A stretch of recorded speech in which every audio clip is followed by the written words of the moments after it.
Turns out Chris Moores is a bit of a prick. See you next week. Yeah. Oh, chimpanzee that monkey news. Okay, monkey-related news from Karl Pilkington. Right. Do you know the monkey that went into space? Yeah. Yep. It happened in 1958. Right. Now you know that. Yeah. Yes. What did he do next? What he did the do monkey do next? Yeah. One appearance on Celebrity Squares and it was, like, forgotten. Right. Yeah, cut a novelty record. Yeah, just like Rick Waller. I'll tell you what happened. He got back and all that. He got back. Heroes welcome. NASA sort of said, you know, you did a good job. And that's where a lot of people think, you know, it all ended. Sure. Yeah. But NASA were like, well, hang on a minute. We spent a lot of time, we've trained him up and stuff. So he's like, you know, he's saying, sure, you know, I've learned a lot, I've still got it all, I've kept it all, I know what to do. So they said, right, we'll use you. So he turned into, like, a bit of a trainer at NASA. We wanted to send you out on the top of an organ. yeah. Put on this little bellhop outfit. Could you smoke fags? Yeah. I'll have a go. So they were getting in new monkeys. You know, the main man at NASA was saying, can you teach us the sound? He's going, of course I can. Do you know what I mean? I remember it all, I know what's going on, I'll tell him what buttons to press, what to do in emergencies, that sort of thing. It was technically sort of employed by the army. Right, can I just fit in here? I don't know the story, Carl, and I might embarrass myself here. You've got an army of people out there that will probably send me an equally deranged email from a different website, but I'm pretty sure when they sent the monkey into space, it was to monitor his physiology. He didn't press any buttons or learn to dock or take off. It was just the effects of weightlessness and space on basically a primate. I'm pretty sure he was tied in with electrodes to his head. So, well, yeah, I'm pretty sure. Okay, I could be proved. But even if that were the case, and he had learned to press one or two very basic buttons... Definitely not. Definitely but not. even if it were the case, I'm pretty certain they wouldn't have brought him back to train up Neil Armstrong. Right, definitely. Go on. Going, Neil, what are you going to say when you come out there? Yeah. I was thinking of just saying, hello, I'm on the moon. Hello, it's made of cheese. Don't say that. What about... I've noticed that you got little legs, right? But mankind stepped forward. Well, how could I put that? I was just going to say, hello, I'm on the moon. It's great to be here. I wish you were here. I've got to think so Hi, better than that. Mum. Yeah, go on. Anyway, basically he got back, they sorted him out with a nice pension. He was happy. Because of, like, the rank that he got, he was like, you know, he had loads of medals and stuff. He said, right, we'll make him a colonel. He got that. Like I say, he got a pension. That was the end. He died in 1969. He was buried with his wife. He passed away. His wife. I'm sure it just goes on to a different website about something completely different. And you're talking about Buzz Aldrin. Yeah. His page is missing. Oh dear. So well, Carl, if someone could call in. Did they train Leica the dog to sort of like, you know, dock and re-entry? He never made it back, did he, Leica? They didn't bother. They didn't even bother. They didn't bother bringing him back. They just sent him up there and they didn't have technology to bring him back. And they just went, yeah, that's that. That's brilliant. Well, I can do that. Yeah. really? Amazing. Yeah. What do you think of that, Carl? Rubbish, isn't it? Sort of brought it down a bit. But But the little monkey made a colonel. Hero. Big hero. What was he in? What craft was he in? Sputnik. Hang on a minute. He was in Jupiter AM. Yeah. Let me see that piece of paper. Yeah, I can guarantee there's nothing there about his training other than let's hope he's not sick on the control panel when we shoot him up at 400 Gs. Oh dear. I love the fact that you think that this monkey was a high... Do you know what I mean? Do you, when you think of these things that they send a monkey in space, do you think of the Planet of the Apes? Like they're sort of talking... sort of chimps and gorillas, and they're in tunics on horseback with snub-nosed rifles. What do you think of? Just a little monkey getting on with it. He knows his job, he knows what he's got to do, he gets on with it. Look, he's pressed the button. Watch him press the button. This takes me back. Do you remember 1965, I think it was? We're going to use him to train other DJs. That's it then. Goodbye. Thanks. Cheers. Cheers. Okay, monkey news?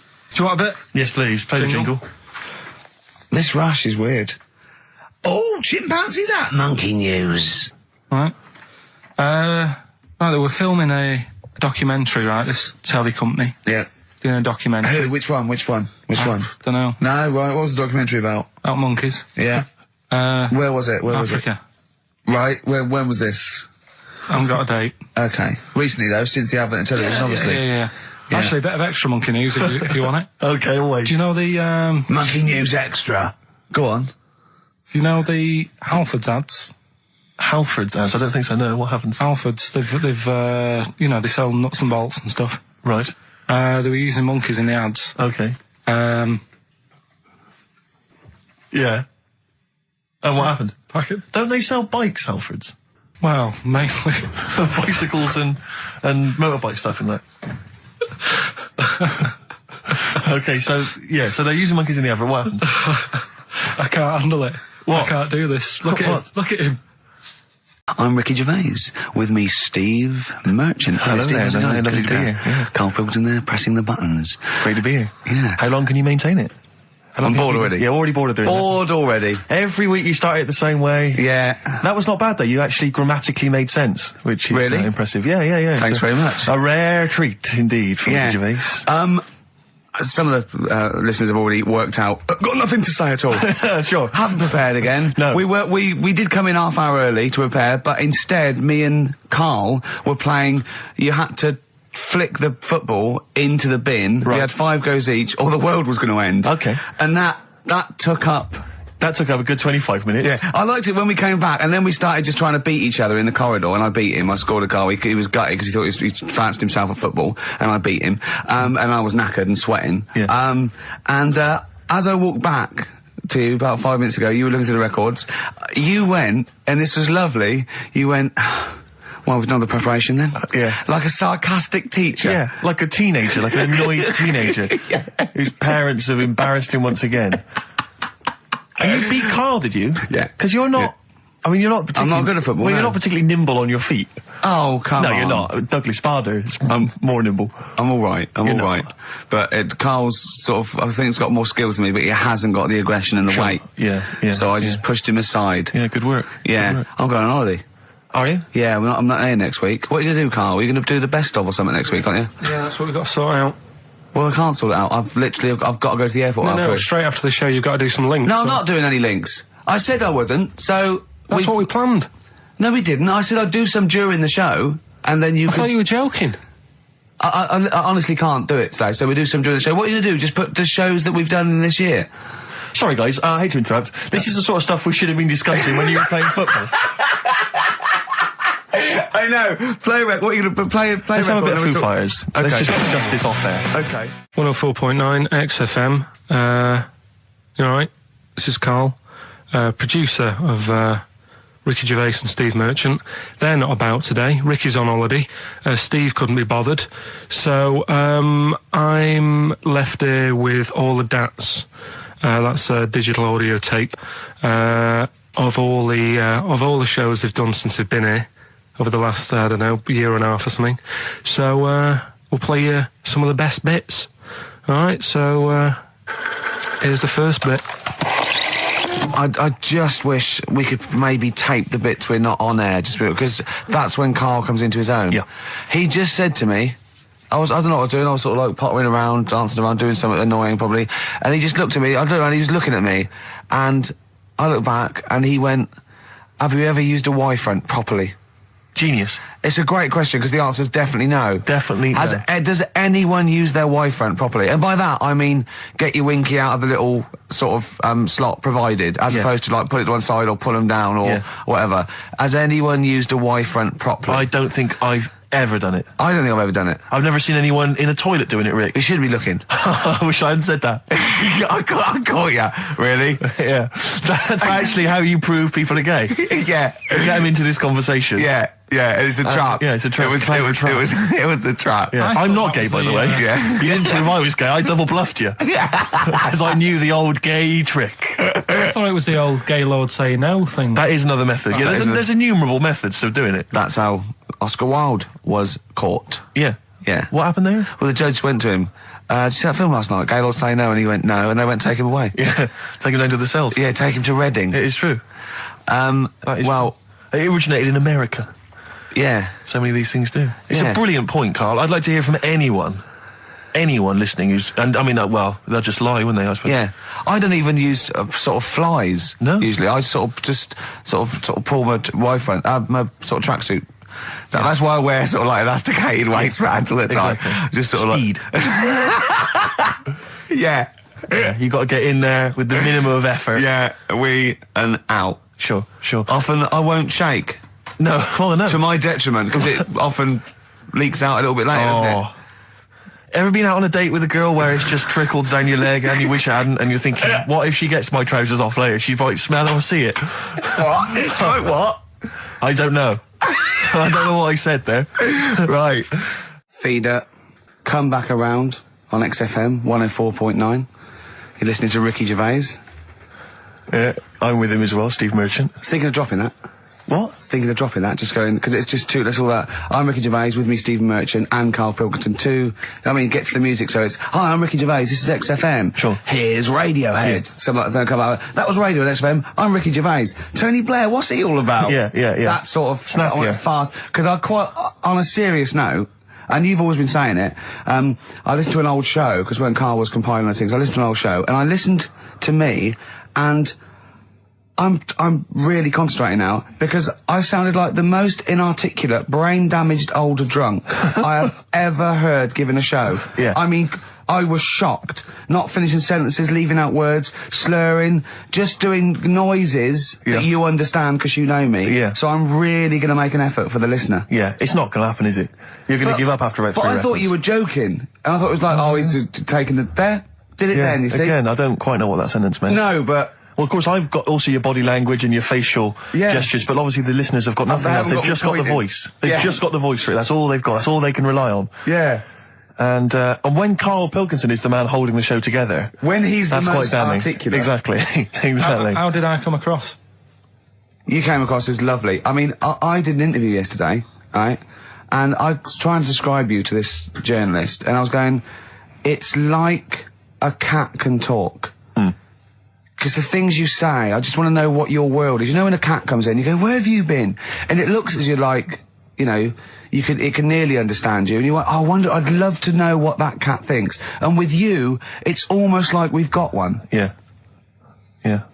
Did you like that? You can also lick your own testicles, I think, can't you? So, yeah. Did you play the Doves? And Envy on XFM 104.9. I'm Ricky Gervais, with me Steve Merchant. Absolutely, yeah, hello. That clang you heard there isn't Karl. No. Karl's away. It's Sturgis. Claire Sturgis is here. Yeah. You'll know her from the Claire Sturgis show, but we know her from our early days on XFM, Yeah. and, you know, we're good friends. It's sort of like old times, isn't it? And Karl is had a little surprise birthday present. What's the story with this, Claire? Because I don't know Well, about this. do you know, I came in on Monday expecting to see his little smiley face, as usual, and it's always not here.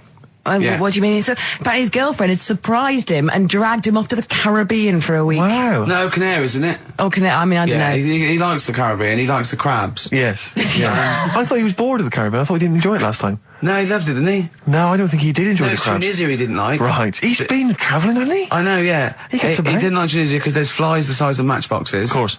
And, and midgets in the kitchen. No, there's nothing wrong with that. Yeah. Midges or midgets? Midgets, he said. Right. In It the was kitchen. midgets. He wasn't saying anything bad. He said that there were lots of midgets in there. Lots of midgets in the And kitchen. I thought it was he'd gone away to some sort of like theme holiday. Yeah. But no, this is I think Gran Canaria or the Canaries or whatever it's. And how called. old is Karl? 30. Is he 30? Is this 30 the big last three? week, I think. Yeah. Oh, so it was actually a birthday present. Oh, I Yeah, didn't it's a know big that. deal. Yeah. Okay, I just so, thought, but that's all right. So have you got a competition that you can regale us with, Claire? Because obviously Karl provides a lot on this show. Hold on. We could do White Van Claire. White Van Claire. Yeah. Are you familiar with this? We ask No. you questions, topical questions, just Okay. getting your opinion really on the week's news. Okay, yeah. It's on the If you spot. look forward to that. But you know I'm a little bit, you know. A little bit simple. That's well, fine. just a little bit, you know. What? I always sit on the fence. Don't Oh, I? right. Well, don't You sit on the remember fence. You see, last the worst time? thing there was she was saying I'm a little bit like, you know, liberal or undecided. You went simple. Yeah. You Well, assumed. I didn't know. I thought I'm a little bit, coked up? I don't know. Who knows? It's Sturgis. Anything could be possible. But the other thing is with Karl, we didn't know how good value Karl was until we asked him sort of intelligent this is questions. true enough, yeah. Because he looks quite intelligent. Well, this doesn't is he? it. I mean, So the thing with you, Claire, is I don't think we've probed you enough. We don't know what, you You your views haven't are on a lot probed of me things. enough, But we actually, don't know what Steve, your no. views are, you know? This is what I'm saying. We don't know where you stand. I mean, don't sit on the fence. This is the new Claire Sturgis. Yeah. All right? We're Yeah, going to delve deep, dynamic. find a personality in there, Claire. Let's go back All to right? the old days. How about a bit of the Smiths? That was beautiful, Rick. Go on. Oh, you've been practicing Gates. Richard Ashcroft. Check the meaning on XFM 104.9. We're back, Steve. It's Saturday. That's true enough. Steve Merchant, that is. Hello there. I'm Ricky Gervais, obviously. Hello there. Carl's still away. Claire Sturgis is back. That's Hello. absolutely true. Yeah. Hello there, Claire. Nice to see you. So, I think a lot of people were hoping that Carl will be back this week, but we're pleased to have you. No, they were actually. I did get some emails during the week. Really? Saying what? Just saying it's really nice to, hear you again on the Saturday afternoon. It's nice, and but you're not really very funny. And when's Carl coming back? You know? So it's sort of being Sure nice it wasn't to to me. us? No, it was definitely Because they think that as well. directed to me. But no one can compete with Carl. They can't. Well, we used to sort of like come in and when we discovered Carl early on, we just thought this is comedy gold. Just let him speak his mind. But then we started thinking, oh, we can't follow him now. Yeah. So I remember Steve going, look, we've got to come up with some stuff. We need to chat. If anything we've got to say to each other, we've got to say that in the first 20 minutes, and then you just unleash Carl. Yeah, And he's because like it's just you can't follow him, and he's off on one. And they have stories of upbringings with bizarre creatures that lived in Manchester that were half human, half bat and frog and things. I'd love to take him back to Manchester in some kind of TV documentary. You know, when Carl went home and just wandered back, maybe try and find the amphibian twins or whatever those people were. They with weren't. Yeah. So there was two boys, both had big heads and webbed feet. They weren't related. They didn't hang around with each other. That was all the information we had. I went, why not? He went, that would have been too obvious. Yeah.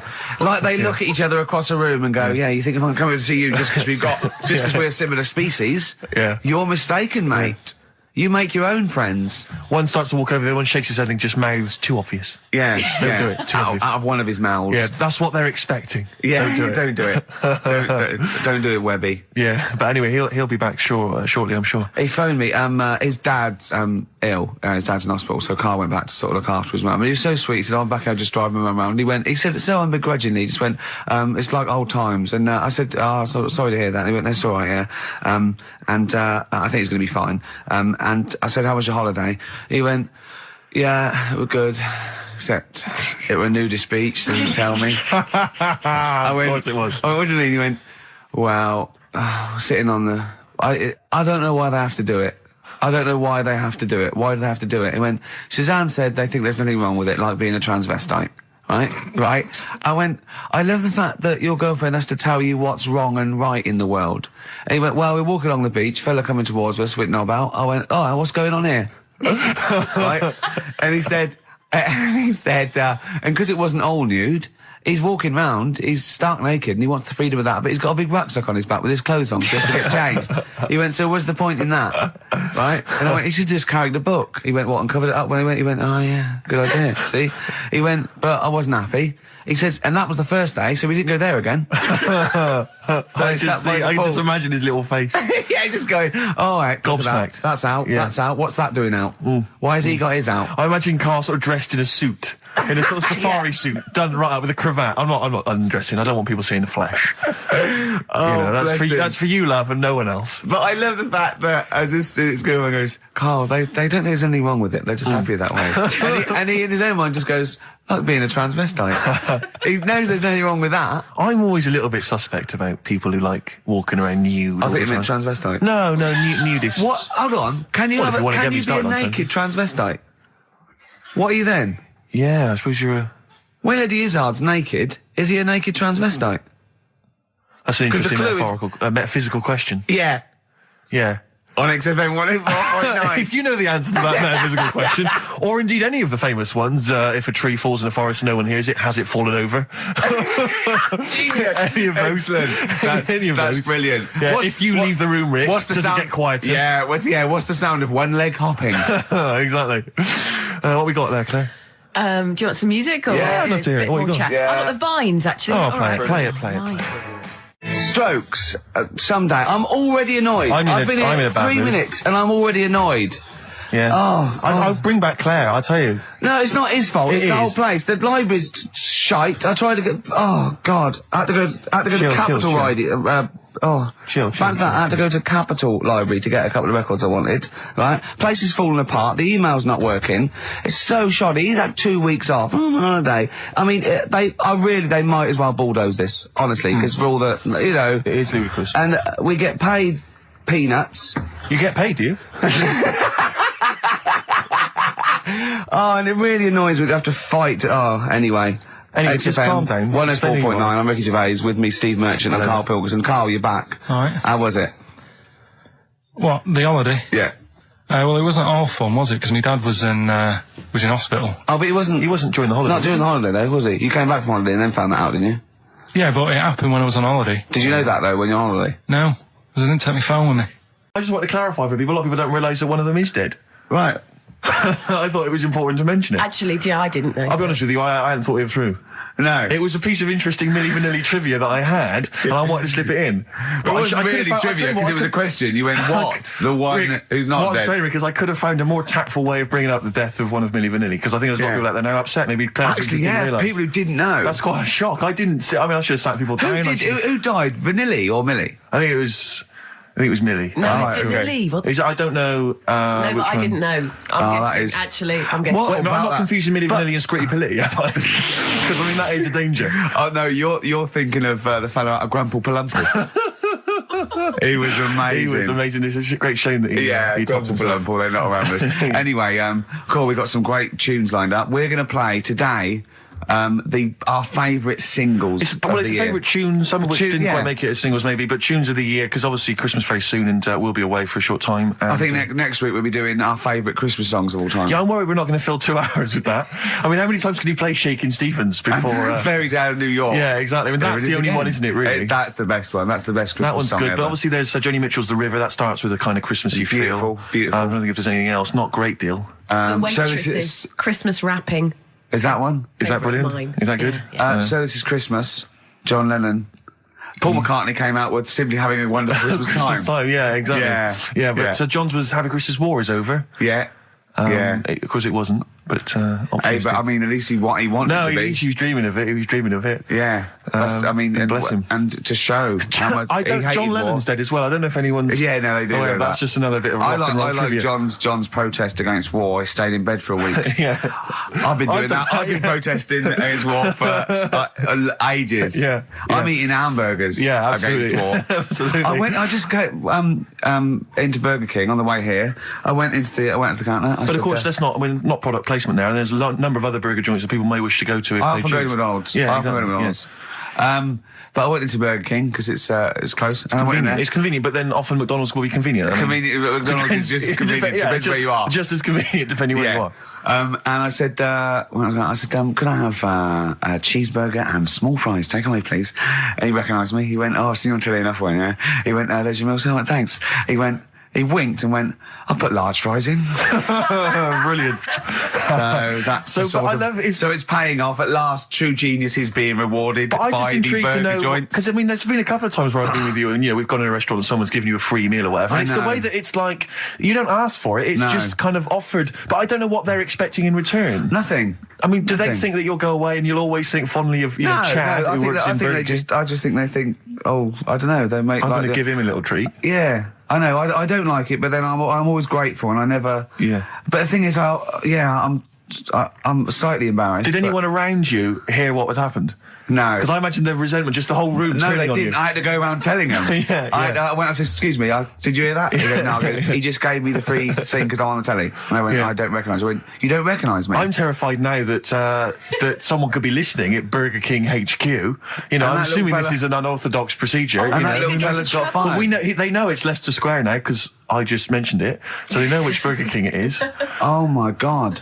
I don't know. What was his name? Ralph Littleton. He had a name badge. Number 342. Well, I just hope Littleton doesn't get in trouble. So, what are we going to play That could be a first? sad Christmas for him. He's probably keeping his whole family afloat. Bit of Springsteen. Well, tunes of the year. I mean, I know people dismiss Springsteen, but as I say, the gig I went to see earlier in the year, I made Sturgis it. couldn't believe we were going to play Springsteen. Brilliant. I just think, leave aside what you think is cool and trendy and the fact that he's older now or whatever else. Really? Just leave all that behind and just listen to the tunes because, he remains a great musician. Lonesome Day? Lonesome Day, it's the current single and it's the first track on the album.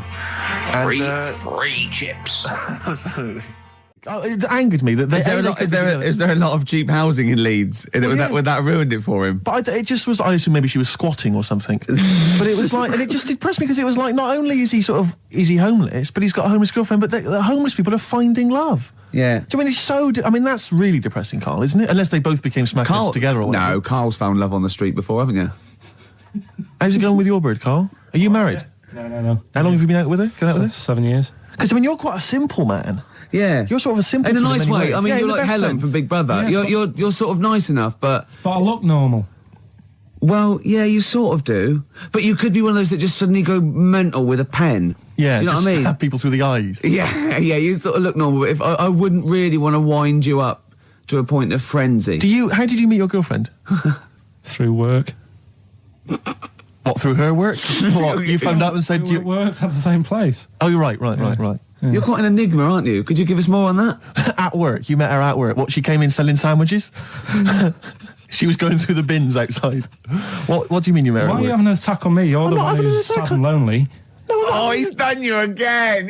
Yeah, but what I thought was interesting was I just scratched at him and he just went mental. Yeah, no, It's like a but bear caught in a trap. It's funny, isn't it? You'll never learn. No, I was just interested to find out what the story was, because it might be a really romantic story. Well, it's not.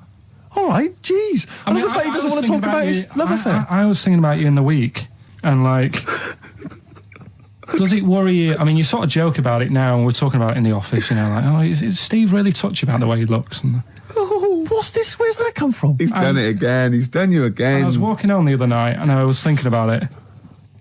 And do you worry that when you're old, you will be on your own? You did start it though, didn't you?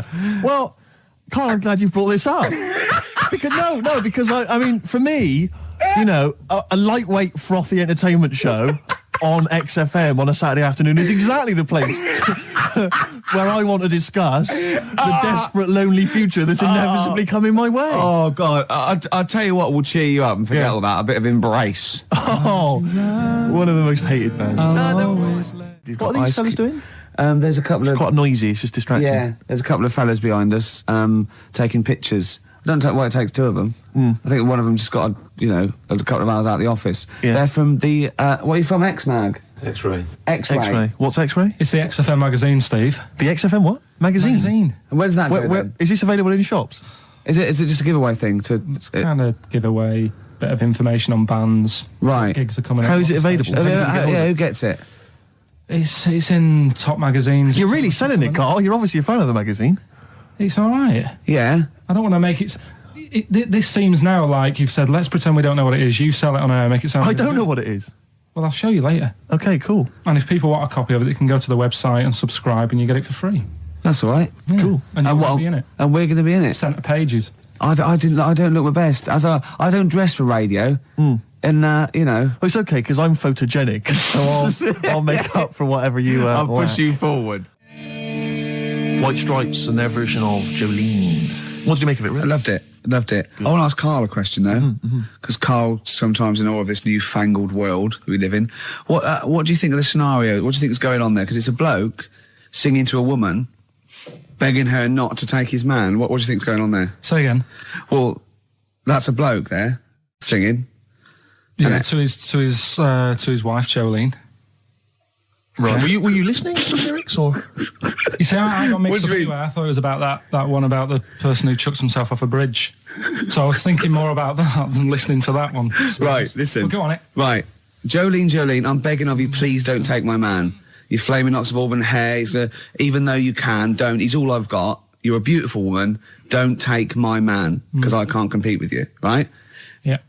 What do you think's going on there, though? Because, it's Dolly Parton singing it. We know what's going on. They're fighting over the same man, aren't we? Yeah. What do you think's going on when a bloke singing it to Jolene? What do you think of the scenario there? That's one of them names, isn't it? That could be a bloke's name. It's like Leslie. Oh, Christ. Okay, sorry, it was a... I wish you'd not asked him that question. It's so exhausting. I love him. Do I love do Carl. ants sleep, Carl? Which bird's got a cock? Swan. Okay, nice one. Listen, I want to play that song for various people who've emailed and phoned in saying they want requests. We don't really play requests on the show. We'd like to mention them anyway. Matt Barr, Magic Thighs. That's not Matt Barr's Magic Thighs. No. That's Matt Barr and Magic Thighs. Yeah. Kieran in Dublin, Stuart in Hackney, Lisa and Alison in Crouch End, and Glenn in Crystal Palace, who was phoning up with a nice message earlier. All of you, thanks for listening and thanks for enjoying it. Sorry I didn't play your requests, but tune in next time. It'll be fun. Anyway, I just all I wanted to say, really. Here's tragic. What's tragic? What did you want me to say about that song? Just your opinion. Your own opinion was fine. it's sad. In fact, your own opinion is better than anything I could really hope for. Without doubt. Whenever I ask you a question, You constantly surprise us. yeah, it's wonderful. So only ever carry on telling the truth, carry on saying exactly what's on your mind, and I think this could become a great. You're like a man who was frozen in Victorian era and has been reawoken, and he's kind of discovering the world. Some things make sense, other things don't. It's beautiful. It's As really opposed to one that was made in a castle in Victorian times, like Steve. nice. Oh, that's just. Oh, I've joined in with Carl. I can't believe you're. I'm on sorry. my side. Yeah, no, it was irresistible though, wasn't it? I'm really sorry. Yeah. It was Carl. It was you that worked out the maths and worked out I was 28 because they just worked out I'm 27. You are 27. No way. Yeah, I asked you, didn't I? And I said, but what I sort of questioned was, I said, well, if you're 27 today, that means last week you were 26. well done. Yeah, that's irrelevant. So therefore you assumed that I must be 28 then. Yeah. Whereas I assumed you were using, your knowledge of maths, No, such as it is. I wouldn't do that. No, sure. Wow. I actually got lost in that conversation because I genuinely didn't know what he meant would mean last week you were 26. I don't know what that meant. I don't know what it meant. Wow. Well, it is Steve's birthday. But And he would have been 26 last week. sometimes you genuinely frighten me because it's those staring eyes. There's nothing behind him. It's this little bald head. Looks like Davros looking at me. Genuine fear on his face when he enters into a conversation with another human But being. what bit don't you understand? If he's 27 today, he would have been 26 last week, and he doesn't look 26. He didn't look 26 last week. He looks older than 28 today. You've started on his birthday. You're still having a go at him. Carl, I don't look like the kind of hot stud that I actually am, but face facts, that's the truth, mate. Yeah, Get live with it. Get with Live the with it. programme, jeez. Well, let's have a little bit of cake. Okay, oh, that's appropriate. See The what I did? birthday. But you mean the band, don't Yeah. you? Not the cake. You haven't actually bought cake, have you? Got anything at all? Anyway, the winners, Carl, I think you took some answers. Tim and Neil. Well done, Tim and Neil. Are they going together or are they No. No, two separate. lucky people? Yeah.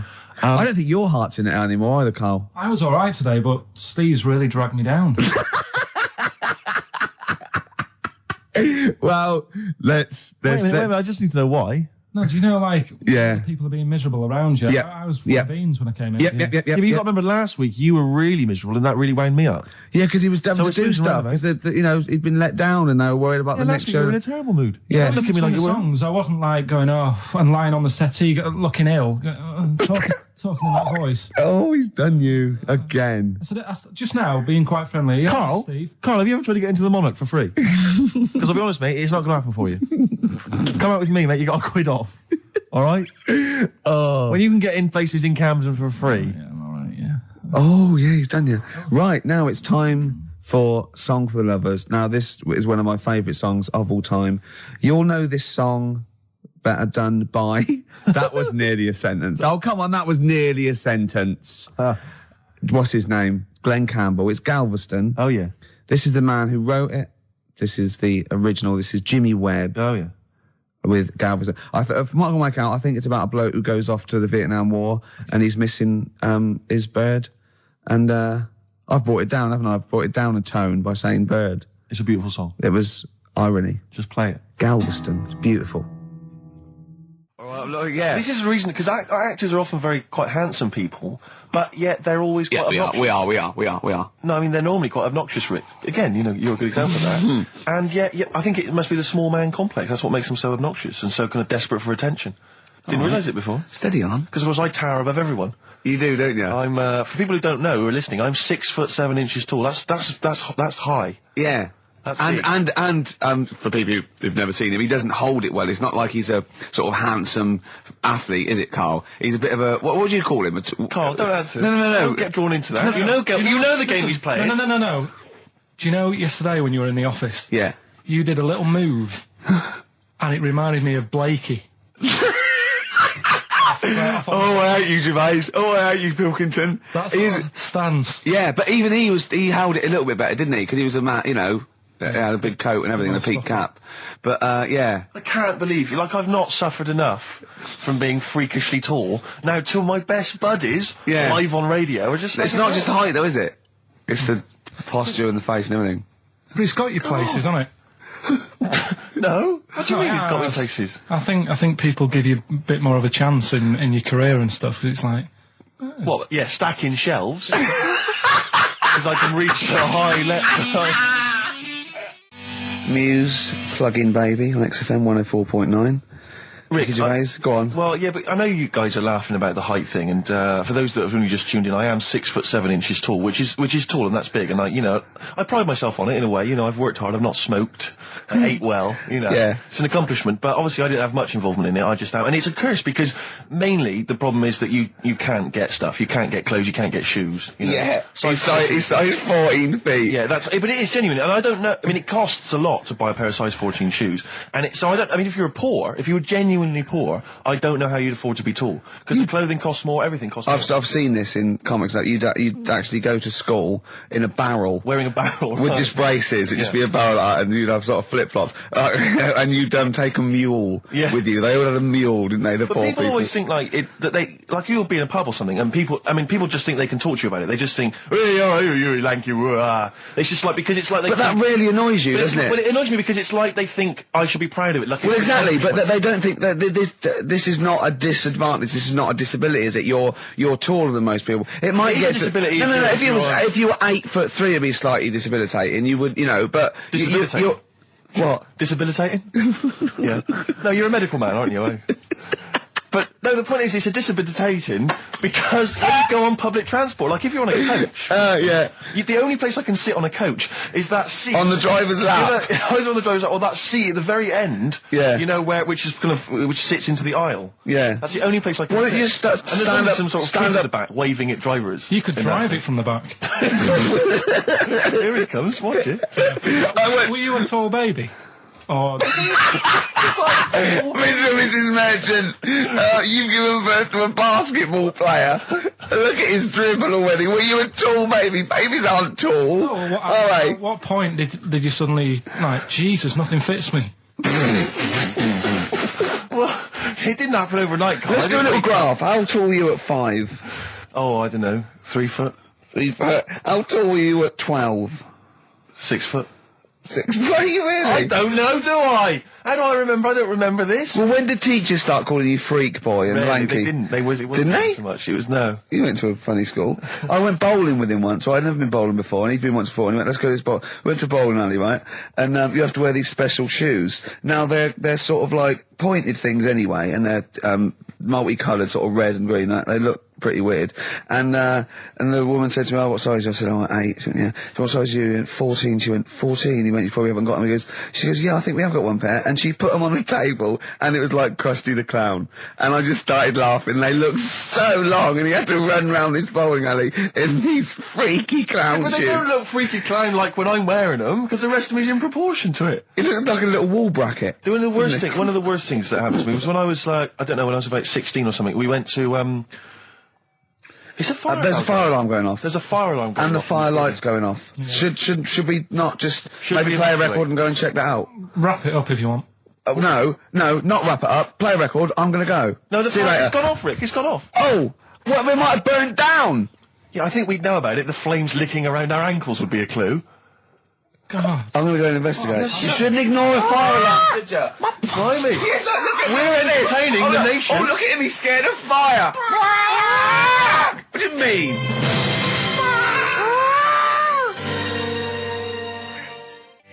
Lars, and there she goes. What a great start to a show. We've had 20 minutes of some of the best banter, chatter and music and anecdote anywhere on the dial. You're damn right. High five. Yeah. Sweet, man, sweet. Oh, what are we talking about? Well, I love that track. It's lovely. They've got a bit of the Liverpool gene pool, haven't they? That sort of doddy. You know what I mean? I like the Scouse sort of look. You know, the Cilla Black and the Stan Boardman. Yeah, it's particularly unique to Liverpool. It's sort of happy in teeth and ears. And, it's happy in teeth and ears. Yeah. Oh, brilliant description. Yeah. Happy in teeth and ears. Yeah, that's just 3 of my friends. Yeah. Now, we've got a great track lined up, haven't we, Carl, that I brought in? So I'm going to go off. Now, I'm not ashamed. As you know, me and Steve aren't worried about being part of a trend or being trendy or jumping on about it. Steve particularly doesn't worry about, like, looking good or, No, I'm saying, as a compliment, he doesn't worry about walking along like that or, I'm looking good. No. But I'm saying you don't mind the insults freak boy or goggle eye or... swore off a duck's back, mate. Do you know what I mean? Or a new phrase that's been coined because of Steve's face, walk off a frog's back. Who's saying that? Just a lot of you, a lot of friends and that. But I mean... My friends? Yeah, a lot of A lot of the people. Can you name names or? I can't really. Big promises you can't. I can't. I can't really. mess Anyone up? I think it's the Kagol. Looks good. It does look It's good. waterproof, Rick, and it's also stylish. I wear nothing underneath, so it's tight to the skin. It gets sticky in damn weather. Is that why you sort of It's rustle? sexy. But what's all the? Is there abuse? What's this? No, they just say. Because I'm a pretty trendy guy, but I, as you say, I cut my own trend. You know, I make my own style. Oh, dear. So just go back to insults briefly. Go on, You know, Goofy. saying. Oh, no, I see that's... Goofy, that's no, not no, fair. no, because that's what he said. It's in my head. What do you mean he said? No, When did he say that? No, I mean... When did you call me Goofy? No, he didn't. He said about what's in Baldy? the head. Hey, no, when it's... come on. Come off it. Don't What? Who's start calling on me it. Goofy? No. I'm not even goofy. Goggle-eyed's fair enough. Yeah, but you can sort your look lanky. out. I can't. What do you mean I can? How can I sort my look out? I'm not even goofy. That's not fair. You've got the proper features. What? Just needs sorting out a bit. I can't help it if my hair's not good. I noticed the other day when Carl was sitting on your knee having his picture taken. It's a long story, right? He's got a completely spherical head. It's slightly too small. I'm not being funny because, I mean, I'm not perfect. But he's got a completely spherical little head. He looks a little bit like a baby hamburger. You know Hamburger off McDonald's? Sure. He looks like a little baby hamburger. And it's sort of quite put upon. It's Suzanne thinks I look like that thing in that Dulux advert. Do you know when the woman pulls the head off that? A little plasticine morph type. And then they make a new head for it. And it's like a little head. really. And that's your girlfriend saying it. I know. Anyway, listen, let's get back to business here. This is a great track. It's America by Simon and Garfunkel. This is where I started saying we don't care about being trendy and all that. That was it. Because I just want to mention to people that they should be very excited because it's going to be Carl's special night tomorrow.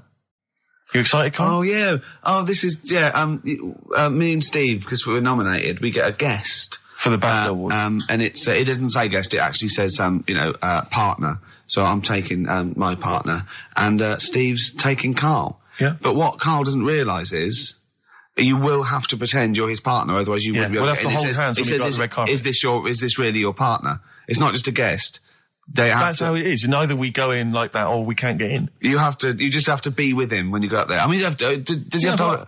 We should hold hands, but I think what we should do is just to make sure that there's nothing at all that it's going to go wrong. We should just do a little kiss. Just like, or be seen cameras. sort of like cheek to cheek, just to show them that, you're not, he's like not Elton just John and David he's not just Tennant. getting his mates in for a free meal. You are actually partners. No, I'm not up for that. Why not? Well, because we know we're not actually gay. No, but so it's not a problem. You've come out of it looking quite good because you've got a good-looking fella. But I'm meant to look like, I mean, I'm not gay, but if I was, I don't think I'd go for your side. Oh, he's done you, Steve! It's turned on you again! I cannot believe... We were trying to get him. Wait a minute. I have got the cream of London's totty phoning me up, trying to get an invite to the BAFTAs, right? We have very graciously asked you if you would like to come along. Well, that worries me even more, that you've got women calling you up. Carl, I can't choose between them. If I let one of them down, they're gonna destroy them. They'll be ruined. Their lives will be ruined. It's better for me to take you and not, ruin the lives of any of those poor women. When he told them he was taking you, it was like a scene from Graceland. There was just like there was weeping. They were crying. Like it was horrible. Hundreds of them, and really? He just went. And I got upset. He just had to say, "Look, just chill out, bitches," didn't you? I did. I just said, you're all my hoes, but I can't choose between you. So I'm taking Carl. He could get you a discount frocks. No, I had a letter from the people that there's an organisation. No, listen, Carl. There's an organisation that sponsors the BAFTA Awards in terms of clothes and fashion. They've sent me a letter. They said your partner. They've not specified the sex. They've said your partner can come along and choose an outfit. Now I suspect, by the look of it, it is a woman's outfitters. I'm thinking we could get you a lovely trouser suit. Well, it may look feminine, right? But I think people will be fooled. It'd just be a little bit roomy in the hip and probably narrow on the shoulders, but you're a bit skinny. Why didn't you take it? Because it's a lot of an insult. And maybe just some pearls as well.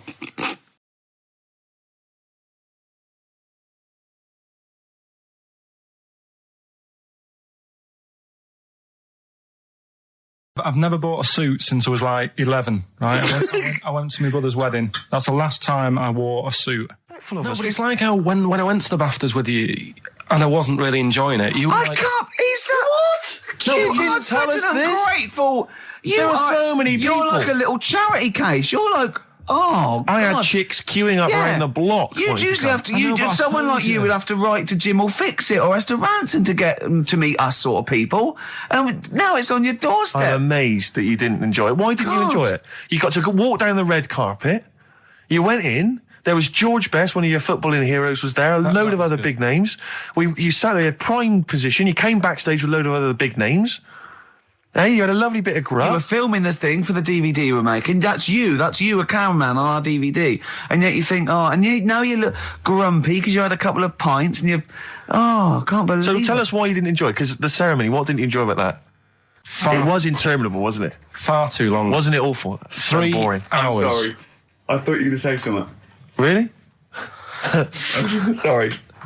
3 hours. Yeah. I mean, I suppose for you two, at least, you know, you were going to get something. Sure. Yeah. But with me, it's like, I mean, I've never graduated or anything, so... Have you not? I'm trying to think of a situation. Basically, I sat there for 3 hours knowing that I'm not going to get anything out of the night. Yeah. Right? Now... when we invited you and you said yes, did you think you were up for an award? No, but I thought we were going to be sat round tables having a nice bit of food, whilst people are going up there winning awards. Yeah. But 3 hours of the same thing over and over again. I mean, if a film's 3 hours in the cinema, you go, well, it's long, but you know, I wonder how it's going to end. Yeah. But this was just like the same thing over and over again. Some guy going up, thanks a lot, cheers for the bit of brass. And then going down, sitting down, the same thing over and over again. Honestly, right? I'd say it was one of the worst things I've ever had to do. I enjoyed the night afterwards when we did have a bit of lamb and a nice bit of veg and that. That was all right, and I went home and I was happy, and I got the little freebie bag that you're talking about that we're giving away. Yeah. Which wasn't much good stuff in it. Oh, all right. Right. No, what would you have done on that Saturday night? Suzanne what would you have done or the Sunday night rather? What would you have done had you been at home? I would have stayed in with Suzanne, right? Watching telly, having a nice bit of pate on toast or something, cup of tea, watching 24. But instead, I had to buy an expensive suit, so I didn't show you up. Right? Yeah. How much did you spend on your suit? Well, in total, right, because, you know, the shoes and the suit and the shirt and the tie, it was about 600 quid. That's the most expensive evening ever. And that's what I'm saying to you. And the daft thing is, it's dark in there. I don't know why you've got to wear a nice suit. You can't wear a tracksuit, for goodness sake. It's dark in there. No, just the shirt and that. It doesn't make you a better person wearing a suit. No, doesn't make you a better person, no. We're not claiming it made you a better person. No, but that annoyed me. Yeah. I mean, it was an experience, isn't it? That's why I went, because you think, if I didn't go, if I would have said to you when you invited me, no, Steve, I don't want to go, then I would have never known, right? Yeah. And that's my sort of thing in life, right? Yeah. If something comes up, you should take it, even if you're not going to like it. It's a bit of an experience. Right. Do you know what he said to me? I phoned him up because we had to meet up. And obviously he had to pose as my gay lover. Yeah. To get in, right? Yeah. He phoned, you said something to me like, I bought a suit, I'm looking good. He said, I'm looking good. People will think, how on earth did he end up with that good-looking guy? So he got into the role. That was what he said to me. He started getting into it. Such an insight. Play a record. I just must say that we've had an email from Daryl Foss. Lots of people have emailed in and say, well done on the BAFTAs and well done on your Room 101. They really liked that. Thank you. There's one guy, and it's Daryl says, Ricky, has your dad only got one D-Mob suit? Because I don't know if you noticed, but Ricky wears the same suit every single time he appears on TV because he spent a fortune on it getting it tailor-made. I've only got one. It's a good suit, and I he wears it all the time. And it's winter as well. It's like a pure wool, so I'm sweating everywhere I go. Anyway, usually it's too much cheese. I won't be buying another. Huh? I won't be buying another one. Ever. Yeah, that's it. Yeah. Suzanne told me today, right, because I've handed it in today to have the trousers turned up a bit. Why? Because it was a bit of a bodge job for the night. Yeah. Right. It was just some pins sort of holding it up the other night, but you didn't notice, and I didn't tell you because I thought you'd be getting on the stage and saying, look at that freak over there with his pants hemmed up. But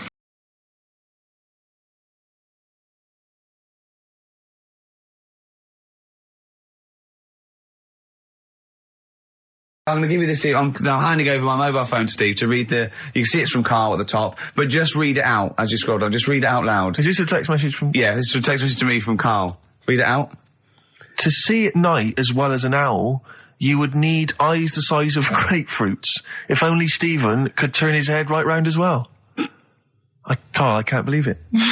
What upsets me most, Carl, right, is not the fact that you've been slagging me off behind my back. It's the fact that you've got the cheek to come on here and moralise because you failed to get me tickets and make a dream come true. You've come on here trying to pass the buck and say that it's a health and safety problem, when in actual fact it's a Karl Pilkington problem. Do that, I've got it in a bin. I'm devastated, you know.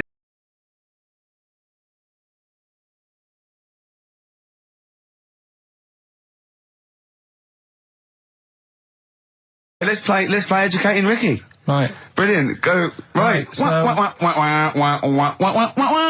Ding-a-ling-a-ling-a-ling-a-ling. Educating Ricky. Right, what we going for then? Hanging the bacon, airy Chinese kid, alien gives man a beard. I think Alien gives man a beard. I'd like to do that. Right, there's this fella, I think it happened in America, and he saw a bright light in the sky. And, God, if you're bored. and he stood there. This is a true story, is it? Yeah. He stood there, Yes, of course it isn't, Steve. and he saw this bright light, and it came closer and closer, and it was a UFO, right? Yep. And he looked at it, and it disappeared, right? And he gets back in his car, He looks in the mirror. and he looks in the mirror. Yep. He's only got a beard. He hasn't. You sure it wasn't someone else who got in the car? And he was still standing out there? Right? What? And it turned out, Yeah. he got home and said to his wife or his girlfriend, it's a bit weird. So I just got out of the car to look at a bright light, and I got back in the car, I grew a beard, and she said, never mind your beard, where have you been for 3 days? And what had happened is... He passed out because he was pissed. No. The UFO had taken him for 3 days. Yeah. But he'd only thought that he'd only looked at it and it went away. Yeah. But what had happened is, he took him, and Yeah. he grew a beard because he hasn't had a shave. Right, okay. I mean, was Will Smith or Tommy Lee Jones anything to do with this at all? Did you see this on a video maybe and thought it was an educational film? No, it's from a book that some kind person sent in to me. Here. Can I just ask again, just again, I'm just throwing this right back at you. Do you think there's any other possible answer here? Right? A man is absent for 3 days from home. He's grown a length beard. of time that it could take to grow a beard, lest we forget. What if he hadn't actually seen a bright light in the sky? What if he was lying? What if he was lying? He got knocked unconscious. He'd had a car crash. Just any lying. number of other No, things. just lying. Or he was just lying. Yeah, he'd been on a bender, getting pissed for 3 days and that with was his his mates. excuse to his wife. And they went, Dennis, what are you gonna tell your wife? Well, wait a minute. Wait a minute. He's not going to believe I was out with you, lads. Just say you're only away for a minute. No, I wasn't away from it because of the beard. Oh yeah, look, it looks like you've been out for 3 days. Well, we have. That's Exactly. right. Okay, we've got to cover that then. Alien abduction. Great one. Okay, let's try that. Do you see? That's a little scenario there that could have been played out. So, when you say educating Ricky, what have I learnt from this? Never listen to you again. That's all I've learnt so far. Never listen to you. Yeah, we'll add a little bit more in here, right? To Well, spice this no, up. what do you mean add a little bit more? We'll add a bit more to this what I'm educating you about, Go on. right? There's only a law in America that says if you touch a UFO, you're going to get done. Now, why would they make a rule? I don't know that. Do you know, like, all their rules have a code? Carl, I genuinely do not know what you're talking about. Right. Do you know, like, how here they might have... Do you know I what? have no idea. Right. Okay. Do you know, like, over here... I'm listening to Capital and these I got Foxy on from yesterday. Right, let's bin that. No, wait, it's great. No, I want to hear about Airy Chinese Kid. let's play a tune. And Okay, then come play a back tune, with come back with Chinese Kid, Wait, definitely. Some doors. Yeah, I Yeah. just thought I'd go back, take it back to the 60s. This is a tune that a friend of mine sent If me. you touch a UFO, you get done. Soul Kitchen from the Doors. Shambles today, this. David Bowie, Slow Burn. Yeah. Quite a Eno trilogy Yeah, feel not bad about at it. all, Lodger yeah. Is and it a sort new of tune? low type. Yeah, but yeah. Enjoyable. Now, okay. That's stressful, isn't it? I think we've got things working now. We've had people coming in and out, just shaking their head, going, "Shouldn't have bought that desk." But it's all sorted now, I think. And You notice how it took about What? 25 minutes for them to come down as well, though? Do you feel like we're maybe quite low in the pecking order in the building? Definitely. You know, it's like Capital First, Capital Gold. They can shoot off to other sort of pirate stations. People's car radios, then they come back here. Oh dear. Oh, I had a job at Richard Sounds. Yeah. Light fitting was buzzing. Now, but we've got. Thanks for staying, listening. Right, okay. Educating Ricky. What have we got? Airy Chinese Kid. Go on. Right, yeah. This is the... I didn't want to do this. Really? You want to do it? Well, I wanted to give you 3, and I gave you one. It was like the alien man gets a beard or whatever. Yeah, which was total rubbish, so this one should be better, maybe. Hairy Chinese kid. Right, well, we've talked about hairy people in the past.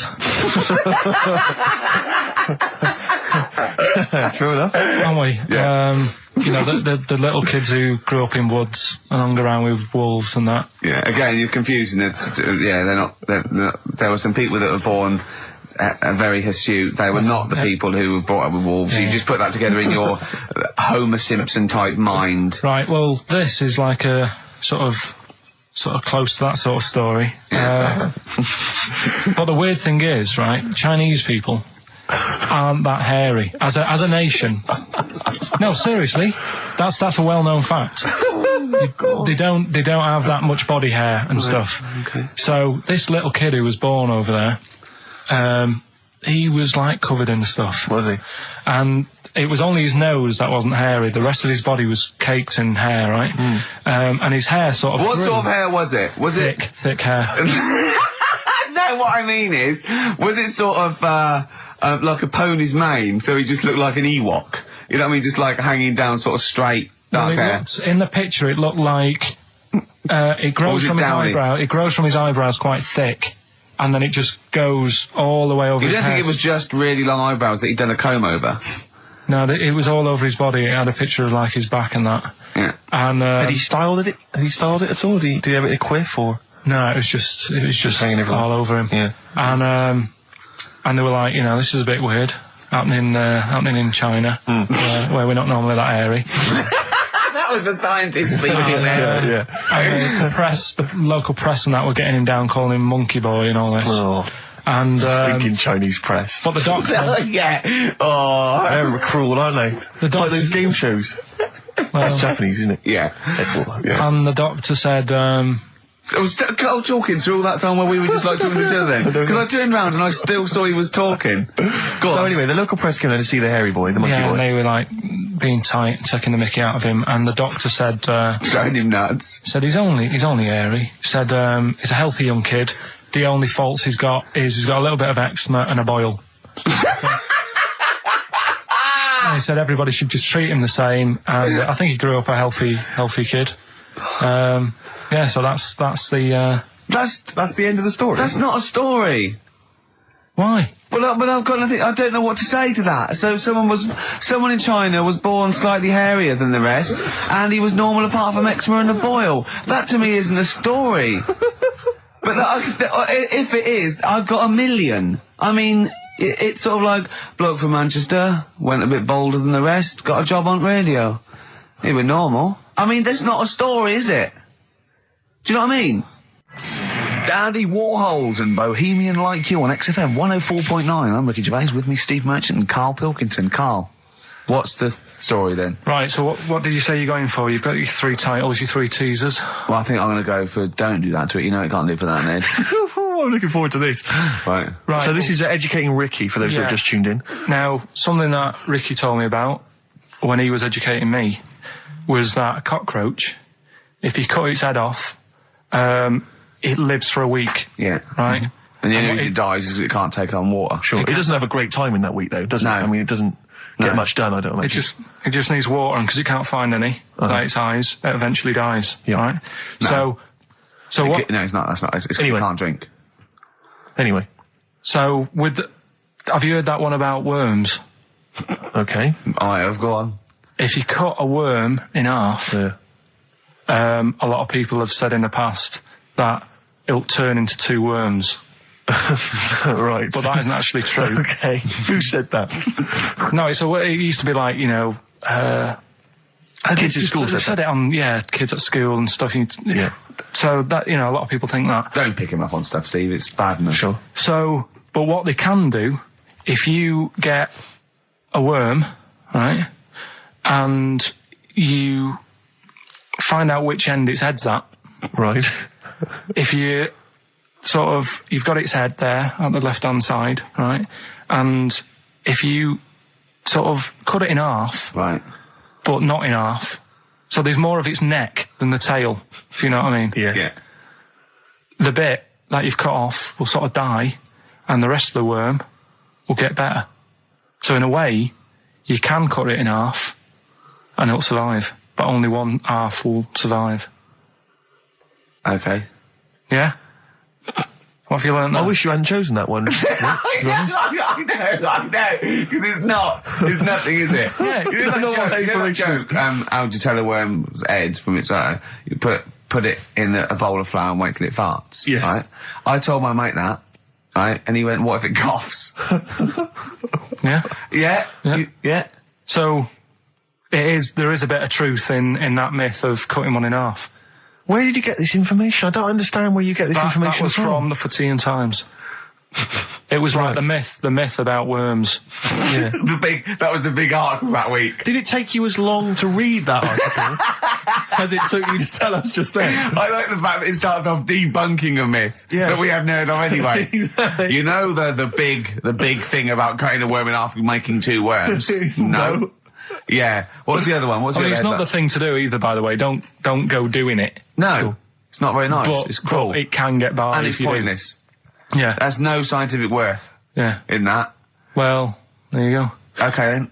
So the others now, you see what I do. No, I'll tell you the other titles. You're not having them yet. That's the whole idea of this. People will be driving or about to go out doing the shopping.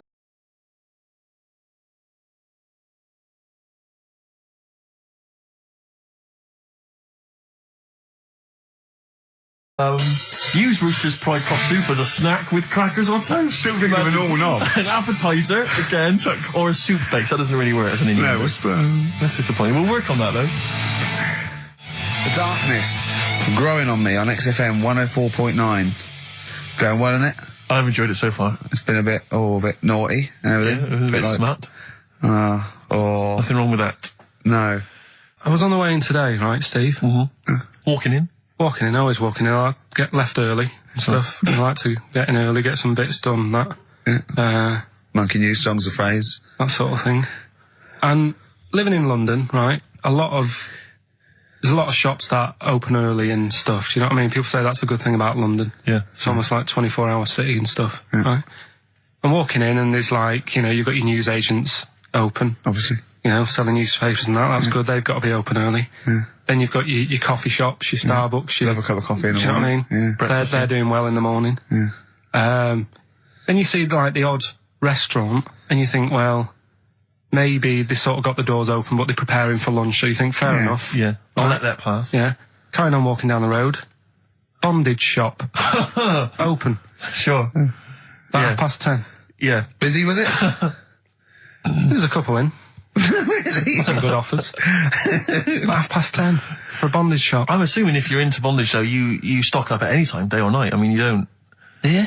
Well, I assume it... I suppose you get up and you go, I've got nothing on, I need to be a bit tied down. Yeah. I need some rope. These clothes are too baggy, I need more belts. Oh, God. I need more straps. Yeah, get some rubber on my face. Weird, don't it? What were you doing in there? So, just having a browse. But, so a bit worried really, because the things that I've noticed this week like that's probably a little bit small. You've brought your soup in. I just found it out there. Sorry, yeah. It is Rooster's Pride Cock Soup, noodle soup mix, chicken flavour. But I mean, do they not know that is obviously just going to be used on the Graham Norton show and Chris Tarrant when he's doing his show abroad? Yeah. I mean, do you know what I mean? Well, how could they call it cock soup in this day and age? Don't keep saying it. Well, no, it's fine, because you can say cock as long as it means the male, we've done this. Oh, do you mean the chicken? Yeah, look, it's a picture of a chicken. Yeah, sorry. What did you think it meant? No, I don't know, I don't know, it's my head. Okay. Sorry. Yeah. But, there's something else that's a bit sort of... A bit blue? A little bit blue, but then it's real as well, do you know what I mean? Well, it's a that problem. excuses it. Go on. There's a programme We couldn't have said the cock soup if we'd made it up, but because it's real, it's fine. Yeah. We also couldn't have said the cock soup if we'd have meant a male penis. Thankfully we don't. So. We mean a little chicken. You go on. Yeah, this programme was on. It was Wednesday night, something. About this little lad. Yeah. Who was a fella and a woman. At the same time. What do you mean? Like a cartoon with a secret identity. by night. What do you mean? He had both by day a sex? boy, by night a woman. He had it all. What you? Sorry, wait. So he had male and female genitalia. So what do you call someone that's born like that? Weird. Weird. Yeah. Now, what's the term for it? Go on. You know it. We've talked about it before. Aphrodite. Really? So close. Hermaphrodite. Yeah, hermaphrodite. Yeah. That's weird, don't it? Yeah. And he had the ball. Yeah. And he had the... Well, what happened was he was born, right?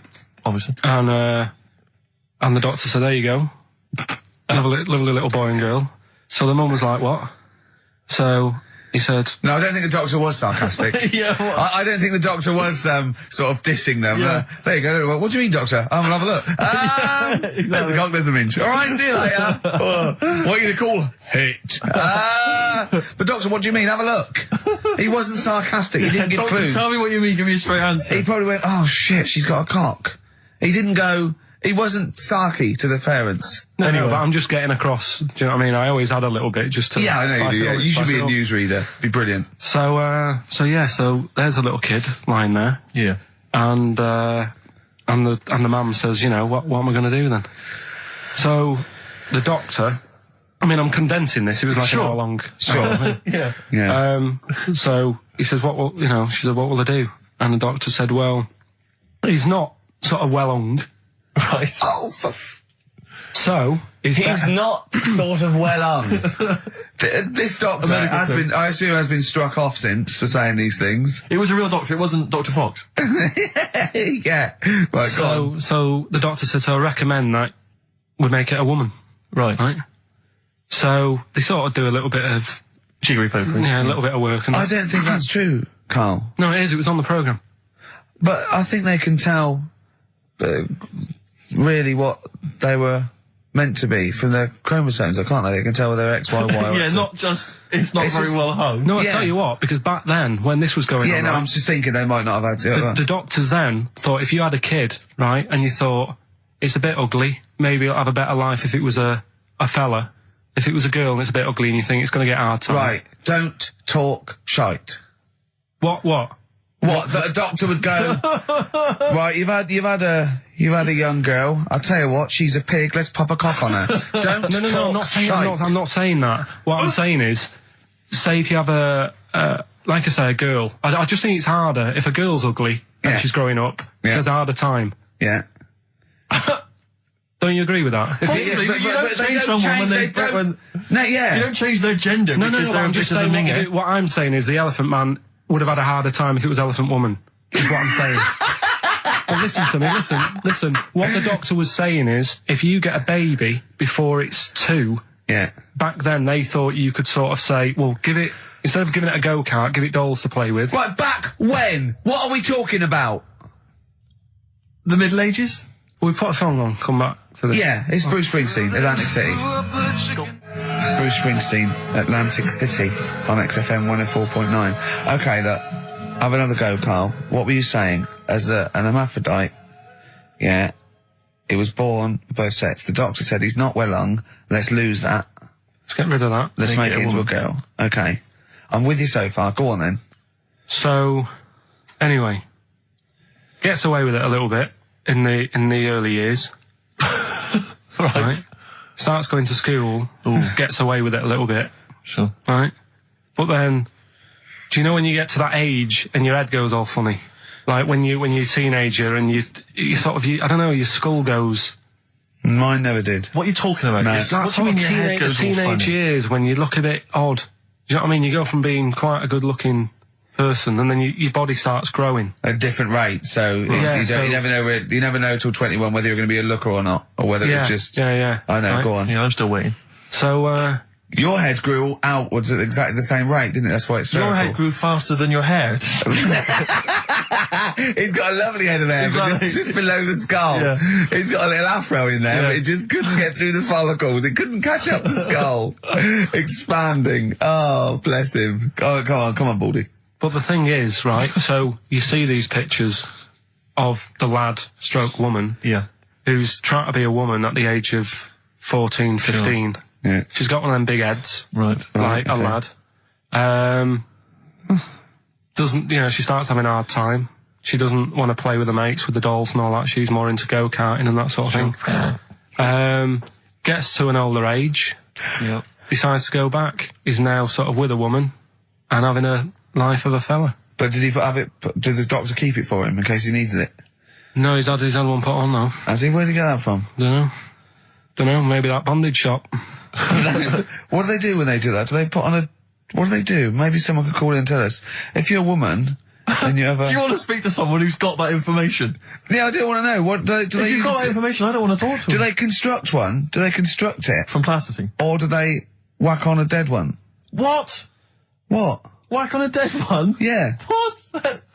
What? That's not, it's not, what do you mean? No. When a woman has a knob put on... Yeah. To have a sex change, where do they get it from? Is it constructed? Do they find, like, I don't know... From a donor. A donut? From a donor. Oh, well, yeah. A donor? A donor, yeah. Yeah, but presumably it's like... Maybe there's someone who well, wants after to they're dead, I mean. No, I thought very few people. It's not like giving someone a kidney and then sort of like celebrating with them. If you're a guy and you want to become a woman, you've got one to spare. That's true. Yeah. Well, a swap. Yeah, just do a little swap, probably on the internet or something. Or Noel Edmonds. What do you mean? On Swap Shop. He's not a man. No, but he could go, we got a fella here who, got a lovely, nearly new, unused penis. Keith Chegwin out in kind of Bognor Regis. Wants a couple of tits and a fanny for that, so, call in. It reminds me of the, do you remember the John Wayne Bobbitt story? Which it's always seemed odd to me. I never really kind of got all the information. Do you remember that one, Carl, where the woman cut off her husband's penis because when he was sleeping? I think he was sleeping, and she drove off. I think he woke up quite quickly. That's so much better than the alarm clock. Yeah. And she threw it off. She threw it out of the car into the woods. And he went and found it. Yeah. But imagine if he'd got to the hospital and they'd sewn it back on. He'd gone, "That's bigger than I remember." I'm not sure this is mine. How many of you got us where we dump all the knobs? We dump all the knobs out there. Yeah. That was an extraordinary story. And then, bizarrely, he became a porn star. Yeah. Yeah. Very strange life that man's had. Well, it is a bit of a shock to the system, isn't it? Oh, cutting your knob off. I know. Do you remember that French bloke, the performance artist of about 1910? Do you remember him? No. He, as a performance art, in a theatre, he cut his knob off to a crowd of people. Now, what? That's only a one-night trick, though, isn't it? Exactly. Yeah. But what if there's been a bang outside? They went encore. He went, what? Yeah. Or they looked outside because a car backfired. He went, "Did you see that?" I go, "What?" I go, "Oh, just cut the... Did you?" Yeah. Think of that. Sacre bleu. I know. French are funny, aren't they?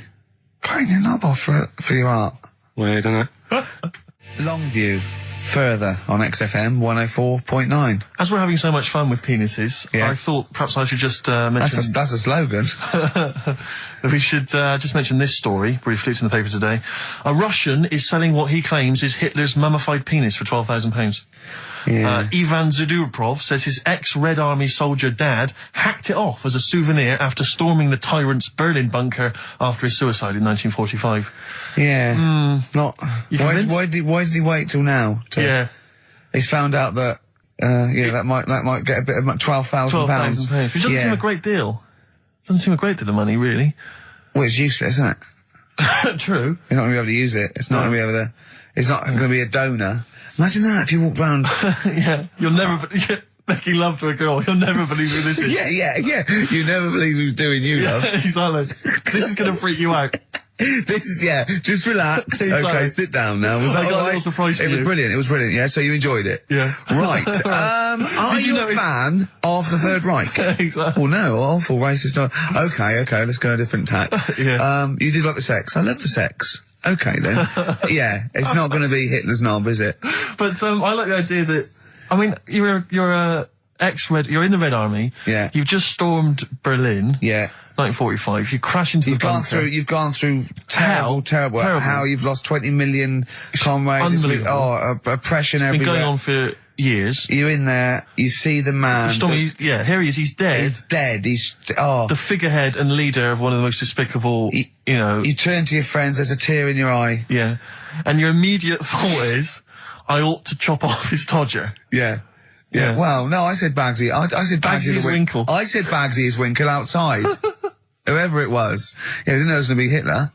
Brilliant. It's just, I can't, it just doesn't make sense. It's ludicrous. And I don't know how is he expecting to prove this? Because I want some proof. Well, I think that's why he said that. He probably started off with, oh, I've got Hitler's face. And they went, brilliant. Oh, let's have a look at it. What do you mean let's have a look? Well, just check his Hitler's face, 'cause obviously I know what he looks like. Oh, yeah. No, it's not. Yeah, you know what no, it's not his face. What wouldn't you know what it looked like? Well, I mean, no one's ever seen his genitals. That's what I've got. Yeah. I've got his. It's got a little swastika on it. Is that proof, is it? Yeah, little Have you got his ball? Well, no, the Albert Hall's got one, his mother's got the other, so I don't know. See, the Albert Hall, I would have thought, would probably be paying that £12,000, because apparently they've already got his ball. Yeah, they got one of his balls. They got one of his balls in the Albert Hall, his mother's got the other. Yeah. But if they got the Todger If they can track down the one his mother's got, they would have a complete set of Hitler's. I'm just hoping it doesn't fall into the hands of some kind of crazed genetic scientist. What, I could clone it from his knob? Could clone Hitler. Back to, I don't even want to think about the future if that's the sort of way we're going. Exactly. If that's the sort of way we're going, Carl, I'd rather not know about it. What do you make of it, Carl? Weird, isn't it? It is weird. I mean, I don't want to go on for this too long. We've probably got about a minute left for the first half hour, and I reckon should can this sort of... What, 30 minutes of genital talk? Just quickly, on a Saturday afternoon? There's one in a museum, I think it's like that London Museum. What? One what? Well, do you know like how people are buying weird stuff and that to put in museums? Yeah. There's this device that, I mean, think about it, years and years ago they used to torture people, didn't they?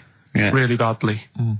And the device that they've got... There's no real good torture, but go on, I see your point. Yeah, but this device, right, think about it, you've done something really bad years ago. Yeah. Right, and you're thinking, oh, what are they going to do? Do you know what I mean? Could do anything here, it could be the end for me. The device they've got is this thing that you put on your bits, as a fella, and it's sort of metal, so it means you can't sort of, you know, get excited. It puts a stop to you, sort of... That wasn't a torture device. I think it was a Victorian thing to stop adolescent boys wanking. They used to have things like wrist things as well with, like, spikes on them. It's not a torture device. Is it not? Well, not really. Imagine that being captured by, no, right, you're never going to get hard on again. All right. Not really a torture device, is it? And there wasn't that many nice-looking women wandering about anyway about them, was there? You didn't get excited about stuff. What are you talking about? Well, they filthy, they stunk and everything back then. What are you on about? Right, we've covered that. No more of that talk now, right? Let's move on. Filthy, all Victorian women, filthy and stinky. Yeah. Oh, dear. Better Rolling Stones Yeah, and set up the old songs of phrase. Yeah. What? Stones, Beast of Burden. We've not played it before. It's an absolute gem. You're saying that a bit, sort of a bit gay? No. Is that what you're saying? No, but what was... Suzanne accused me of that in the week. Why? For being a bit gay. She said, I'm sure you're gay. Why? Just because I was moaning about stuff. She said, oh, you're a drama queen.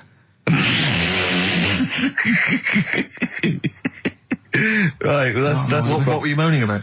Not having enough gay sex? No. She didn't have a knob. Yeah.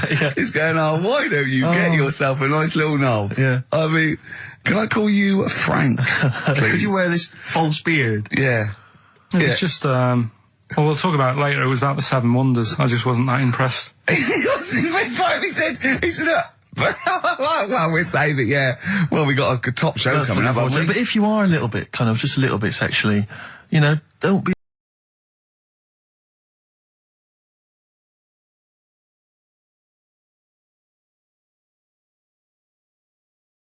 I was talking to Carl the other night, because I've been rewatching for some reason that film Witness with Harrison Ford, where he's a policeman that has to protect a little boy who's part of an Amish community. Amish? Yeah. And I tried to explain to Carl... You look plain, John Book. Exactly. Yeah. Exactly. And I was obviously trying to explain the Amish to Carl. He'd never heard of them. Completely stony-faced. Amazing. Now, for those... Okay, you explained it to him, have you? Okay, then. Yeah. Now, I don't know what you said, but I'm assuming you got it right? Carl, now tell me back now, what are the Amish? They're just people who sort of live like in the olden times. So to them, they're sort of in about 1842 or something. So they're getting old papers and that. They haven't cut up to. No. They don't have telly. They don't deny that the 20th century has happened. They just don't want to be part of it. They look up and they see planes and they know what they are, and they go into the town and they see it in the window of Dixon's, a telly. They just don't want to be part of it. No, they're still living They still They are still living like it's that's what I mean. Yeah, but they don't. They know about everything else. They just don't want to be part of it because they think that the sort of the revolution was a bad thing. They think that society became more and more depraved, and they wanted to go away from it, and they want to go back to old values, and they think they don't need TV and jets and that way of life. They can survive in the old way because the old way was better. Missing out on Live 8.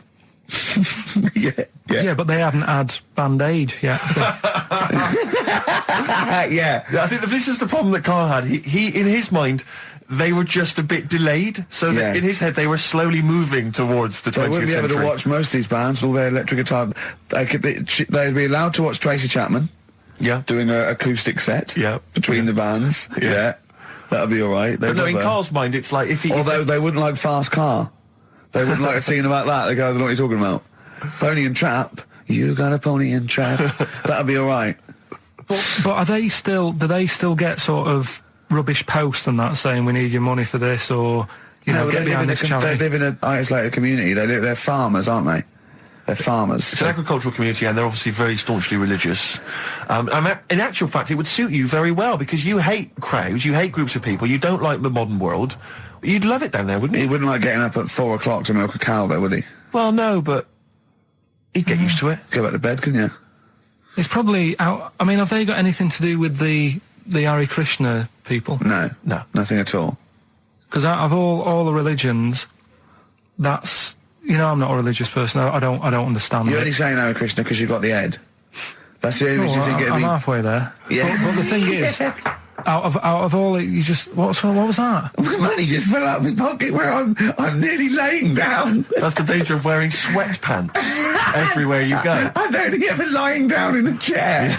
No, I'm I've never been a religious type. If people want to do it, I let them do it and what have you. Good of you. But out of all of them, I want one that's not going to take over your life. I don't want one where you've got to get up 3 times a day and you've got to go and pray and that you've got to get up early. Forget that. It's getting in the way. But if it's something like, I was walking to work the other day, right, across Oxford Street. There's a little Hare Krishna fella there, and he sort of had he had a leaflet and stuff, and he said, are you interested? And I said, what do you do? And he said, well, we're against getting stressed out and what have you. And he gave me a plum. They hand out food for some reason. But I sort of asked a few questions. Just the imagery. These 2 bold people, one of which is wearing an orange smock, holding a plum in the middle. He hands the other one a plum. It's almost like you can imagine some kind of religious painting. Exactly. Yeah. But what is their sort of main thing? Because he didn't really tell me that much. He was a Japanese bloke, so I didn't know what he was saying that much. Why? He wasn't speaking English. Not very well. He wasn't the best sales bloke to send out for them, is what I'm saying. Yeah.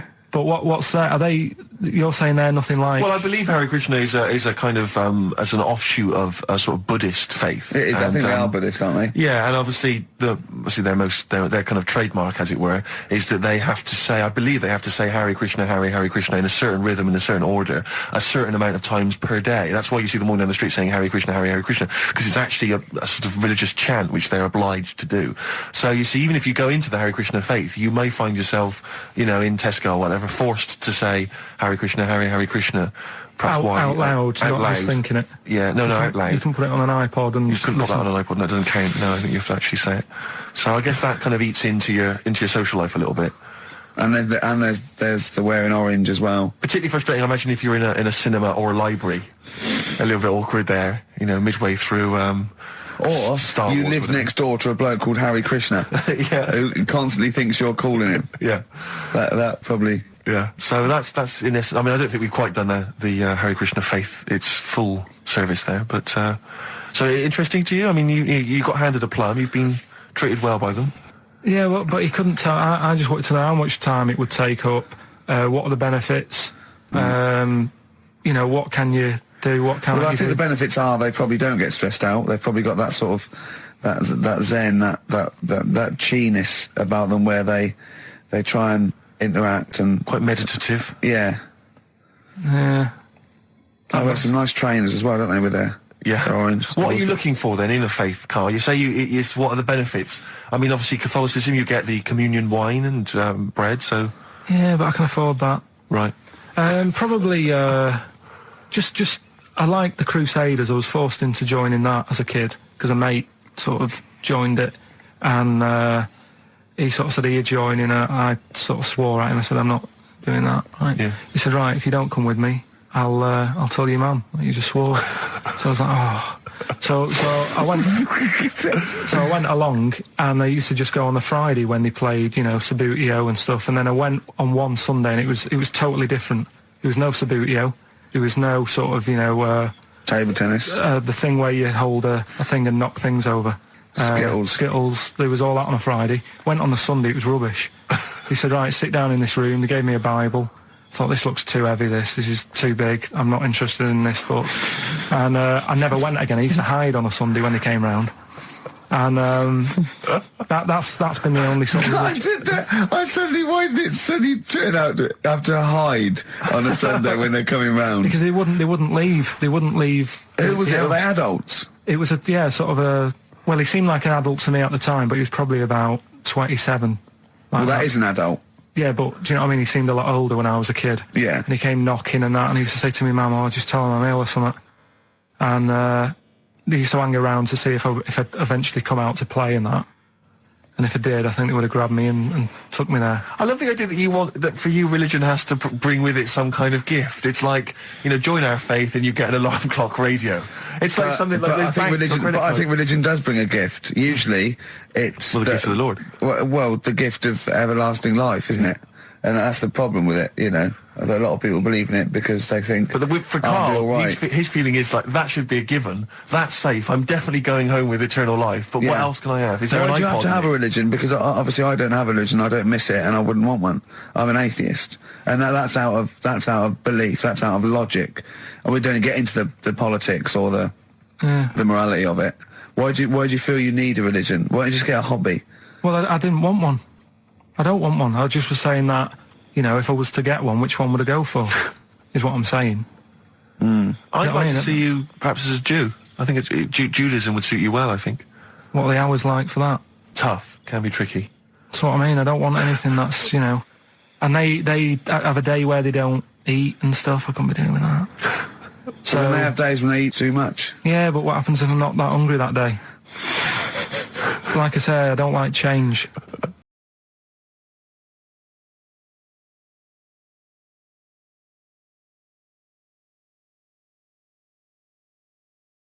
You're listening to the best of, basically, Karl Pilkington. There's only one bird that has a penis. It's not a joke. It's not a joke. It's not a joke. This is a genuine trivia question. I'd say... I think I've seen one on this. Is it an ostrich? Right, you're going for ostrich, Carl? I'll go for ostrich as well. Right. Did you come up with that yourself, or...? Yeah, I was going to say that before you said it. Well, guys, you went for ostrich. Chicken? You're both wrong. It's actually the swan. The large chicken. Yeah. What? That's a bit worrying then, because I thought I saw an ostrich penis, so what was I looking at? I don't know, were you just examining it closely at the zoo? What were you... I was just... It was probably a strap-on. It was probably two leather ostriches giving each other one. Exactly. And that's how that can influence people. Things like that. Dirty, filthy leather ostriches can confuse a child if he's at the zoo and he doesn't know. A swan's got... That's really annoying. I'd never give a swan a knob. It's the little puffiest of all birds, isn't it? Yeah. Oh, I'm protected by the queen. But I need a knob. If I had to give a knob to any bird, Good question. I wish I'd posed that myself. If you could give a knob to any bird, what would it be? Phone in. Vulture. Of course a vulture. They need... a big veiny bang stick. Yeah. What about yourself, Carl? If you could give a knob to any bird? And don't make it rude, or if I could give a knob to any bird, what bird do you suit up? It's got to be a bird of prey or something like that, hasn't it? Cool. Just a robin, really. That would be amazing. That would be Christmas cards would be like... yeah, but it's a normal human-sized knob on a robin. That'd be great, wouldn't it? And the other thing annoying about this is ironic, right? Now, the male of all bird species they're called a cock. Yes. Right. But the only bird with a cock, right, is called a cob. Is that what a swan's called? Yeah, they're cob and pen. They're not cock and hen. That's annoying. And he isn't a cock, but he's got a cock. Yeah. Good. quick query there, Rick. Go on. When you said then cock, Yeah. presumably you meant male bird the first time you said it. Yeah. The second time you said it, you said cock. Did you mean the penis? Well, you're showing off the whole farce of radio broadcasting. Because you're not really allowed to say cock. No, exactly, meaning no. penis. One cock would cause great offence. Yeah. The other cock's fine. Exactly. It's weird, isn't it? It is strange. It is strange. So, I mean, if I said now to you, oh, I like cocks. Yeah. Meaning birds. Yeah, that's that'd fine. be fine. Yeah. But if I meant penises, it would be a problem. If you like cocks, it was yeah, that would be... Carl, yeah. do you like cocks? Do you like cocks? No. Right, okay, that's fine. I was asking if you like No, cocks. I like, Yeah. Well, I'm a big fan of tits. the small birds that come down and peck at you. Yeah. Yeah, you like tits and cocks. There's nothing... Tits and cocks, There's nothing wrong with... that. There's nothing... Carl, don't worry. There's nothing wrong with saying tits and cocks. When I said tits, I meant the little birds. Yeah, And when I said down. cocks, I mean the big birds. Yeah. Do you know, when... Go on. No, it's just that... It's when you talk like tits. Yeah. At the milk. Do you...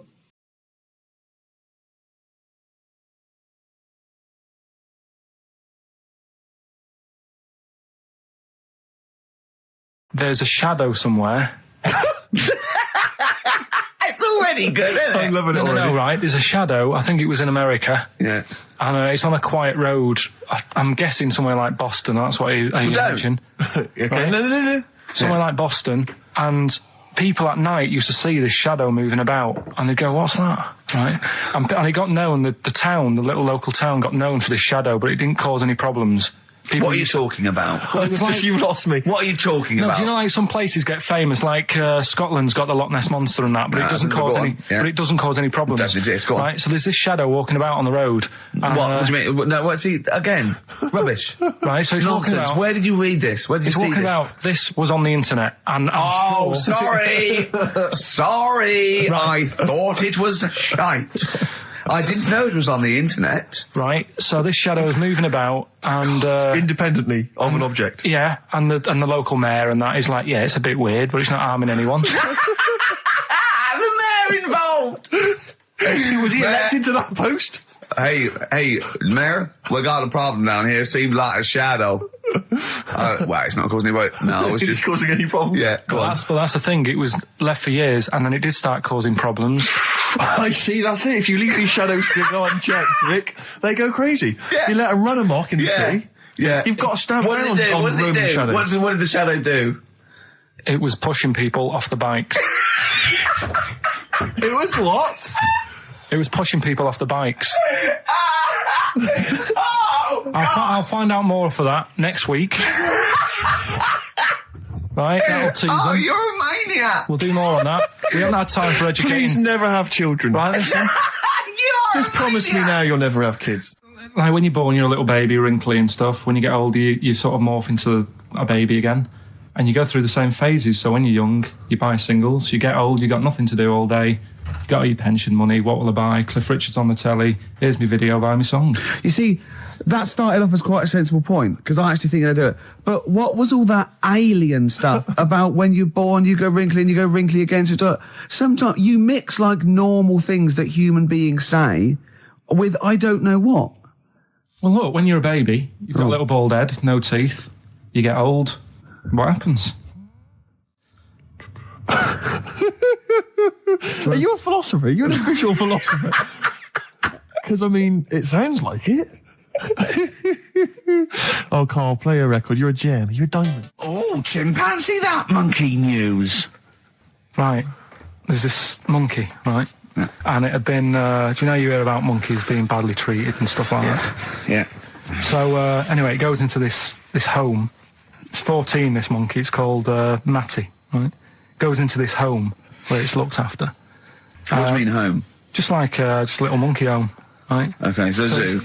Yeah, kind of, yeah, but they haven't got any other monkeys there, right? What have they got there? They've got just other animals and that, but not that many monkeys. But anyway, because he's there on his own, again, you know... When you say monkey, do you mean a chimpanzee, by the way? Because you usually do. Yeah. I can't believe that journalist thought this was scripted. Amazing.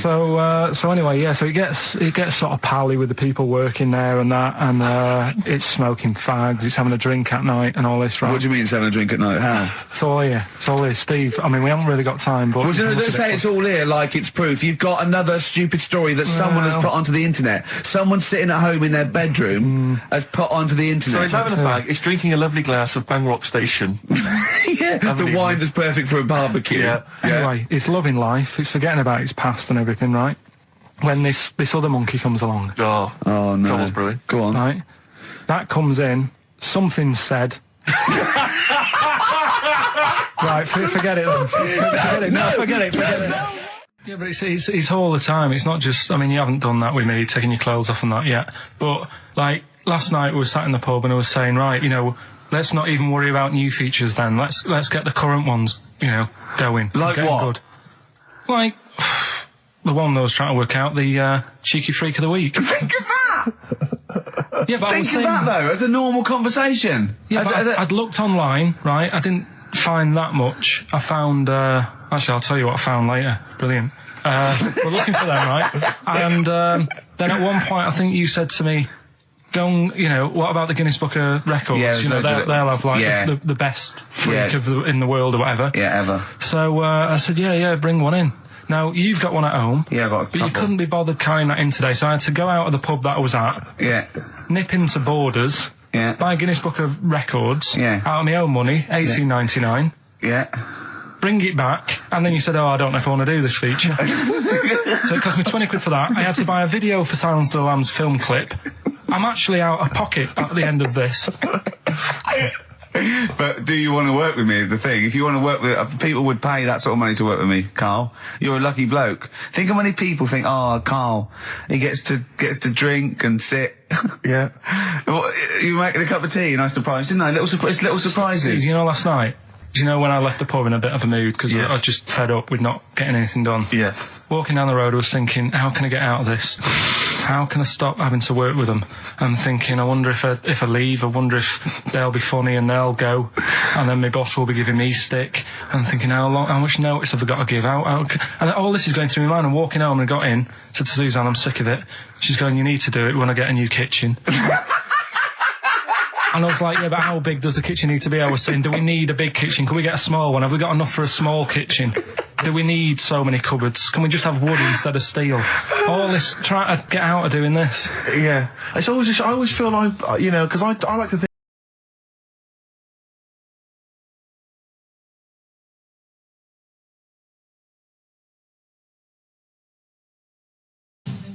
And Karl Pilkington with his brand new show, What's the Song? What song am I thinking? No, I mean... You're nervous about this, aren't you, Rick? I am. You're worried. Well, because I've heard some of these clues before. And they're ramblings... Sometimes they're close to ramblings of a fool. Right? And it really is like those, what am I thinking? Yeah. I don't know, though. I actually was genuinely impressed by Born Slippy. I have to give him the benefit That's of the one of the doubt better ones. Because that was short, sweet, and it worked. Some of these, you say they're not going to be quite as pissy. Some of them are like Emily Bronte novels. Now listen, we're just going to go for it then. You do it, and we'll just get people to call up because I want to see the general public's confusion trying to work out. Well, why don't you give us your next clue, and then we'll play a track, and then we'll hopefully have people on the line after the track to try and answer it, and you can recap briefly. So give us your clue now for what song am I thinking of? Right, this one. It's about a woman.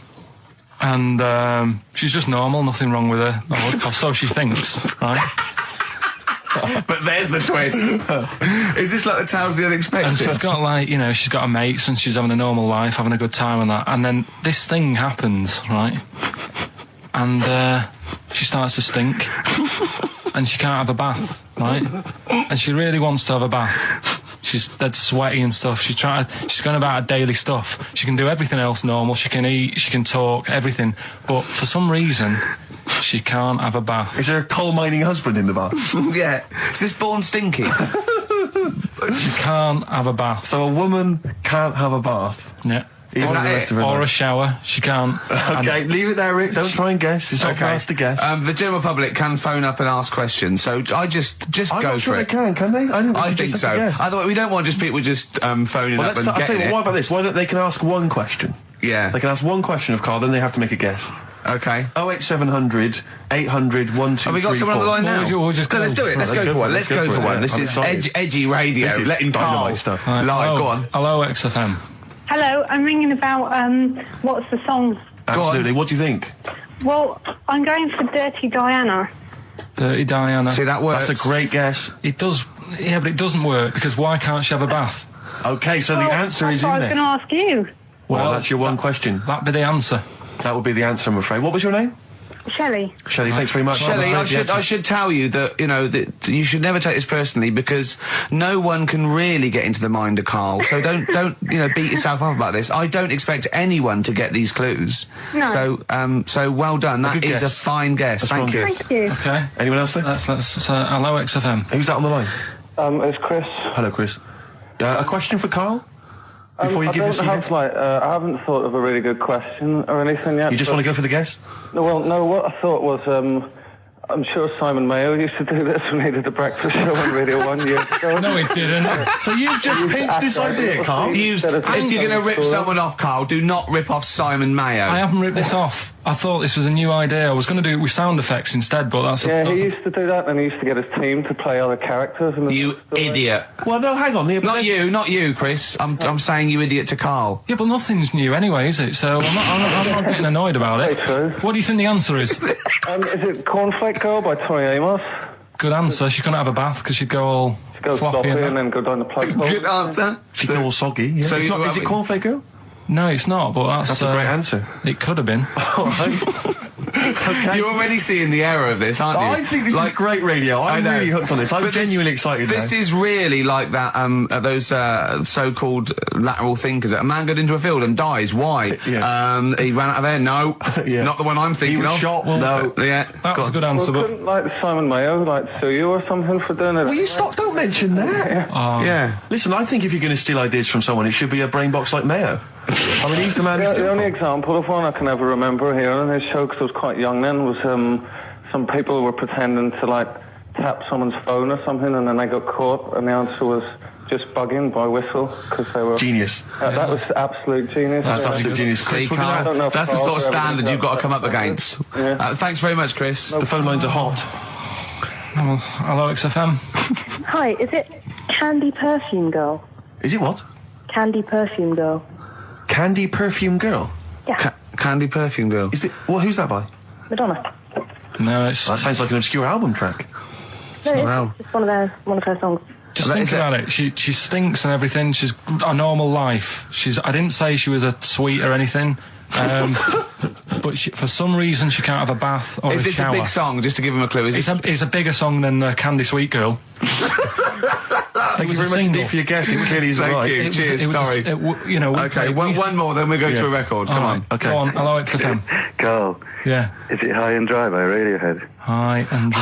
High and dry. Now that's great. She smells, which is another word for high. She's dry because she doesn't have a shower. Carl, if it isn't that, yours will never be as good as that. He's the winner. Whatever you're thinking of, that clue is brilliant. What's your name, mate? It's Richie. Richard. I mean, you can't beat that. That's a bit too lateral. Don't be stupid. It's perfect. He's made yours into a clever clue. He's made high, she smells, dry, she never gets in the bath or shower. It's not that, is it, Carl? No, it's You not. don't even get that, do you? Not Have really. you ever heard of the word high being used to mean sort of smelly? No. No. Oh, what? That was where you went wrong there, mate. Richard, I'm declaring you the winner, even though that isn't the I answer. don't think Thank we you. should give up this early. Can we Rick. just let's play a song and, Let's play a and song. give it one more chance because Yeah. if people think about it, it is really easy. I'm not So, going to find out the answer now because I've got to go out. okay, we'll do it very quickly. Stay in for 10 minutes. We're just going to play a new Coldplay track out. Okay, let's hear Brilliant. Coldplay and then we'll come Cheers. back with this. Carl, it was you that worked out the maths and worked out I was 28 because they just worked out I'm 27. You are 27. No way. Yeah, I asked you, didn't I? And I said, Because, no, but what I sort of questioned was, I said, well, if you're 27 today, that means last week you were 26. well done, yeah. That's irrelevant. So therefore you assumed that I must be 28 then? Yeah. Whereas I assumed you were using, you know, your knowledge of maths, such as it is. I wouldn't do that. No, sure. Wow. I actually got lost in that conversation because I genuinely didn't know what he meant would mean last week you were 26. I don't know what that meant. I don't know what it meant. Wow. Well, it is Steve's birthday. But he would have been 26 last week. Sometimes you genuinely frighten me because it's those staring eyes. There's nothing behind him. It's this little bald head. Looks like Davros looking at me. Genuine fear on his face when he enters into a conversation with another human being. What bit don't you understand? If he's 27 today, he would have been 26 last week, and he doesn't look 26. He didn't look 26 last week. He looks older than 28 today. You've started on his birthday. You're still having a go at him. Carl, I don't look like the kind of hot stud that I actually am, but face facts, that's the truth, mate. Yeah, live with it. Get with the programme, jeez. Well, let's have a little bit of cake. Okay, oh, that's appropriate. See what birthday. But you mean the band, don't Yeah. you? Not the cake. You haven't actually bought a cake, have you? Got anything at all? How did you meet your girlfriend? Through work. What, through her work? What, you phoned up and said... We worked at the same place. Oh, you're right. Yeah. You're quite an enigma, aren't you? Could you give us more on that? At work. You met her at work. What, she came in selling sandwiches? She was going through the bins outside. What do you mean you met her Why at are you work? having an attack on me? You're the not one having an who's... attack.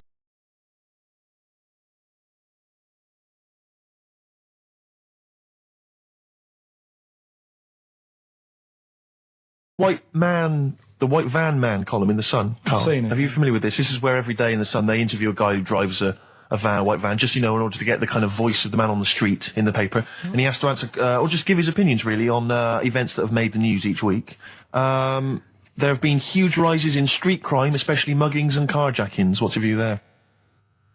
More youth clubs are needed, aren't there? You think more youth clubs? I like that. No? Okay. I like that because it's so 1950s. Yeah, it's sort of like you want a Bobby on the beat that'll clip you around the ear. So once they've come out of national service... Yeah. No, I love that. And if you find someone smoking a wood bomb, you make them smoke 50. Yeah, exactly. Oh, this is great. That is great. Did you used to go to youth clubs? Yeah. And they kept you out of trouble? You used to get into a fight afterwards when you came out. But for the sort of hour and a half you were there? You had a bit of pool and some boxing and a bit of pop. Yeah. So more youth clubs, that's good. I love him. I love him. If you're at home, just make notes, because this is brilliant stuff. Honestly, you won't hear more honest, from the heart stuff than this. This is great. Go on. This is not pre-planned. These are your direct responses now. I promise you, Carl did not know what we were going to do. He never knows what we're going to do, and he always answers honestly. That is the beauty of Carl. It's not an act. What is your view, Carl, on New York's former mayor becoming Sir Rudy Giuliani? Sir Rudy Giuliani. Is he happy with it? He appears to be pleased with it. Let it go ahead. Fair enough. Okay. Go ahead. Oh, he's genius. Okay. Is he happy with it? He's like your nan. Yeah. What do you make of a cat that's been cloned in a secret 2.5 million research project? To find out what? If they can clone cats, yeah. Have they had to hurt it? Sorry? Have they had to sort of hurt it to do that? Have they had to hurt it? Yeah, or is it just scraping its tongue for some stuff? I think the cat's fine. The point is that they're cloning another creature, which is potentially very dangerous. Have you seen that film where they bring Hitler back? That cat. What if that cat turned out to be a world dictator? Exactly. What do you reckon of cloning generally, Carl? You concerned about it? When they're cloning for organs, they just grow them for the, Do you know what cloning means? Yeah, it's when you, make something else that's the same, isn't it? Right. Yeah, I mean, it's not going to do any harm. Okay. And finally... When you on the World Council. Yeah. Finally, what do you make of some city workers who were caught bonking in the glass lifts of the Lloyd's building? What do I make of it? Yeah. Is that a problem for you? Do you think that's unprofessional? Was it the lunch break or...? I think it was lunch break. With their own... All right. It's their own time, I think, fair enough. It only takes 45 seconds to go from the bottom to the top. Is that a problem? They moved quickly. They acted, on instinct. You think fair enough? If that's their natural instincts and they're both consenting, you think fine? Yeah. Okay. Yeah. Thanks very much, Carl. Thanks very much, Carl. Carl, we'll have more of Carl's world-weary opinions next time on the show. Yeah. Now it's time for White Van Man. White Van Man. Yes, for those that don't buy The Sun, they think it's beneath them. White Van Man is a column they have, I think, every day, actually, and they just get sort of some, Joe Public to kind of comment on the week's news. Just seems to me, that it might be interesting to get Carl's views on some of the big events. Not because we think that Carl hasn't got a valid sort of viewpoint. No. Because Carl sees the world differently to some people, that's all, and that's what's interesting. Like an artist does, or Exactly, yeah. He's very bohemian in his outlook. Yeah. Do you feel that you're up to scratch on this week's news? I don't like this bit. Do you? No, just relax. Why not? It's pressure. No, because you just have to give us your first opinions. For your honest answer, that's all we've ever asked of you, Carl, and it's all you've ever given us. Your honest, your first from the heart view, yeah? Don't worry, just relax. Just chill in. Are you worried that people are listening and thinking you're an idiot? If my girlfriend's listening now, go and have a wash or something. Go and have a wash. Not very nice, is it? Is it the opposite of Napoleon and Josephine? Yeah, go on. If you're going to visit me again, Josephine, for Christ's sake, wash. Well, I'll ease you in with something fairly easy, a music-based question. Kylie Minogue versus Dido as Queen of the Brits. What's your view there? Go and have a wash. It doesn't really matter, does it? It doesn't really matter. What does it really matter? With the Brits. I was watching it the other night, and I think Kylie will be a good-looking old woman. Do you ever do that? Sort of I want to, Steve, I want to celebrate with you. Every time he opens his mouth, says something like that, I want us to open a bottle of champagne. I know what you mean. Do you know what I mean? It's sort of like we did that. Yes. No, do you ever do that, though? Look at people, and another person who springs to mind, Jenny Powell. I don't think she's that good-looking now. Who's Jenny Powell? Is she that girl that used to be the assistant on Wheel of Fortune? Yeah, I think she's a bit over the top for a young woman. But when she gets older, I think she'll be a bit of a stunner. Okay. So for you, Kylie, whereas you don't feel that about Dido, is that right? She's alright, she's normal. I prefer Kylie's sister to Kylie. She looks, I can imagine her being hard work to live with. And who, Kylie? Not being washing up and that. Right, sure. Being a bit fussy. Okay. And what do you make of taxes rising in the next budget to pay for NHS improvements? Well, my dad went to hospital to have an operation once. Yeah. So I feel like it's worth paying it, because I've got something. Because people might have to go to hospital. Yeah. Yeah. But it makes a change when it's someone in your family, doesn't it? Yeah. Because you sort of realise... Yeah, a change is as good as a rest. And the weird thing is, if it weren't for me dad, I wouldn't be here doing this show, because when he was in hospital... Well, no, I'll stop you there. Yeah. To be honest, that's all you need to know. You wouldn't be here, true, but no... But well, no, because this was after I was born. So, I would be here. But for his more direct involvement was what? Yeah, because when my mum was seeing me dad in the hospital, I got a bit bored, went for a wander, found the hospital radio station... Yeah. And got a gig. Really? So, in a real sense, if it wasn't for Carl's dad, Carl wouldn't be here. And did your dad, while he was listening to you, did he, sort of tap the nurse and go, can you get that twat off the air? Who's put him in that? Yeah. Oh, go on. Okay, what do you make of the real-life Mowgli who's surviving in a Transylvanian countryside? Apparently, I don't know much about this story. I don't know. You know Mowgli, he's the guy from the Jungle Book. Yeah. The little kid that grew up with bears and animals and stuff. Apparently there's a real-life one in Transylvania. What were the things in Gremlins? What were the what?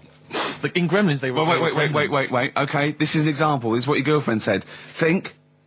What were the things in Gremlins called? I can't remember. Really... It's something like that, isn't it? No, wait. Just really think now, Carl.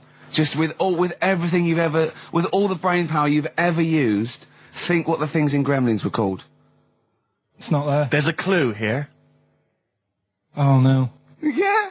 They're not. What? Gremlins. Yeah. Play a record, Carl. What about the fact that the world's tallest man is living in a semi in Neasden? It's alright, isn't it? Something that someone told me in the week is that, do you know all these tall people like this guy? Yeah. Which is a bit weird they've only just found him, considering he's the tallest man. I think that's a bit weird. Yeah. Someone told me that, do you know the guy who was in James Bond, the big bloke? Yes. Jaws. He's got the same illness as this bloke. Right. And what it is... It's called tall. It's something about... You're suffering from tall. You've got a small tumour or something just behind this part of your head. Yes. Oh, yeah. Just sort of in the middle of your eyes. Yeah. And the pressure on that makes you grow really tall or something. Yeah. So he needs to get it sorted. That's your advice to him. Yeah. Get it sorted. Well, I think we should have a white van man session. Oh, white van man. I think people tune in for the white van man Yeah, session. people who haven't tuned in, they don't know. If people aren't familiar with this, The Sun runs a column every day which is asking some punter from the street their views on the week's big events, and we just thought, why not hijack that idea, but apply it to Karl Pilkington. Carl? I've seen much news again this week. You've not seen much news. Don't worry, I'm sure you have an opinion on it. Just give us it from your heart. So Gladiator. Okay, so, well, on the subject of Gladiator, what do you make of Russell Crowe's appalling behaviour at the BAFTAs? This is, I heard a bit about this. This is, when he got some director or something, because... Director or producer and threatened him, because they cut his bit, didn't they? They cut a poem that he'd done during the acceptance speech. I watched it on Sunday night.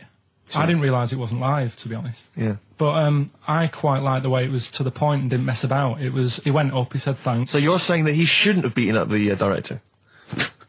Is that what you're basically saying? It's a bit over the top. You thought I mean, if you didn't have time, if you really, I mean, what's the poem got to do with the film anyway? He was an awards. So do you think it's ever justified to beat up a TV director if you're a major Hollywood star? Depends what he's done, but I mean... Right, what would he have to have done, Carl, for it to be fine for him to then beat him up? The thing is, right, forget all the beating up. At the end of the day, it was a awards thing for a film. The poem had nothing to do with the film. Yeah. So go up, collect your award for that thing. And if you really, really wanted people to hear about this poem, he could have photocopied it and left it at the entrance and said, on your way out, this is a really nice poem, pick one up. No, but the thing is, he knew it was televised, so he knew by saying that poem once, he was reaching 5 billion people. That's a lot of photocopies. Do you see what I'm saying? I'm not saying he was justified. It wasn't a poem award. If it was an award show for poems, you'd say you can't cut it out. It'd be like doing the top 40 and then going, #1's good, but we haven't got time for it. But it's a films thing. Okay. And he went up and he got the award for the film. Which film was it for? I don't know, but when I wanted to give you results, I said, let's give Carl his results. Steve went, no, we should introduce people to Carl again, just remind people what Carl's like. And he's so right. I'm so glad we did this first. Am I right, though? Carry on, Steve. Okay, the next topic, what about this big debate over whether Kylie Minogue's had a bum job? I'd have to see it. Next. Okay. Anyway, Carl, look, let's have a little quick session of White Van Man. For those that don't listen to the show regularly, The Sun, as you know, has a section called White Van Man where a member of the public gets asked their opinions on the week's big political and social hot potatoes. Carl, we just thought it would be fun if you answered some of the questions. It's not so much questions, it's just your views really on these big news stories. What do you make of Olympic ski hero Alan Baxter testing positive for drugs? What did he do? Well, he won a gold medal in the Olympics, and he was a skier. Right. And he won gold medal, and they've just tested him positive for some kind of illegal drug. But what, I mean, if he did, why take drugs to ski? Why? Because all you do is balance. But imagine, it'd be amazing if you were stoned, like going down a hill. Yeah, it's not like you have to... It's not going to help you, is it? No, it's just like... gravity that's doing all the work, isn't it, with skiing? Yeah, but it's often to do with your athleticism, isn't it? It's no, but it'd be like saying, and we've just found out the people on the toboggan were on crack. It's not going to help them. You sit there and you go with the flow, and you try and you hold on. Could I say, the drugs he was taking... that's his defence, He probably wasn't jacking up H or, dropping a few E's or getting stoned. He was probably taking more sort of performance-enhancing drugs, as opposed to him just, like, scoring some shit around the corner from someone, getting off his tits and jumping in a toboggan. Doesn't mean that, does it? He wasn't off his nut. Yeah. You tested you pissed out your head. But why doesn't he just say, don't be stupid, why would I do that? It's just not going to help me out. But it is, isn't it? Because performance-enhancing drugs do. Wait a minute, Steve, wait a minute. Carl, right, look at this way. Okay, look at me, yeah? Have I got his attention? Yeah, the light's glinting off your ring there. Yeah. Okay, right, now, keep concentrating. Right, some athletes, you're aware they take drugs, that's to build up muscle. And stuff. Yeah, swimmers. Runners, yeah. Not only do they help build muscle, right, but they can actually, give them a boost performance-wise, yeah. Sort of like steroids and all this sort of stuff, right? So that's the sort of thing we're talking about, okay?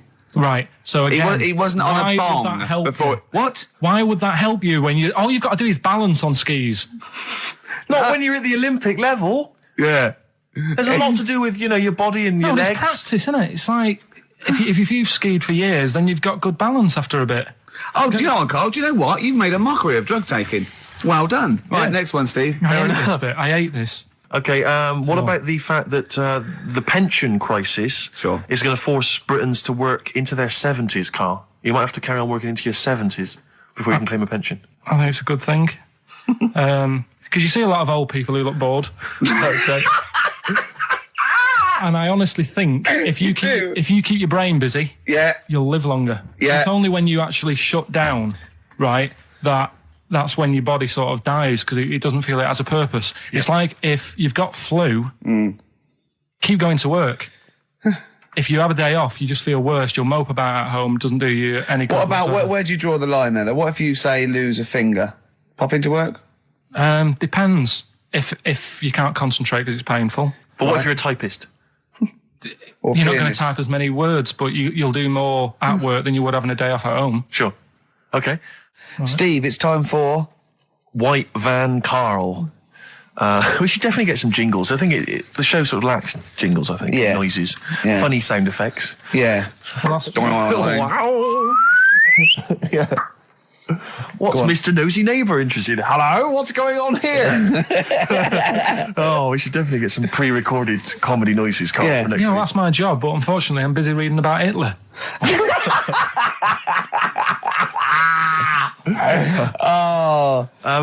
For those that don't know and aren't familiar with this feature, basically The Sun runs a White Van Man column where it asks just people who, every men and women, their views on news stories from the week, and we decided we'd just ask Karl his opinion on some of the same issues. This week... Not like us to rip off another idea and just use it for our own... No, but this time... The White Van Man in The Sun this week is Herbie Crossman from Harrow in Middlesex. Herbie. And he's asked his opinion, Karl, and what's yours, on pop idol Will Young admitting he is gay.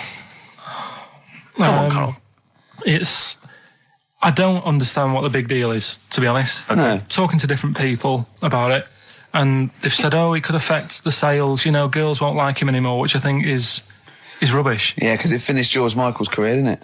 Oh, yeah, and I was thinking when I was growing up, right? And Freddie Mercury. I was into Kim Wilde, right? Sure. Now... And her kids. You're not going to tell me she's gay, are you? No, but if they said, she's a leather, right? I wouldn't say, right, that's it, I'm taking kids in America back to the shop, I'm disgusted. Sure. I liked her. Yeah. I don't think I'm ever going to, meet her and marry her and that, so what does it matter? Yeah. Will Young, he's a good voice, he's gay, a lot of gay people in the world. Georgie boy was gay, I guess. There you go. Nothing more and nothing less. The kindest guy I ever knew. So Do you Bowie? No big deal. That's one of your favourite songs, isn't it? Brilliant. Killing of Georgie Parts 1 and 2, isn't it? Yeah. Okay, what do you say to the fact that a judge has decided that we, the general public, have a right to know about stars' flings?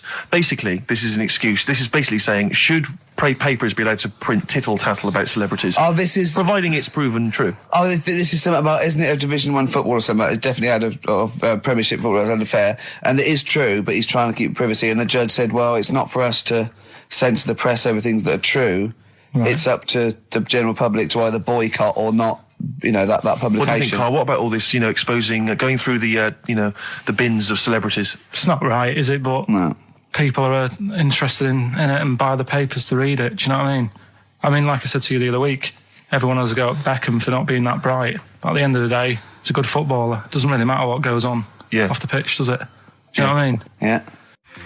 Express 2 featuring David Byrne, Lazy, XFM 104.9, 1:45. I'm Ricky Gervais. Steve's got The Sun. Yes, we're just going to be doing White Van Karl, where we ask Karl the questions the Sun asked some other bloke. That's right. Because we think Karl's got more to say than anyone on anything. Karl only tells the truth, by the way. Just remember that, listeners. Off you go. Yes, well, today's White Van Man in the Sun is John Slade. He owns his own door maintenance company. His answers are very informative, I have to say. But, Karl, what do you make of the Channel 4 producer, aged 30, who duped a school into believing he was a teenager for a documentary? Are you familiar with this story? No, go on. Well, basically, a 30-year-old guy kind of fooled the school into thinking he was a pupil for a secret documentary. The school's outraged. Do you think that that's, for you, should anything go when it comes to making TV? I think I've said to you before, there's loads of kids at my school. I remember being in the first year, and kids who, what year do schools go up to? I was in the first year. What is it? 11. 5? Oh, sorry, first year of infants and juniors. No, secondary school. 11. Right, year 11. Kids have beards and stuff. No, not year 11. They're 11 when they first go to secondary school. Right. Well, I'm 11. The kids at the older end. Well, there's a fifth form, and then there's you can leave when you can leave when you're 16, I think, can't you now? Right. Well, kids who were 16 looked old. They did have beards. I remember going there and thinking some of them were teachers.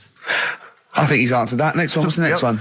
Tattoos and everything. I think they're kids in the earlier years even. What do you make of the fact that Mariah Carey's £38 million payoff has cost EMI staff their jobs, and we're talking 1,800 EMI staff who have lost their jobs? What do you think of that?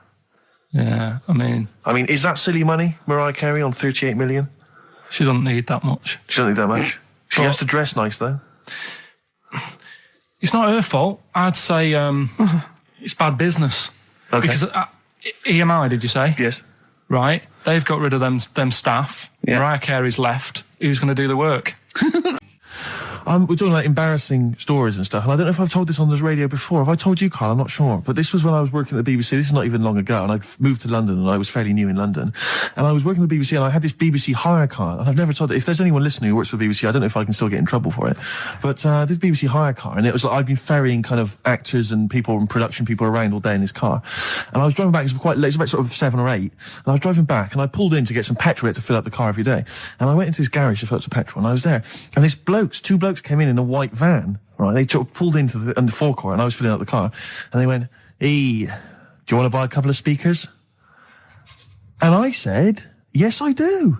Yeah. Because I'll tell you the reason. It was like I was so flattered that they thought I'd be the kind of bloke who would A, need some kind of classy speakers, and B, would like to buy them on the sly. Do you know what I mean? Yeah. I thought, they like the They've fact seen me. They've seen I look a bit of a hustler. Exactly. Yeah. I'm a street sort of guy. You can see by the way I use my walk. Exactly. Yeah. So I couldn't believe my luck. So they drove behind the garage, the little sort of garage bit at the back, and I went round there, sort of casually went round there, sort of locked the car, went round there. They went, open the back. You had 2 speakers in there. I said, "Are you sure these aren't knocked off, mate?" He went, No. We work for Dixon's. This is the story he spun me. We work for Dixon's, right? And we're delivery men. And if we make a delivery and the person's not there to sign for the goods, then we have to bring them back to the warehouse. But if we can sell them on the way back, then that's really good for Dixon's. Dixon's must love that. And instead of thinking, are you sure some kind of troubleshooter didn't... I mean, did someone go into Dixon's and go, you're not getting in the garage forecourt market? Jones. Exactly. Get a couple of lads in a white van. Exactly. Yeah. So anyway, so I sort of bought this story, and I was a little bit dubious, and I went, right, let me hear them then. And he wired them up to the car stereo, and boom, boom, boom, they're playing. So it was some groovy hip-hop. I was thinking, great, these guys know what I'm into. Yeah. And he's giving me the talk and stuff. And I said, I'm a bit worried these are knocked off. He went, no, listen, we got a bloke at Dixon's who can confirm this is fine, right? Phone him up, use my mobile, right? And quote this reference number, right? So I phone out, and I goes, I go, hi, some guys here in a garage forecourt trying to sell me some speakers. Just wanted to check. He went, it's fine. I went, should I just read the reference number or whatever? He went, if you want. And X14, and I'm like, yes, fine. Yeah. Okay. You know what that was, don't you? That was actually Mr. Dixon himself. Exactly. Yeah. Exactly. So I'm thinking, well, they sound great. They're giving me for a knockdown price. I'd say they were like 400 quid. They were like 200 quid or something. It was a good bargain. I was in the market for some speakers as well. Yeah. So, while they were loading it's them all kosher. I phoned Dixon's. Exactly. I phoned Dixon's. That's fine. Yeah. So while they're loading them in the back of the BBC hire car, right, I'm in there paying for the petrol, right, and the guy who's serving goes, you're right. He goes, what were you doing around the back with those blokes? Right? Because obviously there's security cameras filming this whole transaction, right? And he goes, what are you doing around the back? And I went, brilliantly, there's some old mates. Some of my mates were just having a chat and that. He went, oh, right, okay, like giving me obviously the evil eye. So I went back to the van. So I'm in the car now, and I'm driving with one of the blokes who's in the van with me because I didn't have the money on me. So I had to go to the cash point to get the cash, right? So I'm driving with him, and the other guy's following me in the van, and he was like a northerner like you, and he was giving it all the, all right, I tell my girlfriend's a DJ, she's got some of these speakers, they're fantastic, and he's giving me this. And then my mind starts working. Now that I've got a bit of time to think, I'm thinking, wait a minute, this all sounds a bit dodgy. Yeah. It dawned on me, Rick. You know, fool, are you? You're streetwise. Exactly. You're streetwise, Steve. Not only that, I was thinking, how am I going to get them home? I've got to drop the car off at the BBC. How am I going to get these huge speakers back to where I live? And how can I pay for them? Because I've just spent £100 on Find the Lady with a couple of blokes in the square. It seemed like a fair game. Some of his friends were winning. But so I explained to him, I said, I can't get them back to like Brixton where I was living at the time. He went, don't worry, give us an extra 20 quid, we'll take them home for you. Oh, that's good. Deliberate. No, they do a whole service, you see. And there's also a backup guarantee.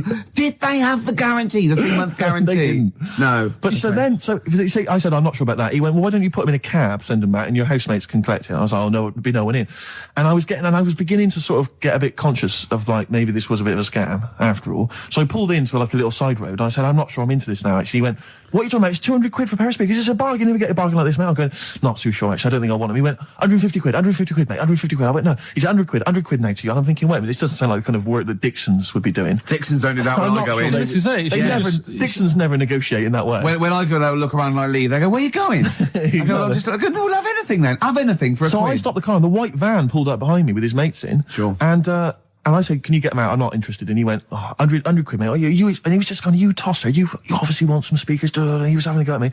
So I was carrying the speakers out and putting them back in the white van, and he was just shouting at me. He was going, 70 quid. I was like, 70 quid from 200? This is ludicrous. You realise that wasn't Dixon's policy then. Exactly. They don't usually shout, you tosser, as you leave the, you leave the shop and walk down Camden High Street. They're not usually shouting, you tosser. You should have took the offer of, like, the monthly payments they've got on at the moment.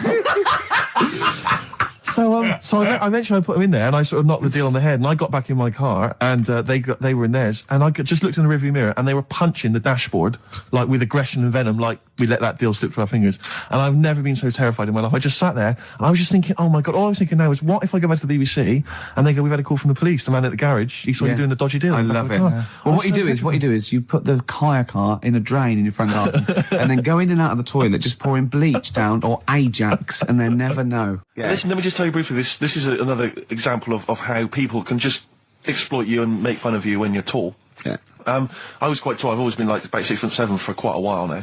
And when I was about 16, I went to a big New Year's celebration in Bristol, where I come from. And everyone kind of congregates in this big sort of part of town, and there's all people dancing around, like in Trafalgar Square. And I was there, and somehow I just picked up a balloon somewhere along the line, one of those kind of helium sort of balloons, and I was holding that, sort of dancing around. And these two girls came up to me, and I was thinking, yeah, okay, it's New Year's Eve, brilliant, that's my kind of party. Yeah. And they came up, they went, hey. Once a year. And they said, you going to be here for long? And I went, well, maybe. And they said, it's just that we've arranged to meet back at you in about an hour. I went, what do you mean? I went, well, it's just because we can see you wherever you are. Don't worry, you can move around and stuff. We'll see you with the balloon. Just arranged to meet some friends. I love that. A landmark. So, like, pilots use that. Oh, we're just coming in. When we see Steve Merchant, we'll be descending to Bristol Temple Mead. What's really funny is New Year's Eve, Trafalgar Square, you got a huge column, but they use Steve as, like, the meeting point. Steve's got a huge column. Brilliant, Rick. Well done. Award-winning comedy from Ricky Gervais. So I went to a party, and I was quite excited because I had the car, I had the motor, and there was a chick heading down to the party that I was like, I had my eye on. And I thought, now I've got a car, and going to the party, it's going to be amazing, right? And various friends had said, like, can we get a lift? I thought, yeah, groovy. Yeah, I'll pick up the chick as well, who's a friend of a friend. Yeah. So cruising down to the party in the motor, the Volvo estate, and there's nothing sexier than that. Slipping a little bit of Billy Joel on the stereo or whatever. Oh, something classy. Exactly. And maybe it was Billy Ocean. I think maybe it was quite a Billy. Maybe it was Get Out of My Dreams, Get Into My Car. Ideally. Yeah. So I get to the party, and inevitably it was one of those house parties where the chick that I had my eye on, she kind of was chatting to other guys, and she wasn't really paying attention to me, and I was sort of... Trying hard to get, was she again? Same old story. Oh, they make me laugh. They know how to tease, don't they, the ladies? Who are they kidding? So I'd follow her like a dog, from room to room. Yeah. And watch her quite literally, sometimes he was barking. Yeah. And while, just watch her while she talked to other blokes. And then, obviously because I was driving, I wasn't drinking, so I was not really enjoying myself. And then somebody said, should we go and pick up Vera? And I thought, right, okay. And they went, Steve's got a car, let's all leap in there, we'll go pick up Vera. And this girl was like up for it as well, so I thought, brilliant, I'll be back in the car with her, away from all these lads. Yeah. One guy she had her eye on, he came as well, I was a little bit annoyed. Yeah. But anyway, he was in the car, so I'm driving down these country lanes, just driving along, and they're directing me, they're saying, go left here, go right. And then suddenly we stop, and one of them goes, just drive into that field, this pitch black field, right? And I'm sort of, well, it is my parents' car. Just drive in the field, Steve. I'm thinking, well, I don't want to, not seem like I'm a hard, cool, crazy kind of guy, because the chick's in the car. So drove the car into the field. They all leapt out, started running off into the darkness, shouting, Vera, Vera, Vera, where are you? So I'm just sort of sat there in the car, waiting. Wasn't Vera Lynn, was it? Because she likes to hide in fields. Bizarrely, it wasn't. Right. It was just, I was just left in the car on my own with Billy Ocean, and suddenly, out of the darkness, they come back holding a Vietnamese pot-bellied pig. that they had stole from a nearby farm, and they knew that the pig was called Vera because someone knew the farmer or something. Anyway, so they got this pig. So now they're going, "I'll put the pig in the back of the car. We'll take it back to the party. It'll be hilarious." I'm thinking, well, I'm not sure I want a pig and all its piggy crap in the car, right, crammed in there. But they say yes. So obviously I'm thinking again, I don't want to look like I'm a nerd. I'm terrified of that, Rick, ever happens. Yeah. So, So you go, hey, bring the pig into the car. Exactly. I'm no nerd. Exactly. Yeah, go on. So now we drive off again. I got this pig kind of screeching in the back of the car. And, they say, stop again. Let's do some cow tipping. And they do that old thing, about the fact because cows sleep standing up, don't they? So you can push a cow over and stuff. Yeah. So they're having a wild time, hilarious. So this time, now we get to a sort of dead end in the road. And, they say, well, turn around, let's go back to the party. And I'm thinking, fine. Try and do a 3-point turn in this very narrow country lane, right? Get the Volvo estate wedged horizontally across the road. Can't get it out. Just can't seem to sort it out. I don't know what. I'm panicking because there's a pig in the car, right? And, local disgruntled farmers, right? People drunk, partying, probably off their head on some kind of weed. Rick. Was it loads of blokes with, pitchforks and flaming torches going, burn him. He's playing with our pig. Exactly that. And so that, I was so terrified that all I could think was they're going to have to send a helicopter to lower a magnet onto the top of the car to lift the car up and put it the right way around. You used to read a lot of comics, didn't you? Yeah. So, do you know what I started doing? What? Crying. Did you really? Yeah. Why? She started crying, just very slightly, started getting upset. And the other guy that the girl fancied, he had to get into the driving seat and sort it out for me by slowly edging forward and backwards. That's the worst bit of the whole story. Yeah, edging slowly back and forwards. He just sorted it out, just slowly worked the car back round, and then we were off. You were just gently weeping. Just gently weeping in the back. The bloke had just taken the bird that you saw from a distance. Exactly. That was basically your wife in your head by then. Oh, yeah. Was it? I can't We believe were happily married with a pig for a child. Don't joke, that could happen. I know. The pigs come, if you like. Sorry? What did you say? What did you say? When you do what, Carl? What? What did you say? No, what did you say? Because I don't want to have to go to the radio authority again. What did you say then? Just remember. We are going out live, Carl. Yeah, remember Tom Binns, right? What did you say? What I'm saying is, why were they shouting Vera? Because pigs don't come to the name, do they? Hey? I don't know the ins and outs of pig, have how to lure a pig into your trap. Can I just tell you some very, very interesting things about pigs? Please do. Right. One, everyone knows they have a corkscrew-shaped penis, right? A corkscrew-shaped penis. That's the tail, isn't it? Two, they can't look up. They can't put their head back and look up, right? Three, they can have a 30-minute orgasm. Rick, is it only pigs that have got a corkscrew-shaped penis? No, and landlords. Okay. Very handy. Right. But I was in there was this woman sat next to me. She was a big fan one. She was crunching on some popcorn. Again, that's a crime. Why they're selling popcorn in cinemas? I don't understand why the noisiest. Regularly. Why the noisiest food in a cinema? Yeah. I don't understand why that's come about. Yeah. Really makes me angry. Yeah. Exactly right. Smoothies. We want smoothies without straws. Exactly. The trailer for that film AI, Artificial Intelligence, came on. Remember that? And the tagline was, David is 11 years old. He weighs 60 pounds. He's 4'6" tall. He has brown hair. His love is real, but he is not. Oh yeah. And she just went, how old was he again? To her boyfriend. Right? Just ruined it. War film trailer comes on for some Pearl Harbor or something. She goes, yeah, I don't fancy that. Just announcing this, don't fancy that. Too many war films. So then the trailer, then the opening credit comes on for Crouching Tiger. And before that, that thing that comes up that says it's signed by the BBFC and it has the kind of certificate and everything, and that certificate to say what age you have to be to see it. That came up, and it said Crouching Tiger, Hidden Dragon, in brackets subtitles. She went, it's not subtitled, is it? I thought this was the most famous foreign film for years. It won Oscars. It was a huge film. Everyone knew it was foreign. She goes, it went, and so the credits begin. It says Crouching Tiger, Hidden Dragon. She went, stupid name for a film. What? She just She paid to see it. She was with her boyfriend. So then it starts, right? And obviously it's in Japanese or Mandarin or something. She's like, and they're all talking in Japanese. Japanese or Mandarin. Whatever it is. So they're speaking in this, Japanese language, Oriental language. And she's going, don't they sound stupid? Don't they sound stupid? She's going, and then the subtitles come up, and it's quite a weird kind of strange language they're talking. And she was going, can't make the subtitles out either. It's both gobbledygook. Just wittering on every step of the film. I totally agree with you, but what I like in your telling of it, I know you're getting quite emotional. I'm genuinely livid. But she went Mandarin or Japanese, some Oriental language, and well, I don't know what else. It's a strange language. It's a strange language. Well, anyway. Oh dear. So then I moved I climbed over several seats, made a big huff of, make a big show of moving. Yeah. Sat next to a guy on the phone, just chatting on the phone. Oh, I'd have gone mental at that. I was lit. So now I hate that film. I didn't enjoy it. I don't like seeing it. I don't want to even think of it. It's subtitles, isn't it? What? Rubbish. That's why I get videos. Huh? Yeah, I should have thought that through, Carl. You're absolutely right. Lamb Chop? Yeah, let's play Lamb Chop. This is brilliant. This is from this CD that came out recently with Uncut magazine. Occasionally they put out some quite interesting free CDs. And this was one that had various covers of Rolling Stones songs.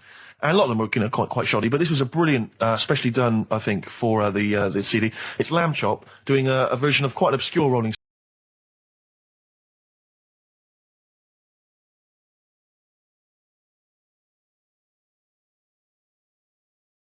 That was the record before us, and here we are, pre-recorded, because we did this a few weeks ago, because we're not here at the moment, are we? We're away in that. I'm Ricky Gervais, with me Stephen Merchant. Hello there. And Karl Pilkington.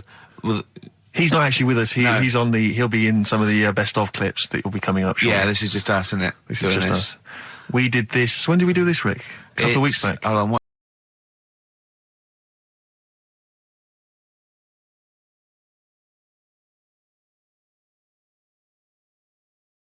I'm Ricky Gervais, with me Steve Merchant and Karl Pilkington. And England are world champions again then, so... Oh, it's brilliant. It was amazing, wasn't it? See, I'm not a rugby man at all. I never watched rugby. I think the last time, was when we won about 12 years ago, whenever it was. And I got into it last week because I realised we were doing so well. I'll watch England win anything. Yeah. Do you know what I mean? I don't care what... In fact, I wasn't into war when I was little until I realised we were so bloody good at it. We are really good at it. It's brilliant. But, yeah, fantastic. Yeah, it was great. Right, that's the rugby thing over. What next? That's it. That's all I've got. That's all I had today. It does steam me... Sometimes I watch it and it does remind me of when I play rugby, because one of them will boot it down the field, and then someone will catch it and boot it straight back again. Yeah. Which is essentially how we play rugby. I was made to play rugby. We had to play rugby. Yeah. And I don't think I'd get rid of the ball so quickly. Yeah. I don't think I ever got tackled or fell over. Yeah. I think I touched the ball about 20 times in the 2 years it was compulsory. Yeah. I was terrified. Yeah, absolutely. That's same as cricket. I can't... I'm a terrible batsman. I'm all right at bowling, but it seemed like the pastime for people I went to school was to injure you. Yes. It was funny to see someone poleaxe. It was funny to see someone get a cricket ball in the head. Absolutely, yeah. I never relaxed into rugby because the first day I was going to play it, my mum, I swear to God, my mother said, "Are you playing rugby today? You got the kit and everything. Enjoy it. Be careful." There was a kid at my school who broke his neck. And thanks very much for that. See you later. So I just went to school absolutely one thing, broken neck, is that or you get better in a couple of days? You can find your wheelchair. No. Enjoy the game, though. Yeah, no, it was absolutely I was just petrified from that day. See, at least American football, got the padding, the helmets. Yeah, but anyway, no injuries, thank God. Thank goodness. So, well, I tried to play rugby, but it's awkward when you've got glasses. I don't know, there's something about you didn't really play with glasses on? Yeah, of course, I couldn't see anything, could I? I couldn't see anything. How else was I going to play? Oh my God! And so you're bound to be cautious, because inevitably you're a bit more cautious when you've got glass next to your face. But you were the tallest person on the pitch as well. Yeah. I mean, you were when you were about 14, you were probably 6 foot already, weren't you? Yeah. And everyone else was what, 5'2"? Yeah. So you were towering above them, with glasses on. Just with the glasses on. And you've got pretty cool glasses now. You've had a bit of a makeover. It's like Trinity and Suzanne said, first thing to go, the glasses. Sure, sort them out. Yeah. And presumably you used to have those National Health sort of bottles. Pretty much. Yeah. Is it true? You've never been able to mosh? I tried to mosh. Because I've always watched people stage dive in, moshing at concerts. I've always thought that looks like brilliant. You know, when they ride above like everyone's wave, heads, like they're surfing across someone's heads. Yeah, everyone's like, yeah. And I always wanted to do that because I'm a big rock music fan. And the only time I did mosh was at Rage Against the Machine. I tried to mosh at Rage Against the Machine. I love the idea of a band called Rage Against the Machine, aimed at a man with glasses who won't mosh. Well, it was at the Reading Festival, and I think the lead singer, I forget his name, he went, can I just remind everyone that racism and fascism are on the rise in Europe again? let's not let it happen. What did you do? And we all cheered, obviously. I mean, if there's one thing that guarantees a cheer at Reading Festival, it's down with fascism. And what did they do about it after the concert? Pretty much went back and... went home and had a cup of tea? Probably, I don't know what they got up to. They didn't go to Europe then and try and stop... I don't think they got involved politically in Europe. I think they just continued to rage. Against the machine? Yeah, mainly. but largely in America, I think. Sure, but, I tried to mosh, and I got moshing, and glasses flew off. And I remember, because we were playing away, you know, you do what you tell me. And I was just going, careful! I've dropped my glasses. Can we be careful? Loads of kids in hooded tops. Yeah, exactly. Just going mental. Yeah, and they're all jumping up. So I was going, can we just calm down for a second? Let's not be silly. Yeah. It was absurd. And I had to kind of, you know, scrabble around on the floor, and thankfully they were okay and they didn't get broken. So what couldn't you do then? What do you mean, what couldn't I do? What, at school? Can you not see without glasses? No. I mean, it's like that you couldn't do anything. It's a blur. Really? It's a blur, definitely. God. Yeah, it's like being kind of...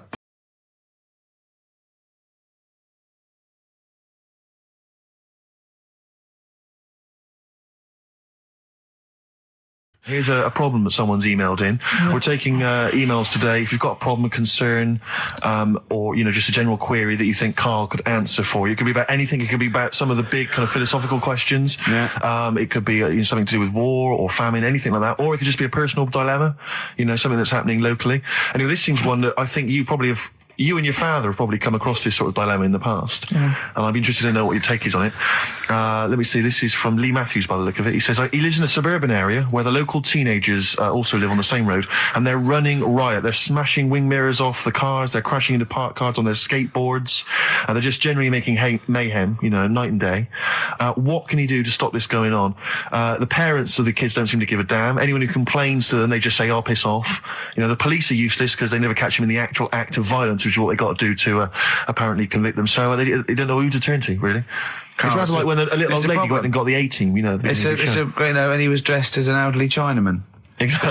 She knew who he was. Colonel Decker didn't have a clue. Yeah. You see, it's weird because now it has got out of hand. Do you know what I mean? Like years ago when I was growing up on the estate, you had problems, but not like you have now. Do you know what I mean? You know, summers were nice as well, weren't they? Well, right. And police are getting shorter and younger. But you yourself kind of admitted in the past that you were something of a tearaway. You didn't do anything like these kids here. The thing is, I was scared that if I got caught doing it, my dad would go mad. Yes. And I remember smashing a car window by accident and legging it in the lounge and sort of pretending to go asleep on the settee. Right? Genius. And I heard a knock at the door. He chloroformed himself just to be unconscious when his dad came home. And there was a knock on the door, and I thought, oh God, this is a fella, he saw me. I was chucking a stone in the air, seeing how high I could throw it. Of course you were. Did it keep landing on your head? That would explain a lot. And it came down. Chucking a stone in the air, love it. To see how far I could throw it. Brilliant. So, you know, I wasn't bothering anyone. Did you invent that game? Right, Did you get a stone for your birthday? Go and play with your stone. He gave one to Suzanne. Karl, go and play with your stone. No, the thing is, right, and it came down at a funny angle, and of course it did. It ate the back of this car, and the back window is the most expensive because it has that heating thing in it. Yeah. In case you got a frosty window. Yeah. So I thought, oh God. So I legged it in, got on the settee, went to sleep, knocked at the door. Genius. It's a brilliant plan. It's a brilliant plan.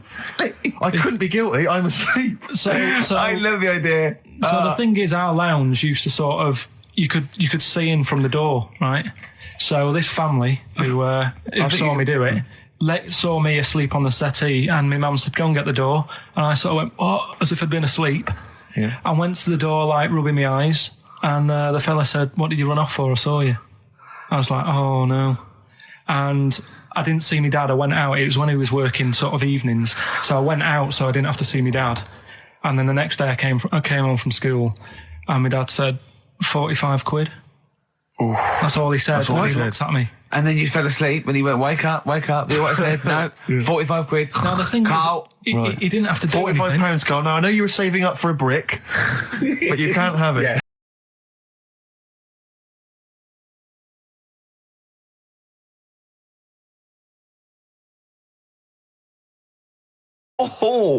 That's feeder and come back around. It's a new leaf, Steve. I'm going to do properly now. I'm not going to be slovenly. I'm sitting up straight, you see. Yep. And it's going to be a proper DJing, because I think coming up soon, some great tracks, including a new one from Abs and an old one from Snow. Informer. You know me, don't know me, Eka boom, a licky boom boom down. I'm joking, of course. We've got some fantastic tracks. There's some stuff, great yeah. chat, and we've got Carl with Some me, great Steve. chat. Steve, I'm Ricky Gervais on XFM 104.9. There he is indeed, with him, Steve Merchant. And Karl Pilkington, of course. Say hello, Karl. All right. Yeah, nice. And you say you read... The beginning of a radio show is very much your wares, your shop window, laying out your stall. I don't think you could choose a better track than The Only Ones, Another Girl on the Planet. I'd love to hear it. One of my favourite intros, that. Amazing. Oh, that was dangerous, because I once heard on Capital Radio, this has got to be the greatest rock intro of all time. And they played Money for Nothing by Dire Straits. Brilliant. Yeah, Yeah. I can just imagine them putting their head down. I remember a friend of mine, when I was at school, he just bought a car, and he took me outside to show off the stereo system, Money for Nothing. Really? He just played that. I've never heard the song before. Just played that for its entire 4 or 5 minute duration. It is a to good show song off for the sound system. Yeah, it's a good song for showing off intros and sound Yeah, systems. Exactly. Yeah. You said you were driving along earlier. You saw someone. Yeah, it was one of those zooped up sort of sporty saloons. Nice. You know, the big like a Mondale or something, those big, and it was blaring out, and the bloke in it was sort of like, I could tell he was 24, but already going bald. Yeah. From like obviously his estate agency job, not too well. Yeah. But he's made a bit of money, and the stereo system was ridiculous. I mean, so loud, and it was going through Covent Garden. He was playing Snow in Informer. Do people remember Informer by Snow? It was a big tune in my I don't know. It's great. Yeah, I always enjoy it. Can I bring that in next week? Can we play Snow next week? Well, you can play a tiny little bit. Tiny little bit of Snow. Yeah. Informer. Do you remember Snow, Carl? Yeah, you loved it. Yeah, big tune. Yeah, loved it. Oh, did you? Big tune from the 90s. Happy song, isn't it? You were saying that you've turned over a new leaf. Yeah. Is that in all aspects of your life, or is that just in your broadcasting career? Because the reason I bring that up is because, do you want to describe what you were eating just now when we came in? Because you're a 40-year-old man, you've put on a little bit of weight, so presumably you're watching what you eat. Well, no, but it sounded exotic. I went into a cafe and they didn't have a cheese sandwich. Right. And can I describe what it looked like to me? Right, it looked to me like a big slab of cheese. You've just got them to just cut off a big block of cheese, like the size of a CD case, or one of those double albums, right, of cheese, right, and just lightly melt that for me so it drips over my hand and it gets really greasy in the bag. But just lay some strips of bacon on the top. Yeah, but listen, you've embarrassed yourself. Is that what it was? No, it's a croque monsieur, so it's French. It's a what? A croque monsieur. A croque monsieur. Yeah, and so I thought, I've never heard of a croque You're having monsieur. let's see, you've embarrassed yourself. Is that how it's pronounced, or is it croque monsieur? Oh! Hey? You didn't expect me to be bringing out the French. Eh? Tu aimes la musique pop? Oui, je t'aime la musique pop. Le plume de ma tante. Où est le syndicat d'initiative? That means my aunt's pen. So what was it then? It was a croque. Yeah, and it was just too greasy. It was just too, and it was all wobbly. I like toast, like it to be crisp. Sure. That's the thing with like, what? This is rubbish. Play Coldplay. Back to form there, Oasis, and Little by Little. This is XFM 104.9. I'm Ricky Gervais. Who are you? My name's Steve Merchant. Good to see you. Thanks. With us, the producer in the studio is Karl Pilkington, and he'll be doing the buttons. Yeah, you made a good effort there. But, once again, got bored. Words are your enemy, Rick, and they defeated you once again. Just run out of steam with the sentences. Every week I think, well, I'm really going to make an effort now. I've chosen some records. Yeah. That's it. That's as far as it goes, isn't it? Yeah. Maybe you should write out what you're going to say at the top of the show. Write that out. Get a nice big crayon. I like to keep a little bit of, a little bit of something, a little bit of spark, a little bit of liveliness to it. Sure. How are you? Good to see you. Yeah, it's great. It's great to it's great to be out of the house again. Yeah. Oh yeah, just I was going to say, because we've been doing this for a long time now with a little break, but XFM are bringing new listeners all the time. I've heard 4 or 5 a week. Really? Yeah. New listeners tune in to XFM 104.9. Beware. Yeah. And we might take it for granted the people that know who we are, know who you are, know who Carl is. Sure. Now, if you're a regular, then you know exactly who we are. But for those of you who don't, I'm Ricky Gervais. Ricky Gervais, a BAFTA award-winning actor and writer. Steve Merchant.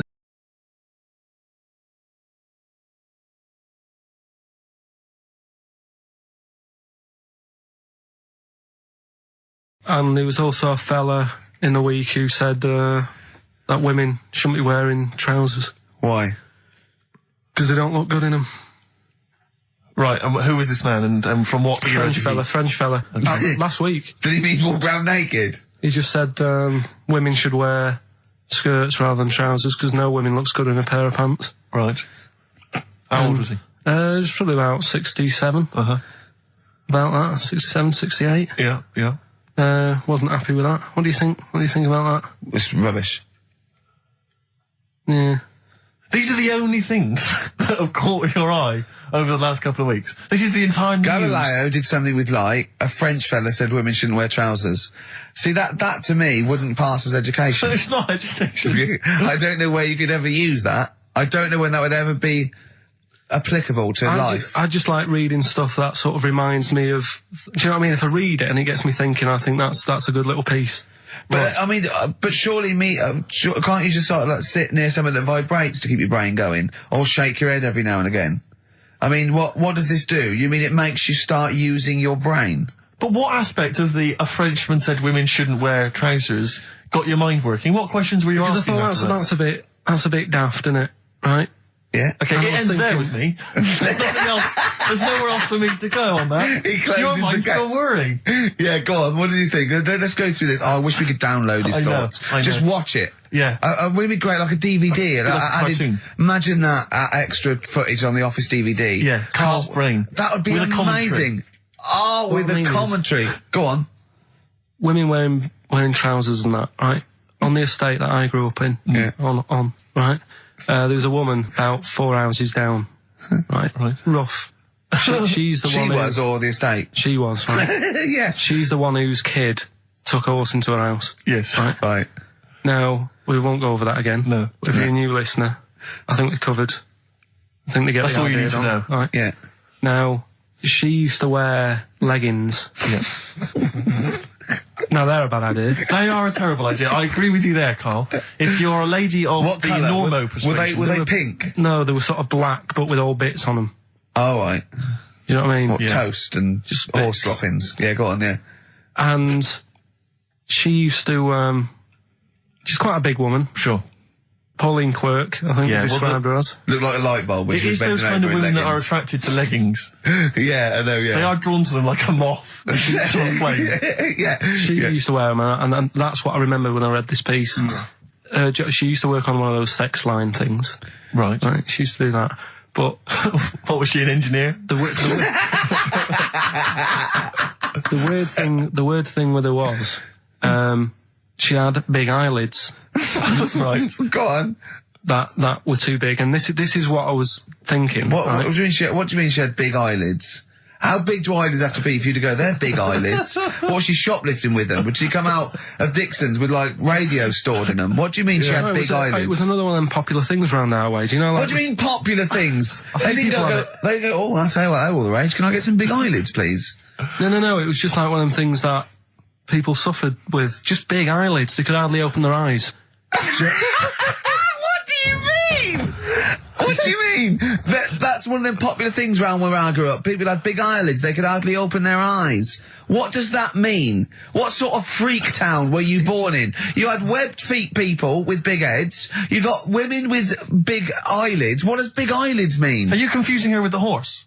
Yeah. Did she have hooves? Look, what? Just too much skin. It was like the neck of a chicken, but on the eyes. Well, what's your point? Anyway, so there's this big eyelidded woman with the And leggings. that's what I'm saying to you, though. That's when I read that story with people with trousers. Yeah. I went from that. Yeah. To into a that. woman who used to have big eyelids. I still not the point. But then, and also the other bloke who had the eyelid problem was a mate of mine. Right. His dad had it, and same problem, massive eyelids. I don't know what that means. I don't know what that means. I used to say to my mum, I'm going round to Dave's house. Yeah. And Or Drew say, Pig, well, as you call him. that's all right, but make sure his dad doesn't take you out in the car because he could hardly see. He had to have his head. He gets to tilt his head back to keep his eyes Make open. sure! Did he have a couple of matches with him at all times? Oh. What a load of gobbledygook. I know. But this began as educating Ricky. I know, So it's what, like he was people thinking, with eyelids. But it's like you're supposed to make that leap as well. Yeah. If I mention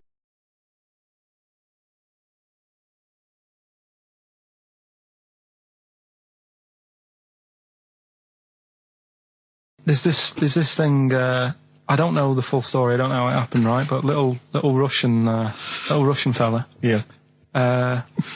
He was, sort of having sort of emptying his bladder, right, and somehow electrocuted himself. Right. And, sort of did a bit of damage. How did he smashed onto some live wires or something? Something like that. So Did anyway, it damage to himself or to an electric fire or something? no, to himself. To himself. Yeah. And, so the doctor... Didn't slip and took curling tongs went up his arse when he was pissed, because that's happened a lot in Yeah, we've all been hospitals. We've all shoved the old curling tongs up the arse when having a piss. Right. So, I can't even be bothered. No, go on, we're interested. We're interested. Why, come on, we're interested. Don't You give up. can't be bothered. You get Mondays off. Do some work. Right, so anyway, so the doctor says, oh, it's not looking good, we'll have to take that off. What? I was like, Novectomy? Yeah. Really? But the funny thing is, right, Nothing funny about that. they've done, you're doing me head in. Just tell the story. Just doing me head in. Oh, you can chill out on Monday. I've only got 15 minutes, but I'm going to talk to you every Saturday. I'm going to get the money's worth out of this, because you get Mondays off. And I can't bear the fact someone getting away with something like that, because it's terrible. So you're going to stick this out, or you're going to have to work Mondays. So take it on the chin, right? Okay. Just finish the story. Yes. I command you. Just do it. Anyway, so they said, he said, you know, will you be able to sort me a little knob out? A prosthetic Right? cock, yeah. Yeah. But they put him out for the operation. Yeah. He woke up. Yeah. Right, and he's thinking, oh, thank God that's over and done with. Yeah. They've only grown it on his arm. What are you talking about? You twat. Shut the you're an idiot. What do you mean they've grown it on his arm? Apparently, like, that's the way they do it. Oh, yeah, but to then put it on, that wasn't a mistake. It wasn't doctor going, did it go there?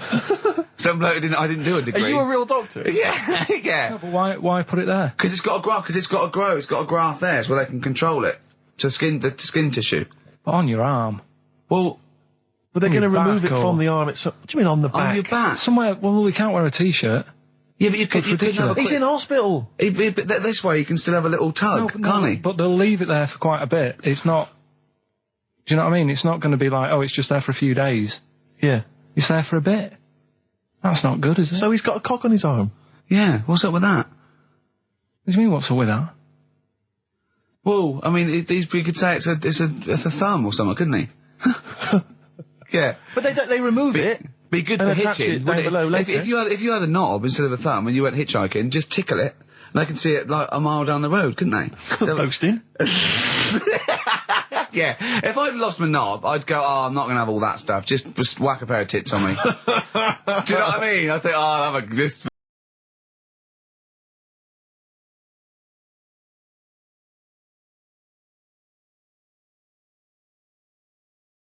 I think it was, might have been Wednesday night.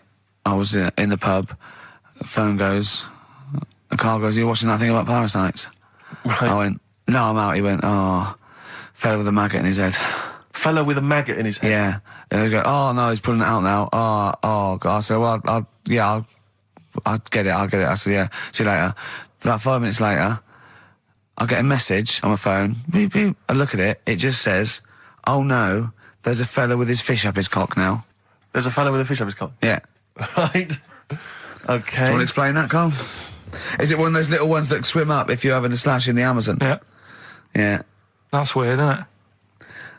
But it was still, like, stuff like that. It started off with, What does the fish do when it gets in there? just sits there. Why? Well, what else can it do? No, but why does it go up there? Don't know, I didn't listen to that bit. There's a bit, it started off with a fella who, had a bit of meat and got a tapeworm inside him. Yeah. And he grew it for however long, and then it came out at the end, it was about 7 foot long. On purpose? Yeah, he did it on purpose, yeah, for the programme, right? I think yeah. Probably slimming, isn't it? Well, I was thinking that. Could, you know, I mean, you're a fan of Waller. Could he purposely have about 8 of them? What, Rick Waller? Yeah. It's a good idea. Because they were saying how they eat, you know, a lot of stuff when they're in you. They just eat all Well, of it. they take enough so you don't die, and nor do they, yeah. But, I mean, you've got to keep taking them out, haven't you? Because you'll still have the same weight, because it's got to go somewhere. So you'll have them in you. What you got to do is, like, let them eat your meal and then take them out. Do you think worm watchers will catch on? Yeah. So anyway, so that happened, right? And then, there was a woman with a maggot in her head. A woman with a maggot in her head? Yeah, she went on holiday, it got in there somehow. And, Stowaway. It it was massive. And the thing is, she had a hole in her head, and she's there being interviewed with the doctor, like, and you can see it just sort of sticking its head out. Like, do you know when you see a cartoon with a maggot in an apple? Yeah. And it looks around like that. Yeah. Why didn't they just take it out there and then? I think they could have done, but the doctor's messing about. It's like, well, it's good for the show, isn't it? And they left it in there. Right, that's libelous. Well, that is libelous. But I found it weird. Why not just grab it? Because there must be a reason. There must be one of those medical reasons that you don't really know about, Carl. Right. And another bit. This was the best one. Right? Grab it. Right. There's this fella, and he was on his bike, right, cycling to work or whatever, and he sort of sees this thing in the corner of his eye. Right? Literally in the corner of his eye. Or you mean he saw? He just said he saw in his peripheral vision. Okay, yeah. Thought, what's that? Yeah. So he thought, oh, doesn't matter, whatever. And he stops off at a cafe, right? Get a little scone, a tea or whatever. And he goes in there and he's sat down, and the waiter comes over. He says, "Yeah, what do you want?" He says, "I'll have a scone and a tea." He goes, "All right then." So he goes to get it, comes back. As he puts the tea and the scone down, his face is like, "What is that?" Right, like a look of frightenedness on his face. Right, drops the tea and legs it. So the fella's going, what? So he legs it after the bloke and goes, "What?" And he says, oh, "Something came out of your nose. That was massive." Sorry, something came out of the guy's This is all true because people would have watched it, so don't start saying it didn't hang on, I happen. just need to clarify. The guy on the bike... I don't believe he ran away. I don't believe he legged it. I don't believe he had a look of frightenedness on his face, and I don't believe he said something massive came out your nose. And I don't even believe he had a cup of tea in the scone. These are the things that I think are embellished. But who had something coming out of his nose? Was it the guy serving the scone? The one who was on the bike who ordered the scone. Yeah, but what was it? Came out of his nose. What was it? Came out of his nose. Right. So he goes home and he thinks, I've got to sort this out because it's not good and that. So he. But what? No, it was out of his nose. So you mean it poked out of his nose? It didn't come out. It just said hello and then it. It was like the maggot in the head. Yeah, he just popped his head out, had a look around, and went back in. Why did the bloke drop the tea and run? Well, it's weird, isn't it? All right, so he goes home. He goes home and he goes, oh, God, you know. So he sits in front of the mirror and he's sat there waiting. This thing comes out. Again, sort of looks round, goes back in again. So he goes, oh. No scones. Right. No, he so he goes, I've got to sort this out. He goes to the doctors, says to the doctor, I've got something up my nose. It just keeps coming out and having a look round, going back in. Didn't say that. The doctor's like, oh, I haven't heard of that before. Right? Didn't say that. So sat there. It does it again. The doctor looks, frightened again. Runs away? Yeah. He's got a look of frightenedness on his face. He had a look of medical frightenedness. He dropped his stethoscope and legged it. No, he said, I know what it was. He said, what? So you got a leech up your nose. He had a leech about that long. What's radio? Well, how long's that?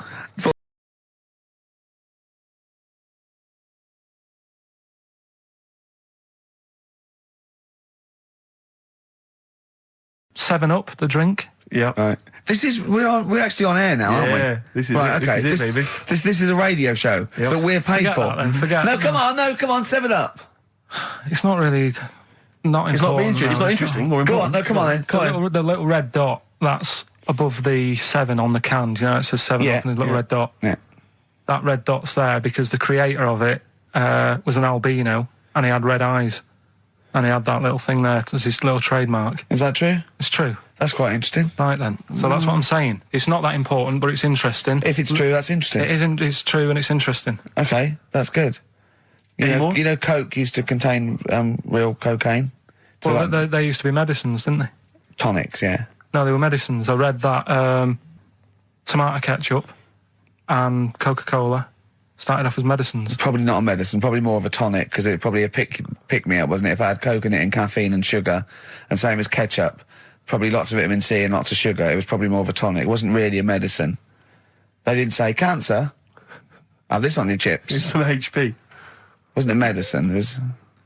Well, it was, kind of. All right, okay, let's agree to disagree on that particular one. Okay, all right, yeah.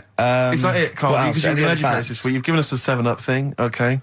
I've told you about the goldfish. Not really, but yeah. He didn't tell us anything about goldfish. This is your fact, right? You know what? Goldfish might have longer memories than some people think. That's not a fact. That under no circumstances would imagine Magnus Magnuson saying, what animals might have longer memories than most people think? This is goldfish correct? Imagine that as a question.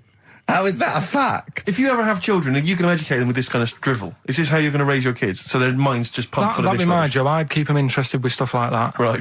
Yeah. Suzanne does the proper stuff. Yeah. So you agree there is some proper stuff? Yeah, but I wouldn't make him do it. I'd just sort of leave the book there, and then if he read it, I'd go, that's good. That is. What book would you think? What, the 50th freakiest people ever to be born? Give him that to start with. What would you tell me your favourite was? The little fella.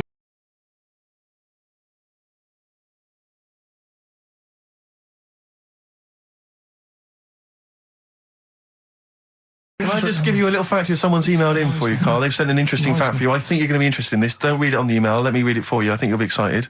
An interesting fact from Carl. That's from Toby. He says, Attila the Hun punished some fella who annoyed him by cutting off his arms and legs. You'll love this. And stitching his arms back where his legs should be. And vice versa. Look at his face. Look at the little smile that's just cracked on his lips. That is the kind of fact you've been waiting for all day, isn't it? So go on, again, so... Attila the Hun, right? Some guy didn't like. He cut off his arms and his legs, and he stitched his legs on where his arms should be, and his arms where his legs should be. Look at him looking at his body, trying to picture it. Yeah. I'll let it sink in for a little while, then I'll ruin it for him. Carl, what are you thinking? I'm just picturing it. Right, he would have died. It would have been tokenistic. There's no way that person could have lived through it. So it was just for Attila the Hun's fun. He probably put him on a stick outside his gate or something. There's no way in those days that he could have gone through complete...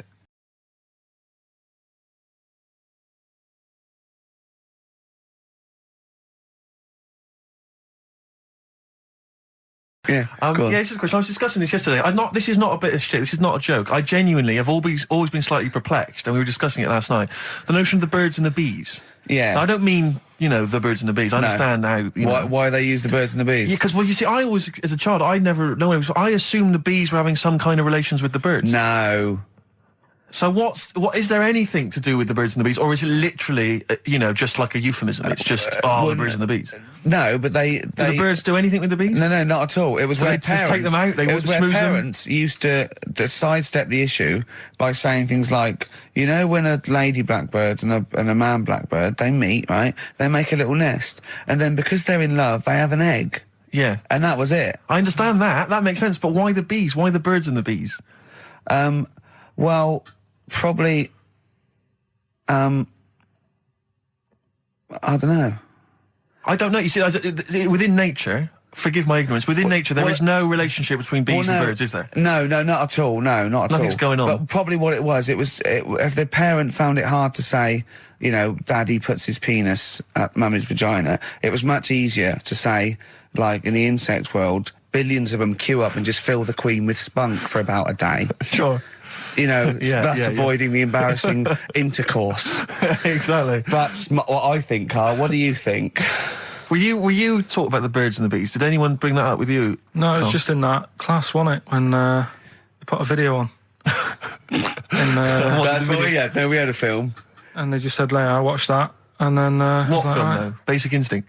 It was just like, two people. And all sat round the telly and watched it. One girl fainted. And they said, right, that's that. Next week, prisms. Or whatever. And did it teach you everything you needed to know? Well, how much do you need to know? Yeah, true. No, true. Except one kid in my class still thought a baby came out of an arse. Afterwards, he didn't understand. I think what they should have shown on those videos is technique as much as anything. Yeah, yeah.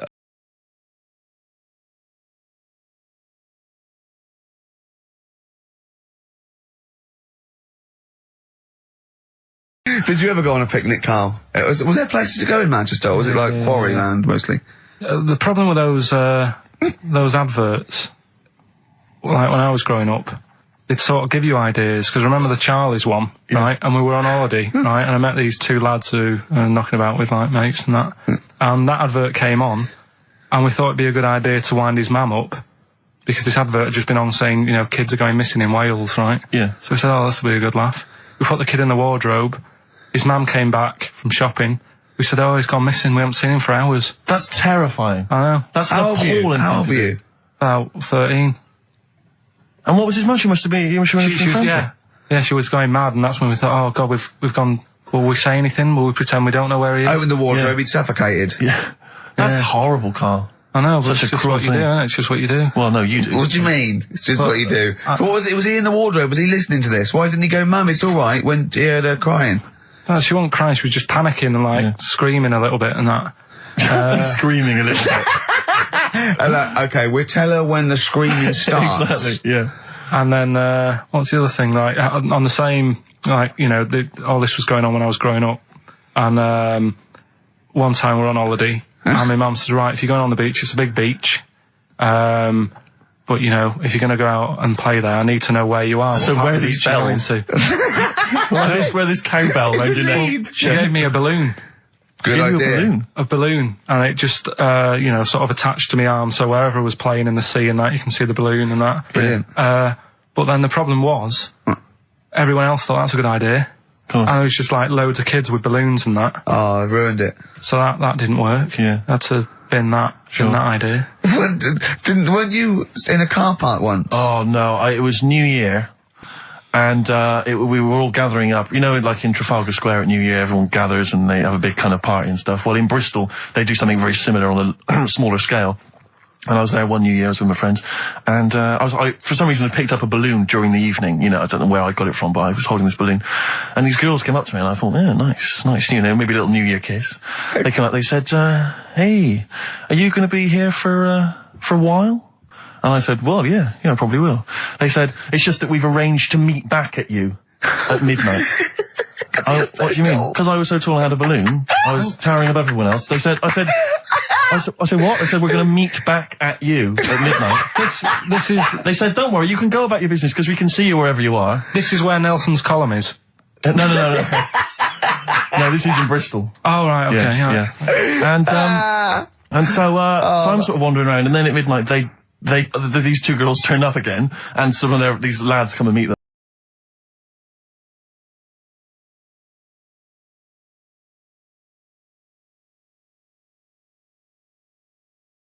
Did that with balloon? Oh, should we have a little bit of Tupac? Yeah, if you want. Yeah. There's a great lyric in this. It's picture me rolling, right? But at the end, he's saying about look at me now. I'm you know, drinking Remy and I'm in a Rolls Royce. And he goes, oh yeah, I forgot the DA. Can she see me from here? Can you see me, ho? And I think this is like District Attorney turning on the radio and Tupac going around going, can that ho see me? She's going, yeah. Yeah, I can see you. Yeah. It's brilliant. Tupac. I'll tell you what, we should get rolling. Rockbusters. No. All right? No. Well, he has done it. He just said that he was worried about it because we said it's the last one. What do you think, Carl? I just don't think I mean, can I just say now, Carl, seriously, I'm only responding to what we're getting on the email, which is people do not want Rockbusters. They really... There's one guy here who he says, it's James Pooley, he says he's preempted, Carl, by giving my answers to this.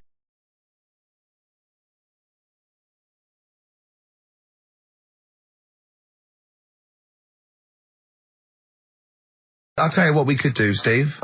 You know, like Smiley Miley and that used to take the Radio 1 Roadshow out. Oh, man, that would be amazing. Come on. Should we take it out? Hello, Bournemouth. Yeah, how many miles have I done? Don't care. No, should we do this? How many miles have we done? Well, XFM's down the road. Yeah. 1. Yeah.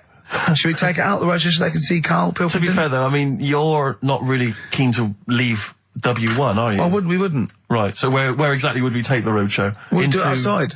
Outside the building? Yeah. Right, okay.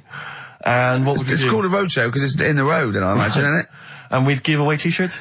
Throw in t-shirts, and then we'd have a Anyone's band. hat. We'd have band playing. What was that band playing tonight? I forget, something Diesel, was it?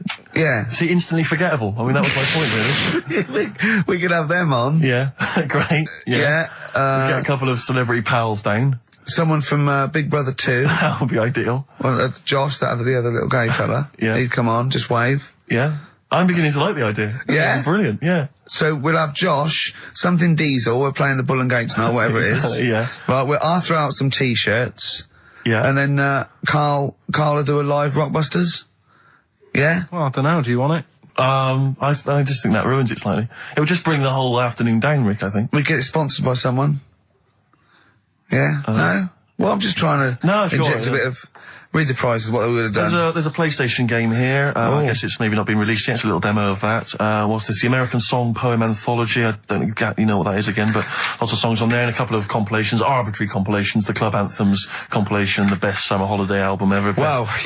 You've certainly sold it to me, Steve. The best air guitar album again. Brilliant. And an old edition of Only Fools and Horses. So, you really haven't put the effort into the prizes, Carl. So if that's the prizes, if that's the whole point of the competition, and they're the best prizes you could conjure up.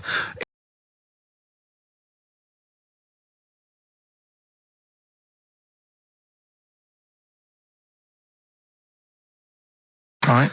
Can I do a little psychological test on you? On me? Yeah. Okay. It's brilliant, this. Someone emailed it in. Brilliant. Right. Little story with a question at the end. Okay. Right? Right. This is going to be so annoying. No, it's not, honestly. Well, it is, because you're going to think it's science and it's going to be trite. Alright, well... Go on. Right. Little story first, right? There's this funeral, right? And this girl was at a funeral. Same funeral? Yeah. Right. It was a mother's funeral. Oh, yeah. Right? She met this fella who she didn't know, right? But she thought this fella who she met was amazing. She didn't know him, right? But she thought he was brilliant, right? Like a dream fella. Right. And she fell in love with him, right? But never asked for his number, his phone number, right? And she couldn't find him. Now, a few days later, the girl killed her own sister, right? Yes. Question is, why did she do that? Okay, well, it's one of those stupid things then, isn't it? So it's not logic, it's what am I thinking? No, it's not. So it's a proper, it's proper real mental logic. test. It's a proper mental test. A mental test? It is a bit mental. So you understand the story, yeah? Kind of. Let me just get it right. So there's a funeral. A girl goes to the funeral of her mother. Yeah. She meets the guy, or she meets the guy at the funeral. She meets the bloke. He looks alright. I fancy a bit of that. Right. Has a chat with him. Yeah. But doesn't get his name, doesn't get a phone number or anything. So to cut a long story short, the things are asked, right? So the reason she kills her own sister, is this something to do with finding out something about the man she met?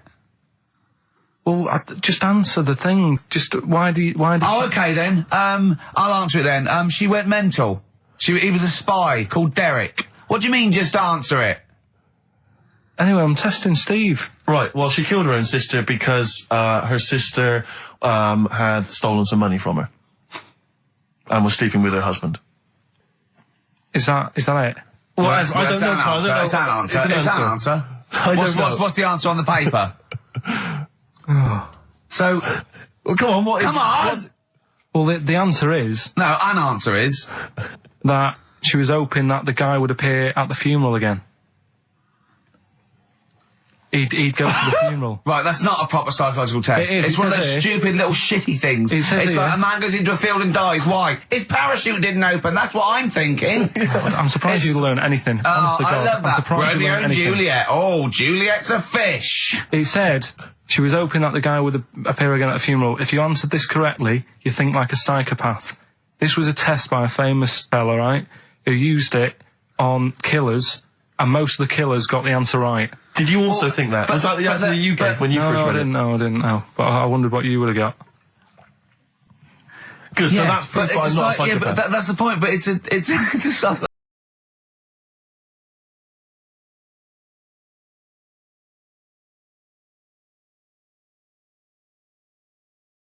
Monkey news. Play the jingle. Okay. Oh, chimpanzee that monkey news. Right. Come on. Come on. Should be ready, Carl. It's amazing, isn't it? It's like Nicholas Witchell. The bomb. No, that's not the first. Come on! No, it's always difficult, isn't it, to sort of find something that's good each week, right? Last week, we did the chimp. It is for us, yeah. We had the chimps who were running a health spa. Yeah. Right. We've covered the one who nicked a car to go on to Spain. Yep. To sort his future out. All shite. The hairdresser, I think we've done that one, the little monkey hairdresser. This week, we're looking at monkeys, that they're using. Do you know, like monkeys? They know how, like. I've lost the will to live, Steve. Oh, well, I don't want to do it. Right? Well, come on, come on. What are monkeys good at? What are monkeys good at? Yeah. Well, running small businesses, cutting people's hair, and driving cars. Yeah, they love Spain. Oh, and foiling bank robberies. Yeah, they're great. Well, something else they're good at, right, is like weighing up the situation.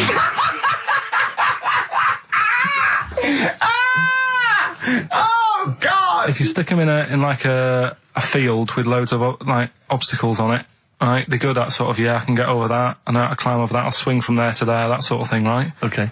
So the people in charge of somewhere, I've thought... somewhere! Come on. I've thought we can use that skill, right?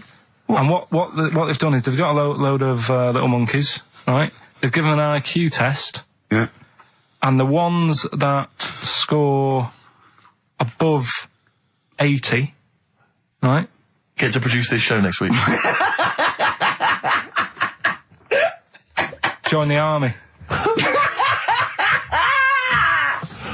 Right. How do they join the army and what do they do? They just, what they do is they set little obstacle courses up for them. They do that. They do a cross-country run. They do, the cross-country run? Yeah. Okay. And then once they've done all that, they make them a little uniform.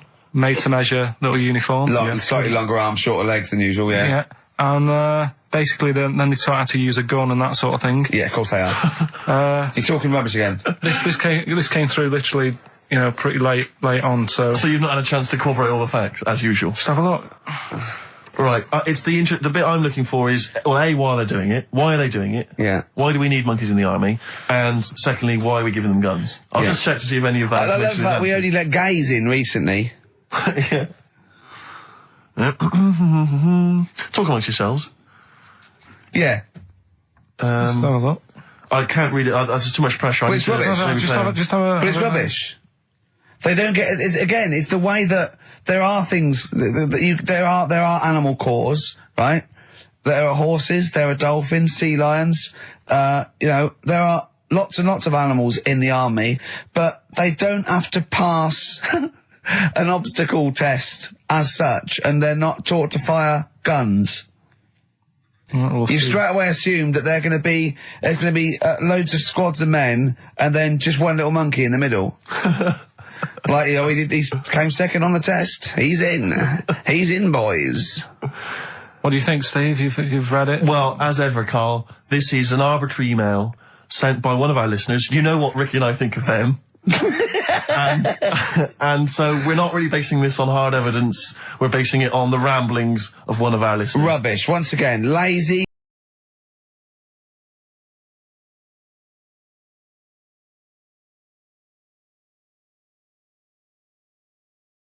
We've had some tears and laughter. I mean, the only real thing that we learned from today's show that's corroborated and is absolutely true is that, remember, Mancunians take off more sick days than any other area, 11 days per year, compared to sort of like 8 Liverpool. And from that we extrapolate, do not trust Mancunians. Well, I'm not saying that. I think that's a bit harsh. I'm saying, make sure you get in writing that they're not going to have more than sort of like the average number of days off per year. Yeah. Or if they start taking loads off, fire them. Yeah. Do you know what I mean? All right, Carl, you've had a good day?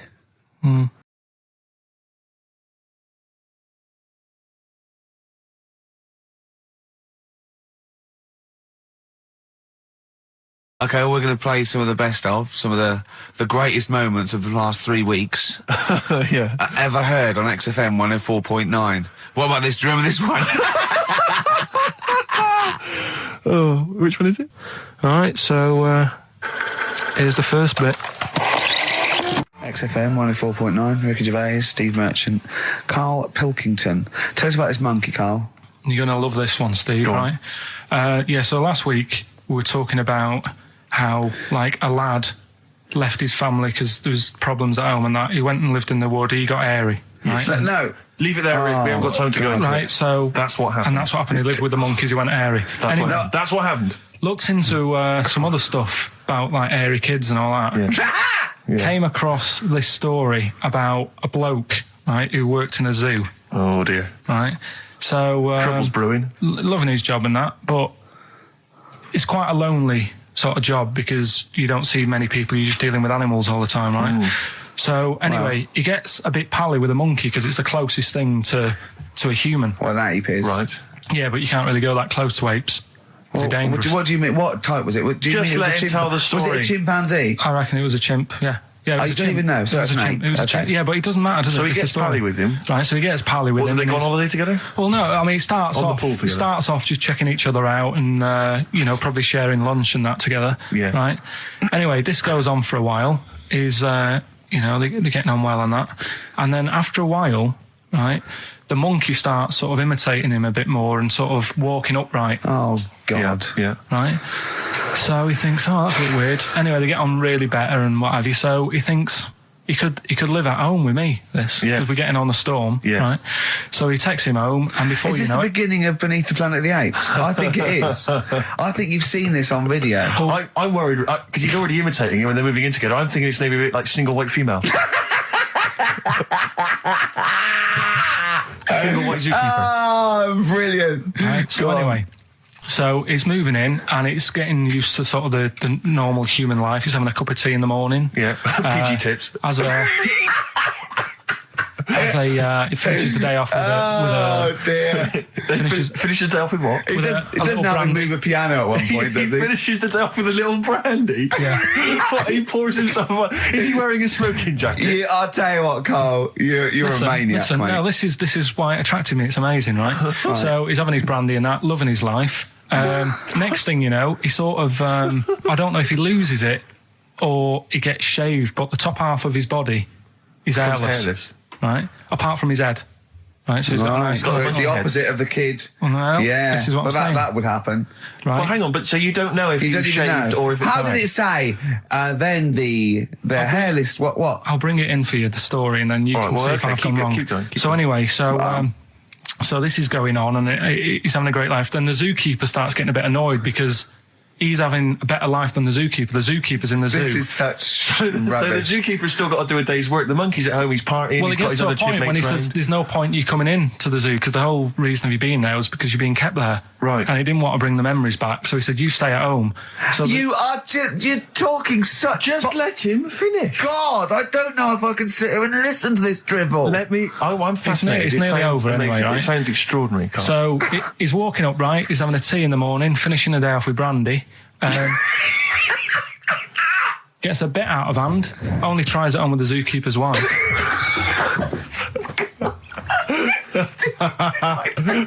Make him go away, Steve. How does he do that? Well, because he's around humans a lot, he becomes a bit of a charmer. And, But what is it that he could do to seduce her? Pick fleas out of her?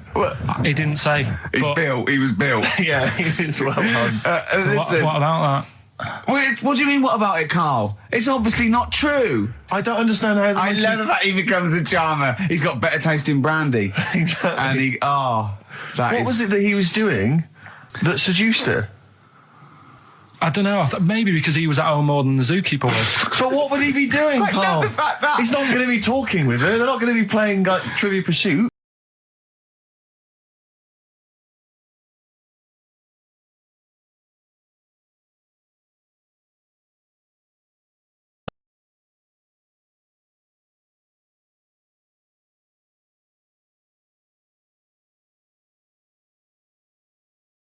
I went on holiday after Christmas, yeah. And so did our mutual friend, Phil Bowker. Yeah, good man. He was in Lanzarote and he told me one of the funny... I don't know if I can tell this on the radio.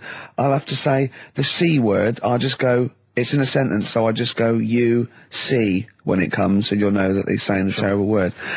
Just, you know, didn't want to ruin the anecdote. Anyway, they're walking along one evening in Lanzarote, and there's lots of Brits there apparently, and Phil overhears a sort of married couple arguing. They're having to go home a bit early, and she's saying to him, she went, "For Christ's sake, every time we come out drinking, you always shit yourself." Right? Wow. Always, not once. So he's going, I've told you, he said, it's not the drink, it's the weather. She went, the weather. You'll be blaming the food next, you see. I don't think they should have got married. Wow. Or when did you think the shitting yourself started? Must have been after the marriage, because if they, you know, you're courting, and you go, went out with, Derek again, did you last night? Yeah, how was it? The evening was lovely, the meal was nice, but he shot himself. Again. That's 5 dates, 5 different heaps of shit. But I think I can change him. I think I can change him, yeah. It must have happened after the marrying. Or he just might think, oh God, or he's got to that age where I think, look, I'll just empty it when I get home. Yeah. I'm not going to keep going up and going to the toilet, you know. It's the ice that does it. Yeah, Carl is right, I think. It is the ice. What do you mean? People forget, you know, they say, oh, don't drink the water when you're on holiday, and they don't. They drink, you know, they buy Evian and stuff. Oh, I see. They forget about the ice. The ice cubes, you're right, in a bar. Made from tap water. And that can do it, can it? Yeah. But what she said every time you're drinking, didn't she? I assume that she wasn't drinking ice then. Yeah. What, I mean, why is it just happened to him? Let's be honest, everyone that goes on holiday doesn't end up crapping themselves. Yeah, they usually make it to a toilet. He does it every time he drinks, doesn't he? Yeah, well, apparently. Just don't let him carry the baguettes. He's good, isn't he? Oh, Carl comes out with He does now and again, High doesn't five, he? Carl. That was sweet, man. Yeah, nice one. Yeah, respect you. Ladies and gentlemen, will you please welcome to the stage, the scaffold. Oh, the scaffold. Do you remember the scaffold, Carl? You picked the lead singer looks a bit like him. But you know whose brother that is in the scaffold, don't you? Mike McGear. Do you know whose brother that is? What? Do you remember the The scaffold? They did, Yeah, I remember we'll the drink to Lily the Pink, the And Pink, the didn't they Pink, do that oh, with the the Roses human advert? Yeah, thank you very much for the entry, Ian. Do you know whose brother that is? Whose brother? The lead singer? No, the Mike McGear in it. Sort of one of the main men in it. He's one of the songwriters in No, the I don't. scaffold. Paul McCartney. Is he? Yeah, I didn't realise that. yeah, that's Paul McCartney's brother. Think of that when they go home for Christmas. So I think Lily the Pink was what, about 1970? Yeah. It was number 1, wasn't it? Christmas number 1? Yeah, big number 1, yeah. I don't know if it was Christmas number 1. Two Little Boys was 1969, last year. No, it definitely was number 1. Yeah, but I don't know if it The was scaffold Christmas was. number 1. It was, because I remember I did it in Really? Sundays, yeah. Yeah. Wow. So they go home at Christmas and Mrs. McCartney goes, all right, boys, how are you, Paul? How are you doing? I'm just starting a new band called Wings. Yeah, oh, yeah, so this is Linda. All right, sit down. Mike, what are you doing? Just had a number 1. Brilliant, round of applause. How many number 1s do you have, Paul? 19. Still. We know what we like, don't we? We'll drink the human race. Paul goes, wow, if you want to. The long and winding. Boring. We'll drink a Wow. Linda, do you want to be in the scaffold? We're probably going to go on tour and stuff. I know you love it. Well, I quite like it. Yeah, we'll drink a Well, you're not going to be in Wings if you're going to play with him. Well, I got make a tricky decision. I mean, that's a great song. Everyone's loving it. It's Christmas number 1. What are you doing eating his bacon? Well, I love it. You don't eat bacon? Yeah, but I love the music. He's a great Stop guy. it. What are you doing? Well, I just, I love the music. We'll can't drink believe it. No, you don't. Yesterday, all my troubles seem so... Thank you very much for that. Entry, Iron. Imagine that, because imagine Ed even going, well, you've had 19 number 1s. I mean, it can be our time. Yeah, if things stay like this for the scaffold, I'm going to rule the 70s. Yeah, if things that carry on going like they're going now, the scaffold, ladies and gentlemen, will you please welcome to the stage, Beck. Oh, nice one. Well, I tell you, I'm going to have to use kind of euphemisms here to tell this story, but when I was at school, I learned, the stronger version, it's not the same word, but it's very similar with one letter changed. I'm going to use twit. Yeah. You know the word I'm thinking of? Yeah. But I'm going to use the word twit to replace it, right? And I went round... Do you think that's twat? Yeah. All right. That's what I'm thinking of. And, so can I say it? Am I allowed to say it? No, it's weird though, because some people from Cornwall use that like saying twit. So if people listen in Cornwall... Do you know what a twit is? A pregnant goldfish. Well, I learned the stronger version of twit. Yeah. Twat. For those that aren't sure. I learned this in school when I was like 10 or whatever, and I didn't know what it meant. I thought it was just a stronger version of twit. Yeah. I thought it was just if you were really annoyed with someone because they were a real twit. Because A is worse than I. Exactly, apparently. So, Carl would be a twit. And so I started using this at home because I didn't realise what it meant. I started using this at home. Oh, you twit, you're a twit. And saying it to my dad, you're a twit. But not saying twit. Yeah. And my dad didn't know what it meant either. That's great. I can believe. So he started using it as well, right? So then we'd be driving in the car. He'd be saying to my mum, "You stupid twit." Say to my mum, "You don't pull over. You're going to bum it, you twat." And saying this, then I learned at school from Mark Johnson what it really meant. Yeah. Stopped using it, obviously finding out it was quite an offensive word. Yeah. I didn't want to bring it up to my dad. I didn't want to sit my dad down and say, "Dad, you know that word we've been saying? Yeah. You know what it means?"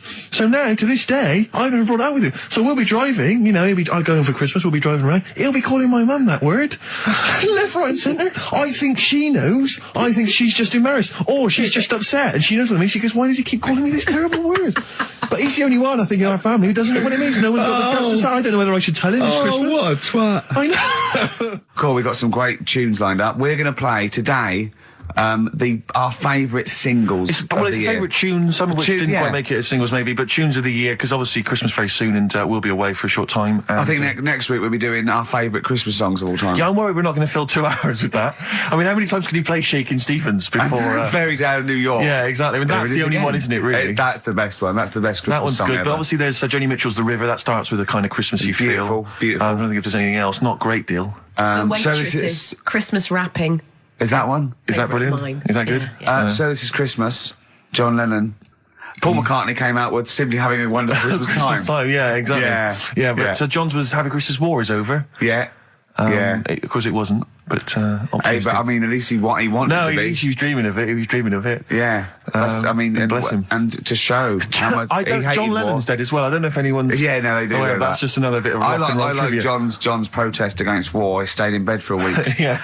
I've been doing that. I've been protesting against war for ages. Yeah. I'm eating hamburgers absolutely. against war. Absolutely. I just go into Burger King on the way here. I went into the counter. But of course, that's not product placement there. And there's a number of other burger joints that people may wish to go to if I they often go to choose. McDonald's. Yeah, I often go to McDonald's.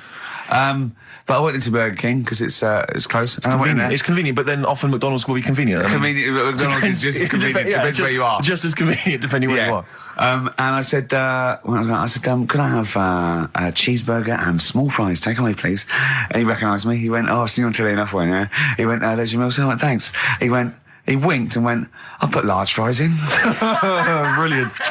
So that's so it's paying off at last. True genius is being rewarded by the burger joints. Because I mean, there's been a couple of times where I've been with you, and we've gone to a restaurant and someone's given you a free meal or whatever. And it's the way that it's like you don't ask for it; it's just kind of offered. But I don't know what they're expecting in returtion. Nothing. I mean, do they think that you'll go away and you'll always think fondly of Chad who works in Burger King? I just think they think, oh, I don't know. They make. I'm going to give him a little treat. Yeah. I know, I don't like it, but then I'm always grateful, and I never... Yeah. But the thing is, I'm slightly embarrassed. Did anyone around you hear what had happened? No. Because I imagine the resentment, just the whole room No, they on didn't. You. I had to go around telling them. I went, I said, "Excuse me, did you hear that?" He goes, "No." He just gave me the free thing because I'm on the telly. And I went, "I don't recognise." I went, "You don't recognise me?" I'm terrified now that that someone could be listening at Burger King HQ. I'm assuming this is an unorthodox procedure. And that little fella's got fired. Well, they know it's Leicester Square now because I just mentioned it, so they know which Burger King it is. Oh my God. I don't know. What was his name? Ralph Littleton. He had a name badge. Number 342. Well, I just hope Littleton doesn't get in trouble. So, what are we going to play? That could be a sad Christmas for him. He's probably keeping his whole family afloat. But it's Springsteen. Well, tunes of the year. I mean, I know people dismiss Springsteen, but as I say, the gig I went to see earlier in the year, I made it. Sturgis couldn't believe we were going to play Springsteen. Brilliant.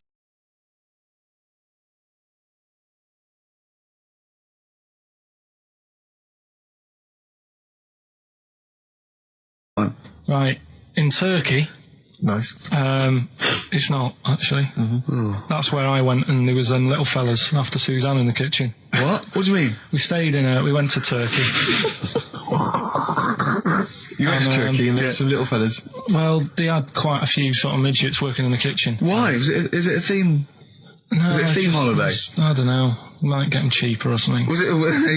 So they were get them working, cheaper? They were working in the kitchen, and one of them fancied Suzanne and kept sort of eyeing her up, and she was winding me up saying, "Oh, Not eyeing up and down, just eyeing her up. anyway, no." So What anyway, was she doing in the kitchen? no, it's like a pick what you want to eat type buffet, but you have people clearing the tables and that ready for you to come along, Are they low tables? and you know, he was just keeping an eye on her. What did he say though? Was he? did he What make was he? this Was he? clear? It was Turkish, so I don't know what he was saying. But he was. He was. Little fella, yeah, Did he talk What do you to her? mean a little fella? What do you mean little fella? sort of dwarf-like. What do you mean dwarf like? He had magic powers or he was 4 foot? No, What do you mean, A Carl? little bloke, just like a normal bloke, but small. If you stood him in the desert, you wouldn't know. But he'd be hot and nothing says, around him. right, Carl. You should no, watch no, out for the monkeys. yeah, underground. There's underground monkeys Look, and things. you can't just say there was a little midget fella who was eyeing up my girlfriend and then leave it. What do you mean? What was happening? This is a story to us. This is much more interesting to us than, and she was deaf, right, and she hit her head. That's much more I don't interesting. understand how it manifested itself. Did he come over and say something?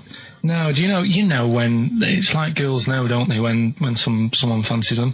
What do you mean there was lots of them as well? Do then? they? That's worth knowing. Listen, right, come on, right. So you went into this holiday, yeah? Yeah, wasn't And you that went good? into the dining room or something? Yeah, downstairs. And in you the looked dining over You room. thought, this is all, there's no one serving. Yeah, and they go, Wait a oh, minute. hold on, you looked down and there was a little waiter. There was loads of them running around busy. Why, though? Why did Because they it get was the... summer. What do you mean? Because it was Loads of summer. them. They had more of them They on. come out in summer. They come out in summer. What do you mean they had more... What do you mean? Because it's busy, isn't it? Well, no, but they hibernate in the Why winter. were they all midgets? I don't know, maybe it doesn't heat stunt your growth or something. No! Well, they just happened to, maybe it was a thing that they did for tourists or something, I don't know. I just got on with my meal, it was a holiday, do you know what I mean? God. So it's a midget serving. I'm not going to ask any questions. Right, okay, yeah. So they're all little fellas running around, and this one always was like, you know, oh, do you want a new serviette? You know what I mean? Going out of his way to sort of... for turning on the charm. Yeah, he was going out of his way, the others weren't. Right. I think what was happening is he'd been working with Santa all the winter. Yeah. This is sort of little summer break. This one He was hadn't your seen a girl. waiter, and so he was being polite to you. Maybe. But what did Suzanne say then? Well, she was using it to wind me up. What was she saying? Oh, he's... Oh, just like, you know, look. He may be small, but he's Well, built like a... Yeah, he's all man. so... Were you jealous of a midget then? You were jealous of him? It is a bit annoying, isn't it? Why? It wouldn't bother me as much now, because I've been with her for ages. Right. But at the time, that might have been one of our first holidays, and it's like, you don't know, want to be what's going thrown on? away I paid by for it. this holiday. Yeah. And then you get off with a midget. Yeah. Oh. So anyway, But it doesn't matter because you got chatted up by a bearded lady. So. yeah. tell you what, no, that's got nothing to do with that. What were you going to say? What were you going to say? I was going to say the hotel was half board, and maybe. Oh, right. I thought you were going to say it's just one of her shortcomings. So listen, right? Play a record, Carl. He said this, you know, oh God, it's like a child or a cat when it's confused. He went, Steve reckons in ancient Greece, right, it was better to shag a bloke than a woman. And I went, well, yeah. I mean, that's about the male being sort of a first-class citizen. Yeah. Much better, wasn't it? An aspiration the to point sleep with was, a beautiful Carl, man than a beautiful woman. Women were lower class citizens, Yeah. so therefore men were seen as higher class. So to have sexual relations with a man there was no shame in that. No. In fact, it was looked upon. And I as said, good. well, it's, you know, ancient Rome. I said, you know, Nero, he sit in his big jacuzzi and he used to get, you know, pretty boy men to just go into the water and just nibble at his testicles while he was having a watch. Do that. He did. Yeah. Yeah. And he's not a gay fella. No, well, no. I mean, you know, I don't know about Nero, but I mean, it wasn't a case of a big delineation between what was heterosexual and what was gay. It was just, you know, whatever you... So what did this fella do then? This one who's having his... Well, having he his was little pretty testicles? much top boy, Nero, for Yeah. a while. He was in charge. And, you know, and you did what you're told. If Caesar or... But why were people going round there? Why didn't they go, oh... No, they weren't dropping in. It wasn't like the door was opening. I was just going to see what Nero's doing. You'd have probably been like a delivery boy or a stable boy or something, you know, and you'd have popped round there and you'd have gone, there, right, Nero, as the tablets of stone you wanted. And you go, Pilkington, why are you out here? Pop under... I don't know why he's French. What is that? I don't know why he's French. Just pop under the water and nibble at my testicles and you'd have done it. Because he was Nero. I wouldn't. You would have. There's no way I would have done. Yeah, Well, you would What have. have I done? I've dropped a pizza off. Yeah, you why put am I around there? De Niro's place in the pizza. Right, I'd say I've done my job. Right? Yeah. That's not the sort of tip I wanted. No, he just said, get the little baldy chap to nibble on my testicles, and you'd remember what? I wouldn't have done it. No, Well, you no, wouldn't have put me head on the you'd wall have near done it. right. No, I wouldn't have done it. Can I just say this, Steve? Not only would you be nibbling his testicles, you'd have been going.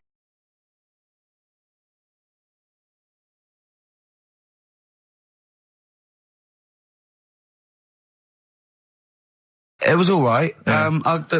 He went, wait till you get out. You see Piccadilly, it's better than Euston. Right. It was. You know, it was nicer. I went outside and there was a ridiculous queue, and sort of one cab. Right, yeah. So, Horse-drawn.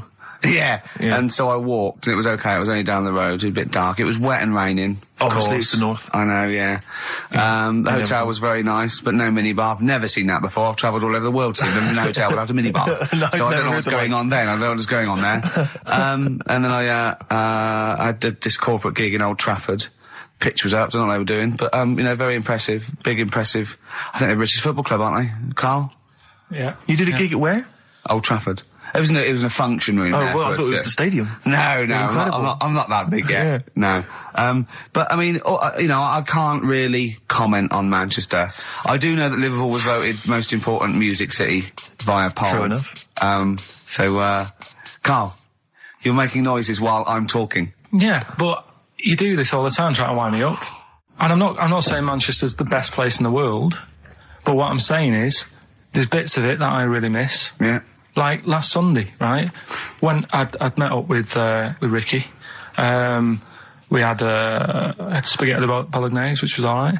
And then I said to him, I need some soil. Damn, I wish you'd invited me. It sounds amazing. So I need some soil. What do you think? You need some what? Soil? Soil, yeah. I need to repot a plant, right? Yeah. So You need to repot a plant? Yeah. Oh, fair enough. So I'm like, where you can't see these shops in London. You can't Do you know what I mean? buy There's nothing around. I took him straight to one in my street. Yeah, but near your street, and that's probably the only one in London. Well, you say that, Carl. No, it does annoy me. Round my way, it's like, you know... You can't move for soil shops. You can't. There's earth. You can just pick up handfuls walking down the street. Yeah, incredible. Which People is- just lean over into someone's front garden. No, You yeah. can take the plants as Yeah. well. No, Yeah. but what I'm saying is, Go on. Manchester, there's loads of decent hardware shops. Yeah. Here, you know, if you want a panini and a latte or whatever, you can't move from. But for soil, I had to go virtually how many miles away from me to carry that soil home and stuff. Yeah. It's not good. I mean, London's all right, but if cities were sort of marked... It's neglecting the peat market, really, Well, isn't there's barely any mulch available Rick, in central London. I'm sick and tired of not getting a good decent compost of a Sunday. Indeed.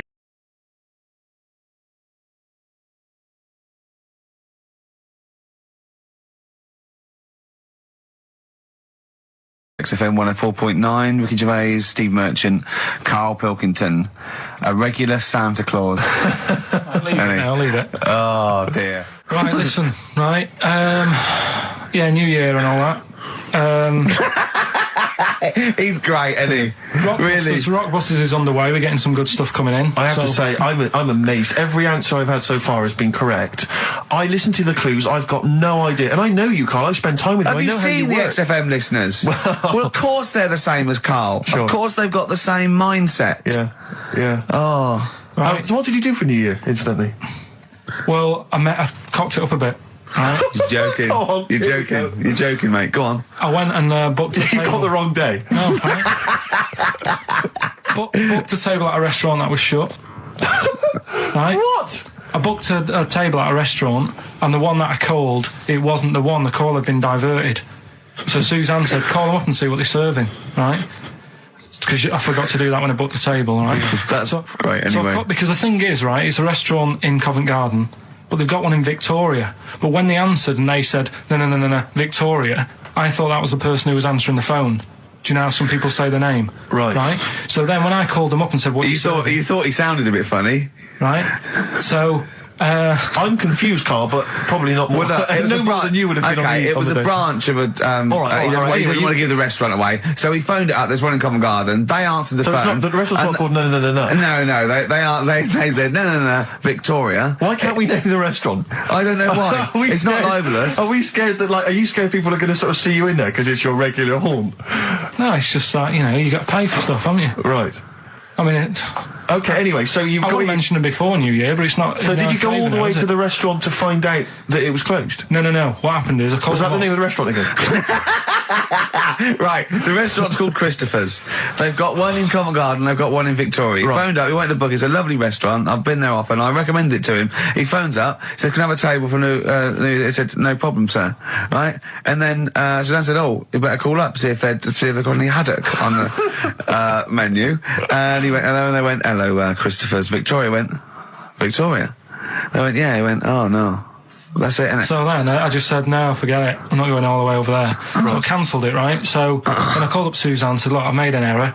The place we were going to is shut. Was she surprised again, or? So we're not going. So she said, oh, try some other places. And I did. They were all booked up, right? I was fed up anyway. I hate New Year. It's always like this, isn't it? So I said, look. You know the common factor in all these stories? You hate Christmas, you hate birthdays, you hate New Year. It is you. Right. Yeah. So I said, I'll sort something out. Yeah. So I went to Tesco. Leave it with me. Went to Tesco's, boots were shut. Got a lovely plate of condoms. Did you just stay in and play with her Christmas gift? Blowing them up. I've done some balloons. Well, it was. I think we did stay in. And I watched that thing that, 100 Greatest Moments, which was annoying me. Did you see, there was a nudist on it? You know how I feel about them. Yeah. Right? Did you see him? Man with two knobs. There was a man with two knobs on it, and a nudist who just wanders about the house. But it said, and when he visits people, I was thinking, who lets him visit? I go, exactly, yeah. But he must go there with trousers on and go, hello, lovely to see you. Can I just pop all these off? Well, not really, no. And I tell you what annoyed me the most, they had a white sofa. If you were a nudist, you'd get a darker one. Right? So anyway, right, so we ended up watching that. That annoyed me. And then I was tired by about 11, and I said, oh, let's go to bed. And she said, you can't. And that annoys me, the fact that because it's New Year, you got to stay up. And it's like, well, why? Can't we just... They should bring it forward, so in case you want to... quarter to 10. Well, you stay up, and it's like my eyes were dead heavy, and I was like, oh, I want to go to sleep. So just stay up, and then it's midnight, and you go Happy New Year, then you go to bed. Yeah. Well, not everyone, Carl. Some people have a little party. So it's over with anyway. Yeah. Sorry, are you 86 years old? It just gets on my nerves. Do you ever enjoy it? You never seem to have any fun, Carl. This is what disappoints. This is what worries me. I feel like you're going to die. You're here, you're here, Carl. With us two, we've got three. As I was just saying to Steve, three of the greatest comedy minds ever in one room. And Steve pointed out since.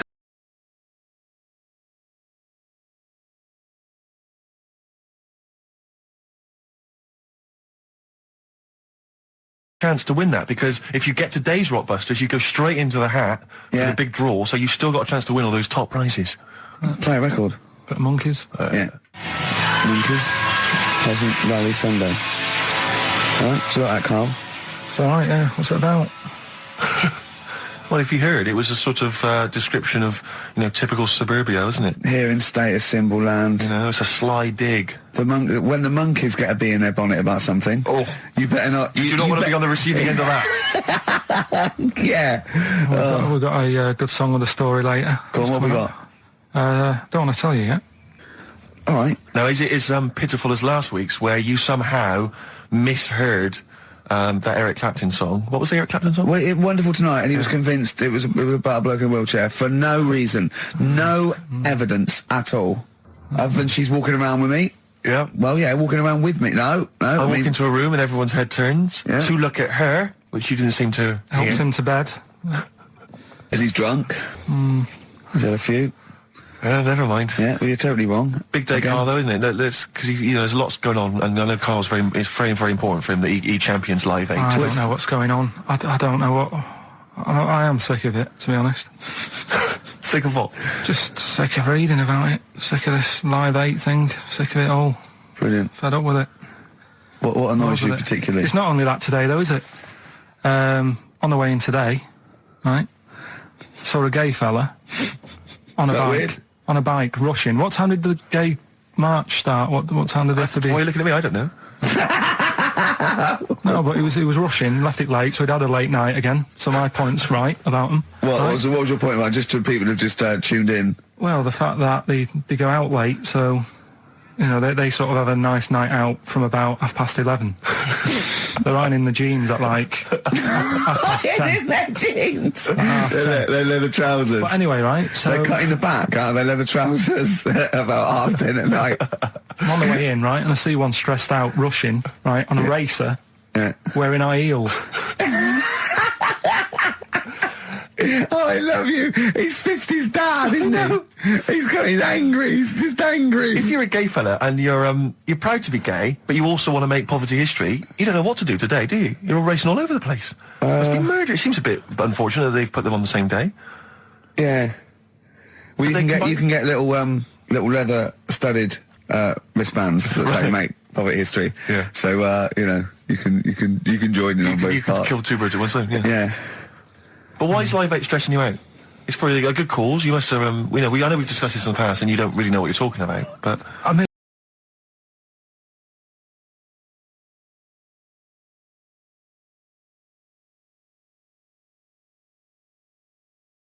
Doctors have removed a 4-pound baby boy from the stomach of his 7-year-old twin brother. Yeah. Alan Jan Niamatilev was yeah. born with the freak fetus growing inside him. For 7 years, it lived like a parasite until a school doctor became alarmed about Alan Jan's bulging tummy and took him to hospital. Surgeons who gave him a scan operated immediately, unaware that the baby was attached to the boy's blood vessels and still alive. They saved Alan Jan from certain death, but knew the 8-inch fetus was doomed.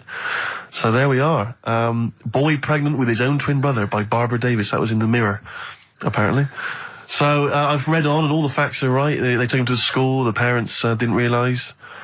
And that isn't even this week's Freak of the Week. I mean, that's you got that for free. You got that. You can have that. That's the free freak of the week. Free freak. That's giveaway. That's like 13.5% extra. Yeah. You know what I mean? That you might get with hairspray or something. So that, I mean, if that's just the throwaway freak of the week, there are 2 freaks of the weeks there. If those 2 freak, I can't wait to see what the actual freak of the week is that people are paying for. Is it incredible, Carl? I tell you what, something else you can have for free. Go on. Another sort of freaky thing, right? I was watching this programme in the week. Right? What? I don't know what it was. But it was about, I just saw this little fella on it, right? What do you mean, little fella? He was doing this history thing. Oh. Right? Yeah, I know what you mean. So, is this he's found out that a Viking was a bit like him? Yeah, that's it, yeah. He was boneless or something, or he's... Well, that's the weird thing. What do you think of that, Steve? He's what? He's boneless? No, he was called Harry the Boneless or something. Yeah, but you know what you're going to get there, don't you? That's what I mean. Always have a name, Elephant Man, you know. Harry the Boneless. Where is he? You know what I mean? I'm meeting someone, waiter, what's his name? He's called Harry the Boneless. He's over there flapping around. Yeah. He's over there in the bucket, having noodles. That's what I mean. But, do you reckon you could do that? Do you reckon you could have your bones taken out? I love talking to him! He's brilliant, it's like talking to a 5-year-old. I was asking Suzanne when she was watching it, and she was like, ask me later. Yeah, brilliant. She wanted to know about, What did you said? You were watching this programme about history, right? About Vikings. Like that. You turned to your girlfriend and said, do you reckon you could have your bones taken out? Yeah. I love that. That is why you are my favourite. What do you mean you think you can have your bones taken out? Firstly, why would you have your bones taken out? If you've only got a small flat or something, and there isn't much room. Yeah. Right? And what I mean is, would all your organs still do the stuff? No, they wouldn't. You'd just be mush. Listen, I'll teach you something now, right? The skeleton, right? Spam. Yeah? Support, movement, anchorage. No, support, protection, anchorage, movement. Spam. That's what the bones do. Yeah? You couldn't stand up. You wouldn't be protected because they protect his rib cage, skull, of course. Anchorage, everything holds onto it. Every muscle is tethered to pull against something, like a crane, a pulley system, so you wouldn't be able to move at all. Do you know what I mean? So you'd be in a bucket. There'd be you'd die immediately, obviously. No, you can't have your bones taken out, Carl. I mean, why do you need to ask that question? Sorry, but Boneless Bob, or whatever his name was. Harry the Boneless. he presumably didn't have any bones. I mean, that's why he had that name, obviously. No, he did. No, he's got the name. Yeah, exactly. Freak of the Week's coming up now. Oh, cheeky. Freak of the Week. Right, well, we've had some interesting things we've been looking at. This week, it's about the strangest couple that ever got married.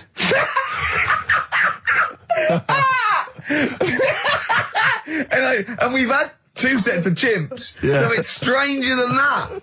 Oh, it's not Dale Winton and Nell McAndrew, is it? It's not your parents, is it? Well, we're going back again to about, I think this is about 19... something like that. 1940. Yeah, whatever. Yeah, whatever. Yeah. Strangest couple, a fella, right? He had the skin of a lizard. He had the skin of a lizard, okay. And the woman who he Which he married... used as a condom. The woman who he married. Yeah. Airiest woman ever. Right. And that was their act. They used to tour the world, and they'd say, you know, it's like, you know, a couple who've met, they're having a great life. Let's get them out on stage, here they are. And they'd What do you mean out. he had the skin of a lizard, first of all? That's what it said. He had some sort of some illness. So he was called Lizard Man, and you like that because it was good description. I thought that's good. I'm here, hello, we booked a table for 2. Who are you meeting? I'm meeting Lizard Man. Oh, he's over there. Yeah. You know he is, right? Yeah. I'm meeting the hairiest woman in the world. She's over there. Yeah. Yeah. So what did they do for their act? Now, bear in mind that we had some Siamese twins last week, and their act was having a bath. Yeah. So I hope it's an improvement on that. What did Lizard Man? He came out and ate some flies, did he?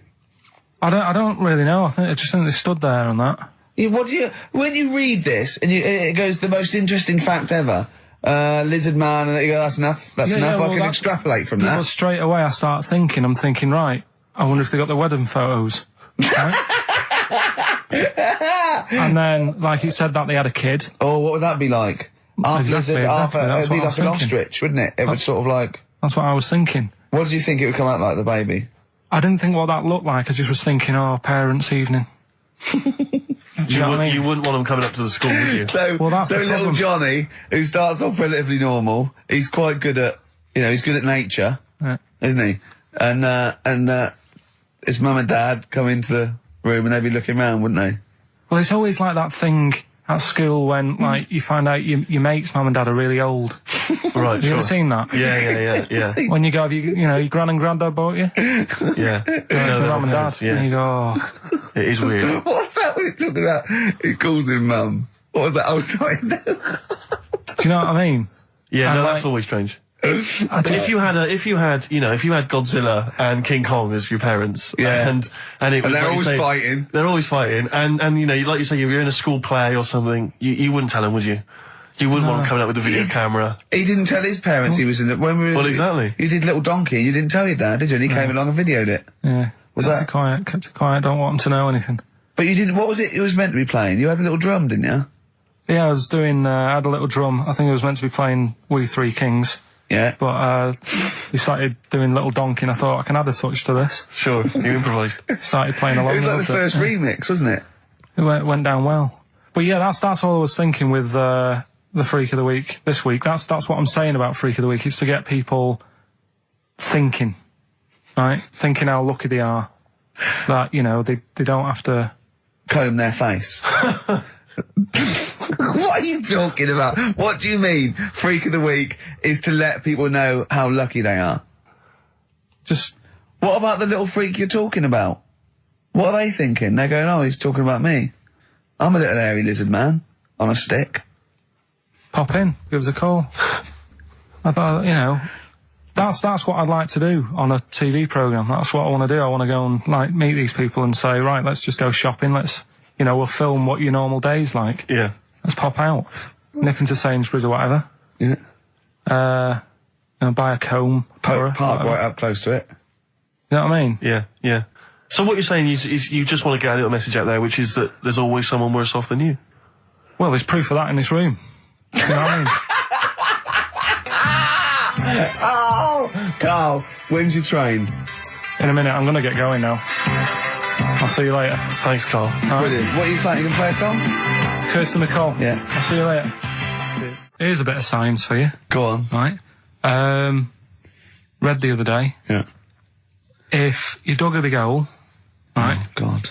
Started digging, say in, wherever, Trafalgar Square, right? Yeah. You dig a big hole and you keep digging. Yeah. And you go right through the earth. Right.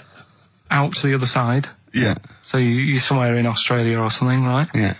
And then you come back to London. Right. Stand next to the hole, jump in it. Apparently, you can jump through the world in 42 minutes. It's interesting. But then I was thinking, will you fall? And then when you come out the other end, would you fall back again? Well, yeah, you would, wouldn't you? What would happen is, you'd accelerate 10 metres per second to the centre of the Earth.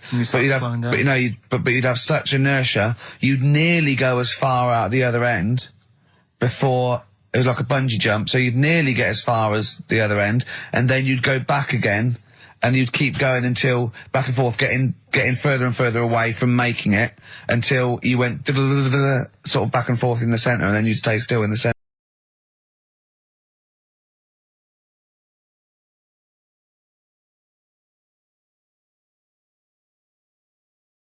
Carl, what's the worst present you've ever had? You see, we don't really celebrate birthdays in our house, so...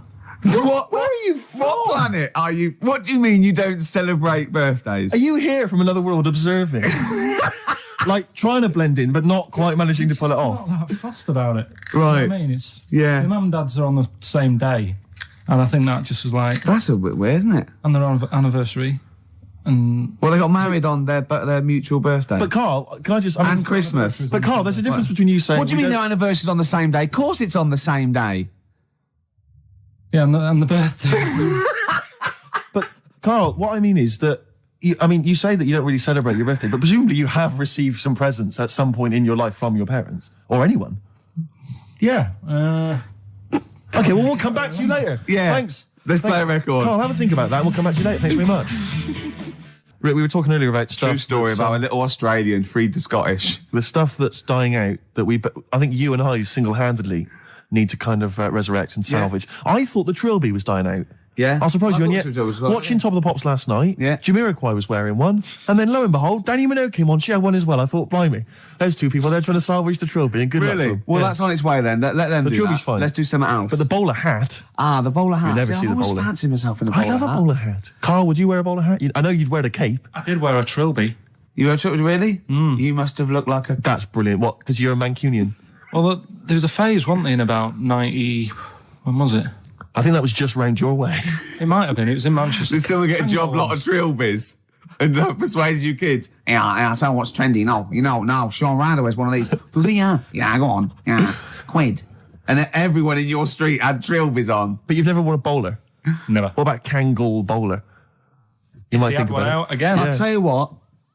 I would like to wear a bowler hat in a dark hat, but I'm worried I look like one of those little fellas off the Home Pride advert. The Home Pride guys, they've been persevering with the bowler for years. They still look good in it, though, They're still looking good. They're dapper guys. Yeah. There's a lot of, the Jolly Green Giant.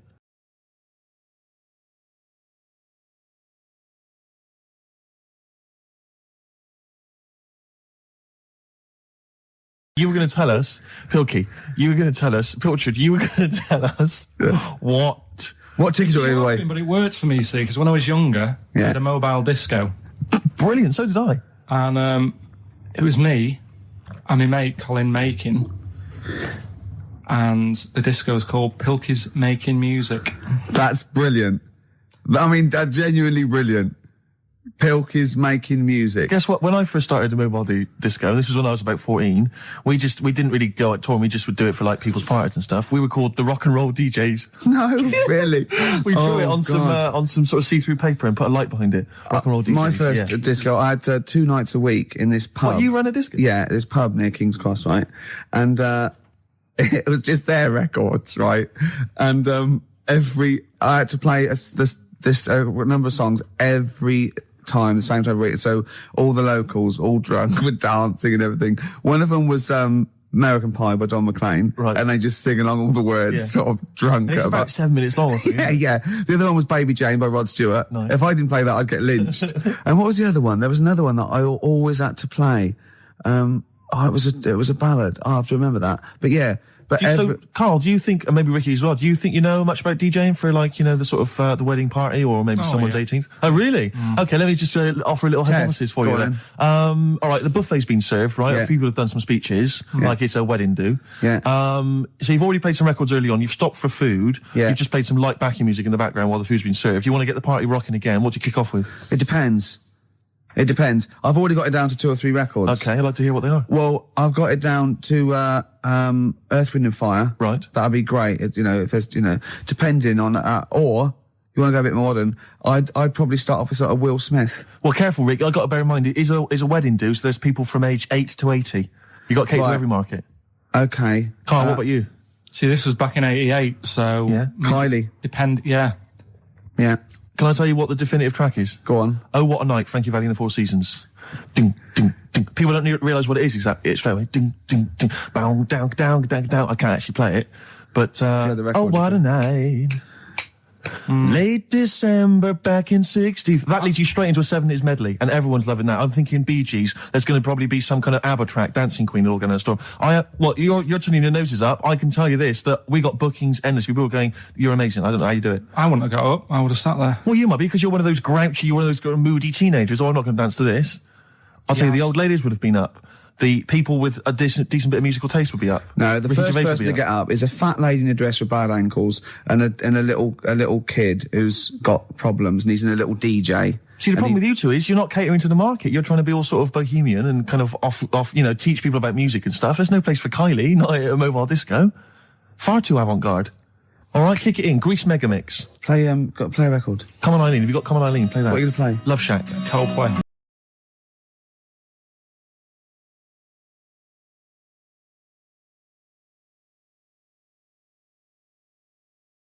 I used to sell mackerel. Did you? Yeah, I had a pet magpie. Did you? Called Maggie. Oh, pet magpie. You mean you captured it and didn't let it go away? Yeah. Can't have a pet magpie. But then it got really vicious. I mean... Well, it was right, let me go. What do you keep it in, a rabbit hutch? No, it flew around, but it used to just, come to me all the time. But then it started pecking me head and stuff. That's not a pet magpie. That's a bird in the garden. No, but I could actually... I could hold it and stuff. It wasn't scared of me, and it knew it was me. It used to come down from, the top It hated you. That's why it wanted to peck you. Is that... And the other thing... I always remember being younger and walking through the woods to school with my mum, and I was chasing a butterfly, and she said, "Oh, don't do that, Carl." And I said, "Why?" She said, "Because they only live a day." I said, "Oh, all right, I'll get a dead one in the morning."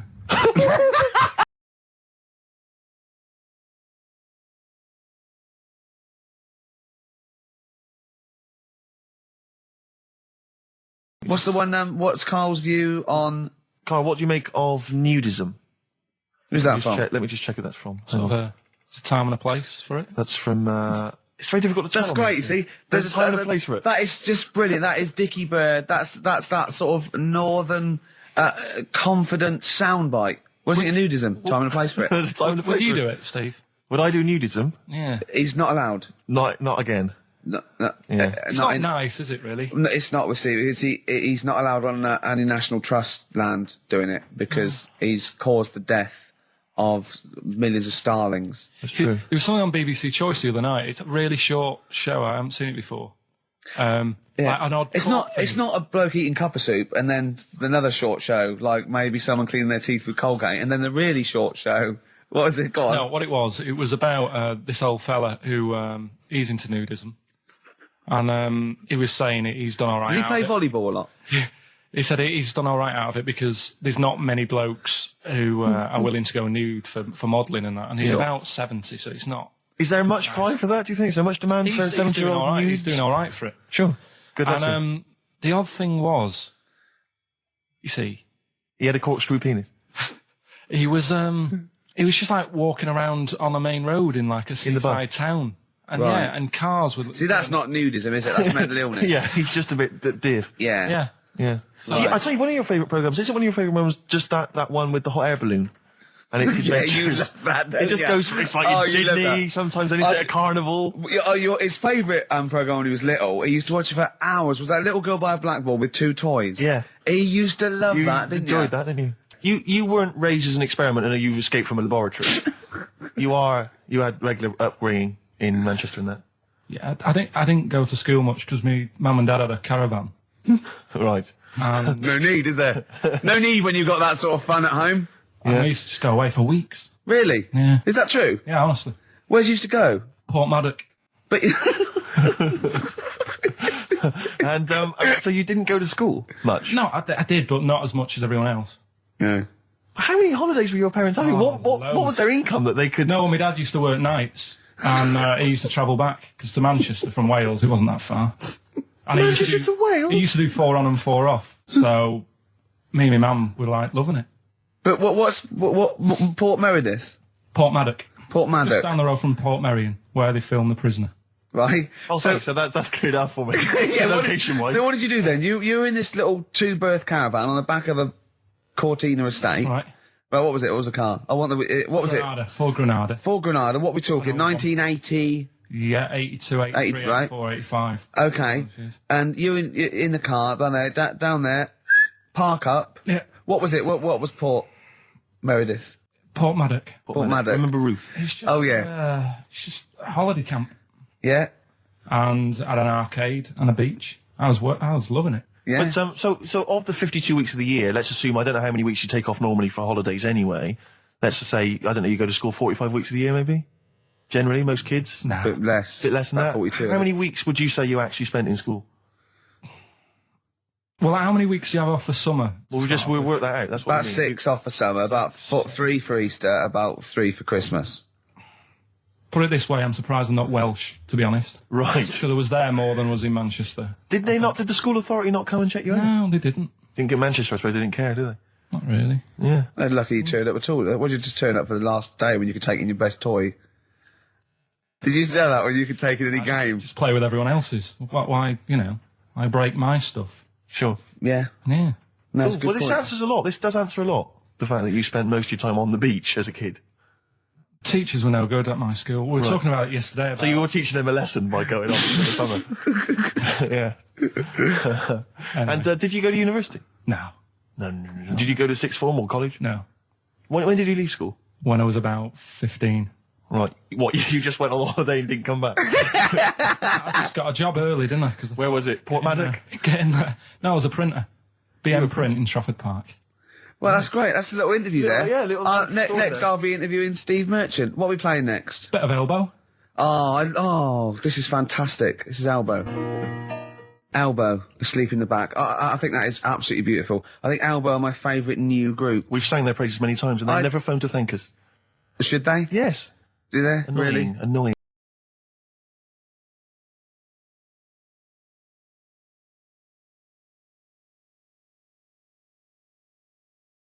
What did she get for history?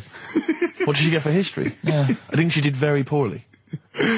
Why do you care? See, I was going to say, this has backfired a little bit, because Karl is genuinely, I don't know if he's actually upset or embarrassed, but it doesn't matter. Why does it matter? You were 15 and didn't go to school. If you were my friends, I think you would have just said, oh, we can't find them. Why? Because but you just wanted to know. What to do with that? Well, what do you mean? What do you mean? It's ridiculous. Do it again because you want to learn, because there's great things in the world to learn about. Don't worry. Look, GCSE is vocational. Is vocationally for a 15, 16-year-old to go on to do A-levels or whatever, or to get results. But you don't need that because you've done very well. You don't care about the Tudors and the Stuarts. I mean, I mean, I've had a couple of jobs, not this one, because you don't need qualifications to get a job. Obviously. In the radio. Yeah. Obviously. You're absolutely right. But the ones that I have got in the past, I did, because I didn't collect them, I had to lie. And I didn't like go mad. I didn't say I had A's and stuff. But I didn't put history down because I didn't even know I did it. So it's a bonus. I kind of treated myself to like a D and a couple of C's and that. So it's like, well, there's not I love the fact that Carl even then was honourable. It's like, I'll at least put down the ones I think I took and lie, but the ones I didn't take, I won't lie about. Yeah, and don't give yourself a B. Exactly. If they're going to find out you lied, give yourself a B next time, It could Carl. backfire, couldn't it? I mean, my brother's a bit mental, and he used to do things like go for jobs and say, oh yeah, I've done this before. Like being a mechanic, and he's never even picked up a spanner. And yet...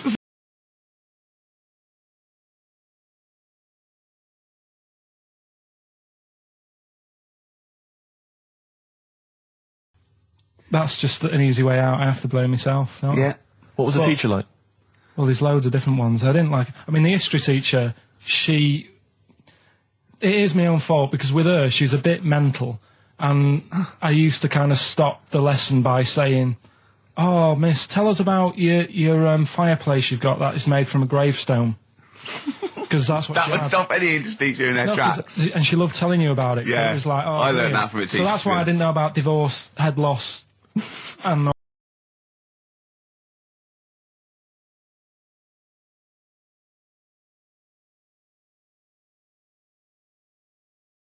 Did you ever see the Magpie game when you took it to the school and confused it? No. You're joking. That was the end of it, was it? Yeah. So where did it go? Probably to some other kid. Because, I mean, actually, it probably got killed. Because if it was being that friendly with other people, some people might have took advantage of it. In what way? Well, there was a programme on the other week about... What, in the way that Shuffleboth was trying to take advantage of you? There was a programme on the other week about bear whisperers. Yeah. And some blokes got really friendly with a bear. And then when they were leaving that area where the bear was, they said, oh, we've caused a problem here because there's some bear hunters coming in and moving into this area. And it's going to get a bullet if it acts like this. So they had to scare it away. And that's what I should have done with Maggie. I should have terrified it a little bit so it wouldn't trust humans. Just introduced it to some of your schoolmates, I'm sure, would have freaked it right out. Well, the ones with Maybe the that was big why head. it fled. It didn't see. It didn't see those two fellas with big heads and webbed hands coming towards it, did it? That would have terrified anything. It's like a scarecrow, like two walking scarecrows. Listen, have we got time for a song for the ladies? What's happening? We've not really thought. Quick then, quick, just do it. Thanks very much. Well, hang on, no, we haven't lined anything up, have we? I was going to play Mary Lawson and that for you. And then Is this going to be the final track? It has to be. it would be, yeah. We've blown it. We've blown it on the Carl special. We have indeed. I'll play it next week. So Carl there's got an E at history in GCSE. Any history teachers, anyone who can help Carl out, I think we should try and register him and take it this June. So what's your homework for this week? You've got to read about Che Guevara, haven't you? The revolutionary leader. Yeah. Okay. Do you know anything about him at all? Have you got any basis? I just know that if you want to use his face on your business, it costs a lot of money.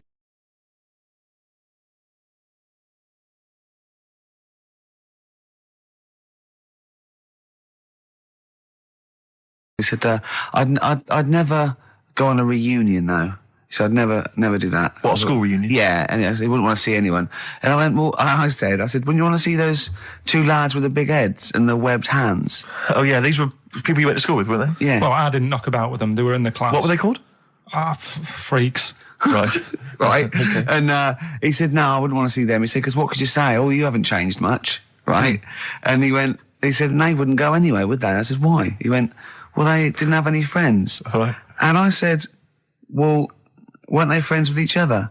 And he went, no, that would have been too obvious. Like they passed each other and went, no, I know it's tempting, but let's not. Everyone would think that's just what we were going to do. Let's not do it. Yeah. So they didn't even hang around with each other. No. See, I must say, in my head, I've got something like it's like some sort of extra thing from Blake 7 that they're like some sort of lagoon monster, but they just had slightly oversized heads, did they? See, does your head grow? Your eyes don't. Does your head? Because maybe they've got to a point now that it's all sort of caught up with each other. Well, at the time, the eyes were very small and the head was huge. Just a very big head. And Yeah. I mean, the fingers aren't going to change. That's not. They had not funny. webbed fingers. It was like the penguin in Batman. Really? Are you sure? No, honestly. Are you sure they weren't wearing mittens? No, seriously. Yeah, it wasn't home economics. They weren't getting some out of the oven, a very hot dish, were they? Every time you saw them. But why were there two, but they weren't related and they weren't friends? I don't know. I suppose it's like asthma and that, innit? Some kids have it. And it just was a coincidence. Yeah, but asthma's quite a common thing. Webbed hands, Carl. Yeah. I don't know. You don't think of it, do you, when you're a kid? You just sort of... when you first see them. Yeah. There goes the frogmen. Do you do that? I imagine you get caught staring at things. Do you go up to people with problems and go, Mummy, is that a monster? Well, I was telling you one about when I used to go with my dad in the taxi. Oh, yeah. What Tell us happened? this story. Well, Your father was a taxi driver? my dad he had loads of jobs, which he did back then, and they don't do that anymore, do they, people? They don't Have a do variety of loads jobs? stuff. Sure. But at one point, he had a black cab, and I used to go with him. Used to get a beer crate and put it in the front of the black cab, and sort of sit just next to the meter. And anyway, we got this call, and like the guy on the end of the radio said, "Oh, you've got your son with you, haven't you?" So he said, "Yeah." So it's just like, we've got to pick up at number 11 Village Lane or whatever. And I said, all right.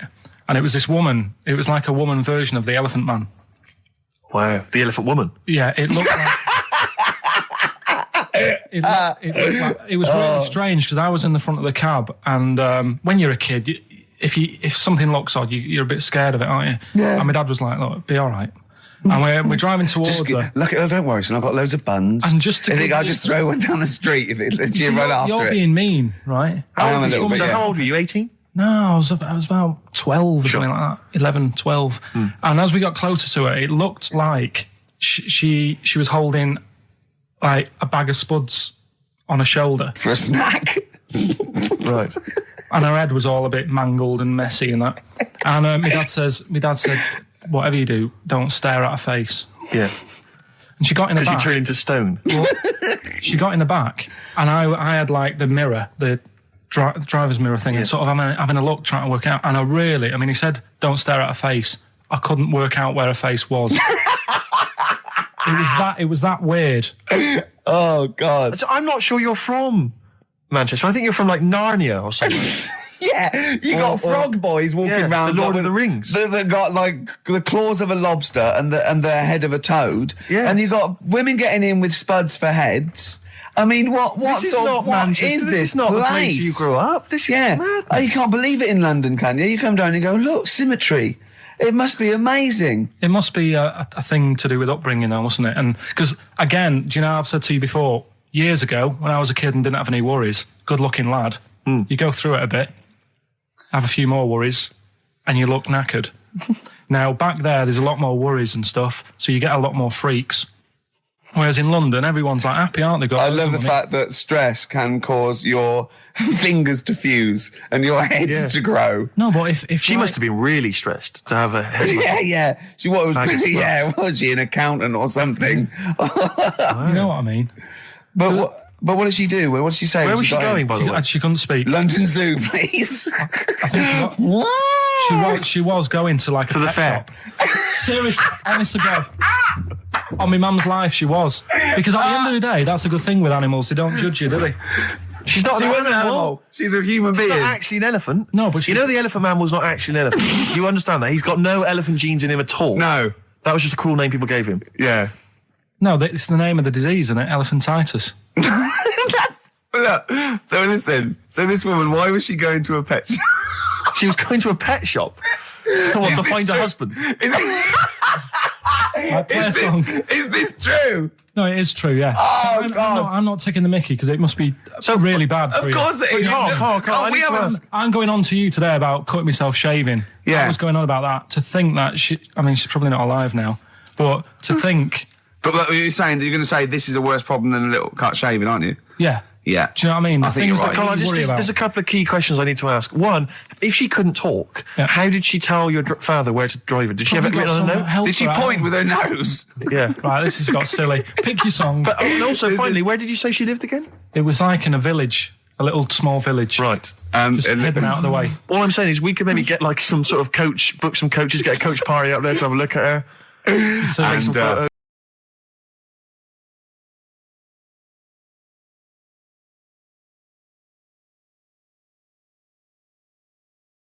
He seems to be a little bit happier. Last week, I mean, we were worried about you.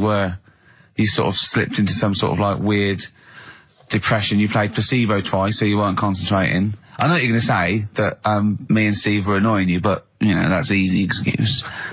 I mean, I think the listener can make up their own minds. No. It's just like I say, it's like a murderer, right? he might not have done that if it was a different day, if the sun was out or whatever, and everything just happened at once that wound me up. Right. So it was like a crime of passion. You'd be let off because those sort of you'd never put yourself, say, in a position again where you'd have two people trying to wind you up for, you know, the sake of fun and laughter for the public on a tin pot radio station between 1 and 3 every Saturday. Yeah, but you'd never do that again, would you? Last week it wasn't just for the listeners, it was for you as well, between 12 and 1. Before we were even on the air. Why? You were winding me up then. Do you know what I mean? Having a discussion. It's alright. I'm used to it, so it doesn't matter.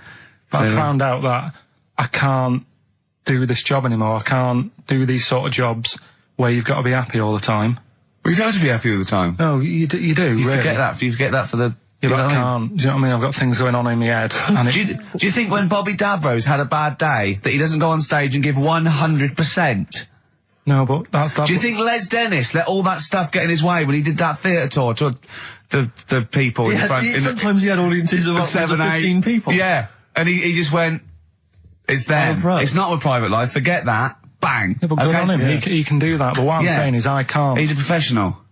So I was talking to Suzanne about it because, you know, it did get me down last week. Suzanne's your therapist? Sort of, minder. Yeah. Saying to her, you know, I can't do this sort of job. Normally what I do in the week, you know, I'm tucked away in a studio. If I'm annoyed, no one knows about it. I get my head down, I get on with it. Right, do you tell him? Go on, next. You know what I mean? Next. Right, yeah, but sorry, but what's your point here? So every Saturday you've got to come here, you've got to... be happy, we've got to go, oh, Carl, are you alright?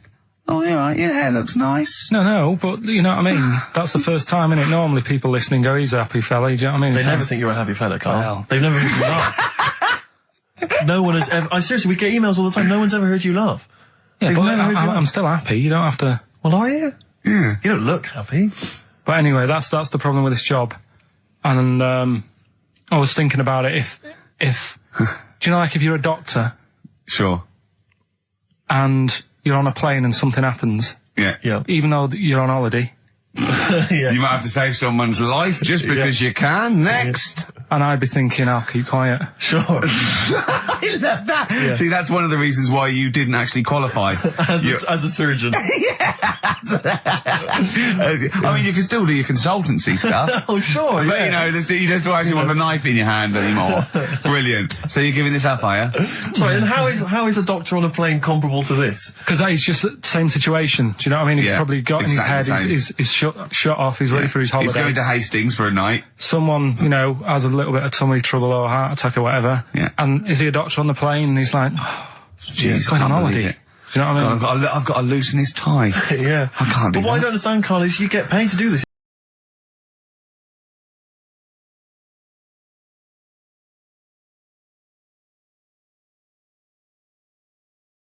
Builder's in the flat. He's been annoying me. Of course he has. Of course he has. What's he been doing? When he turned up on Monday, right? Yeah.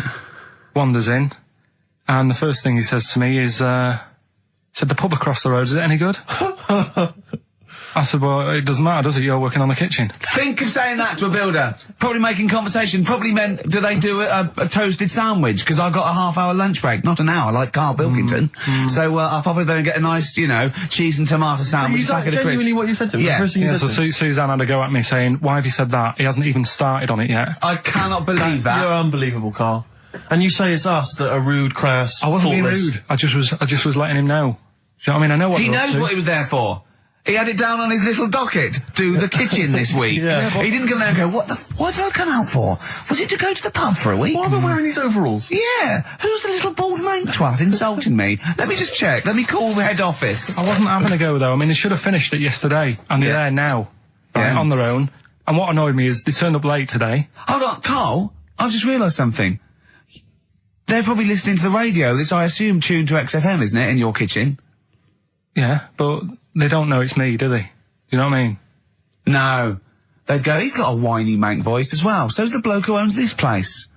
And the bloke who owns this place, when I said, what's that pub like across the road, said, well, you won't be bothering that. He's working on this. No, he won't be able to put two and two together, will he? You've suddenly, the penny's dropped, doesn't it? You've suddenly realised. Look at his face! Yeah. He's suddenly realised they might know it's him. And they could be listening, and they're going to clean you out, mate. Oh, if you are the builder working in, where is it? I won't say the address, but it's... Central London, isn't it? Yeah. Go mental. Have whatever you want. Opposite that pub that you like, He'll probably be in there now, so he won't be listening. Oh, insulting a British workman. He should have been in today. Mental. He should have been at 8 this morning, which annoyed me anyway. Mental. Why? I really don't understand why they've got to start so early, right? Yeah. But he said he'll be there for 8, turned up at 9:30, right? Wanders in, and what annoys me is, he could have left all this downstairs. He had a paper under his arm, one of those crossword books, and a pot noodle. Now, I'm not being funny, but most of them take up quite a bit of time. A crossword book, he's not happy with just the one that's in the paper. If you're listening, if you are the builder that's listening now, doing Carl's flat, what about pissing in the laundry basket? Lonesome Day, Bruce Springsteen, on XFM 104.9. So, you've realised now that the builder could well be listening, knowing exactly who you're talking about. There's a chance of it. Do you know what I mean? Yeah. I didn't think about it, but you're right, was tuned onto that. I think he did flick it on, thinking about it, thinking back.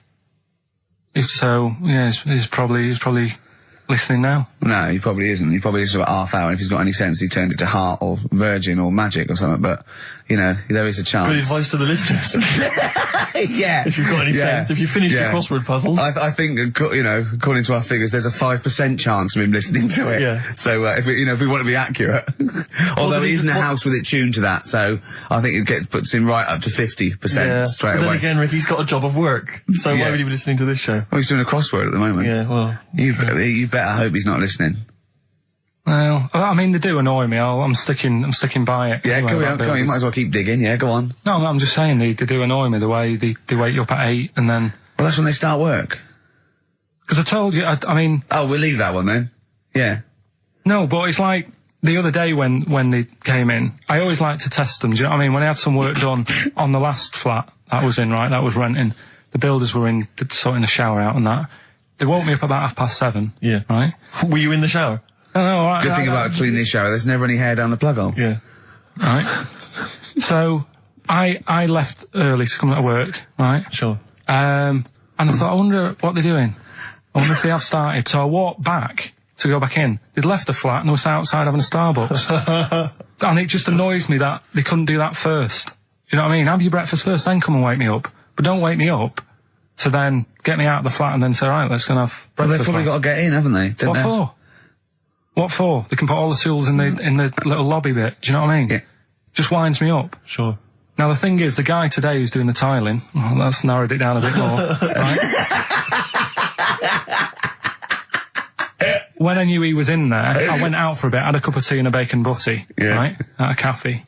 And I went back and I was really quiet, put my key in the door and opened it really quick to see what he'd be doing. And he had actually started work, so fair play to him. What if he'd just been exfoliating himself naked on the kitchen floor? Yeah. I'd say, right, caught you. Don't use my exfoliate. Yeah.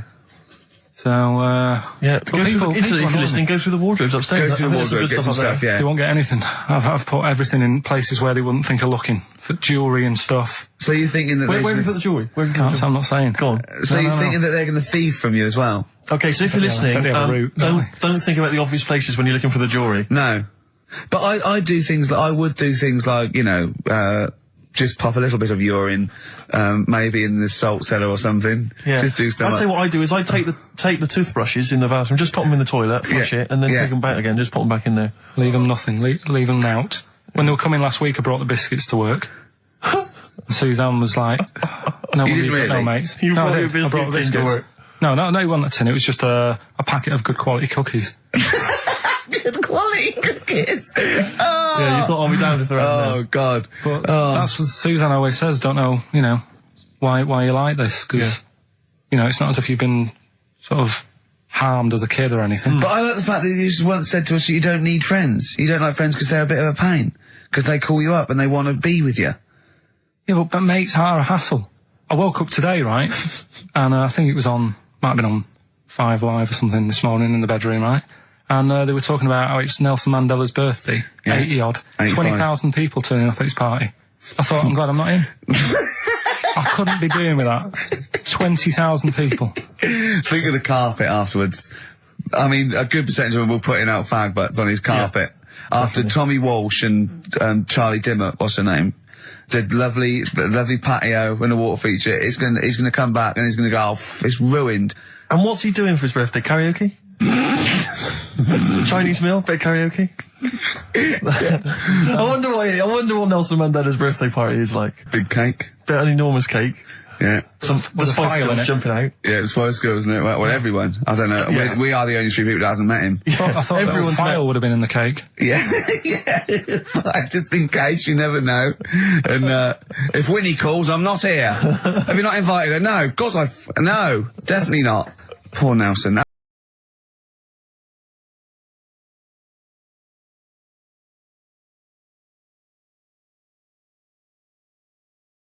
When did Wimbledon finish? A couple of weeks ago. Right.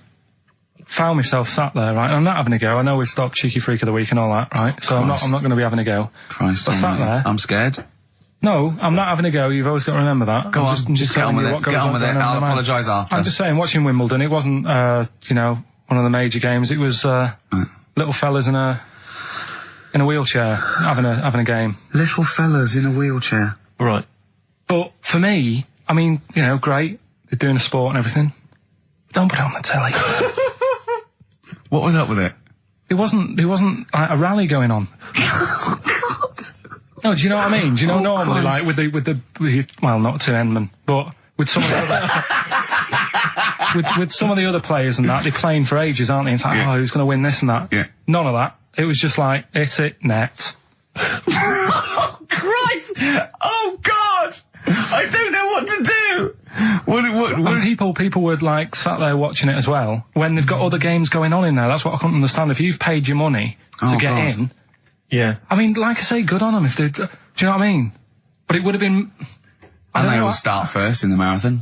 I just thought it would have, give them a game of swing ball or something. Yeah. You know what I mean? No, yeah, I understand.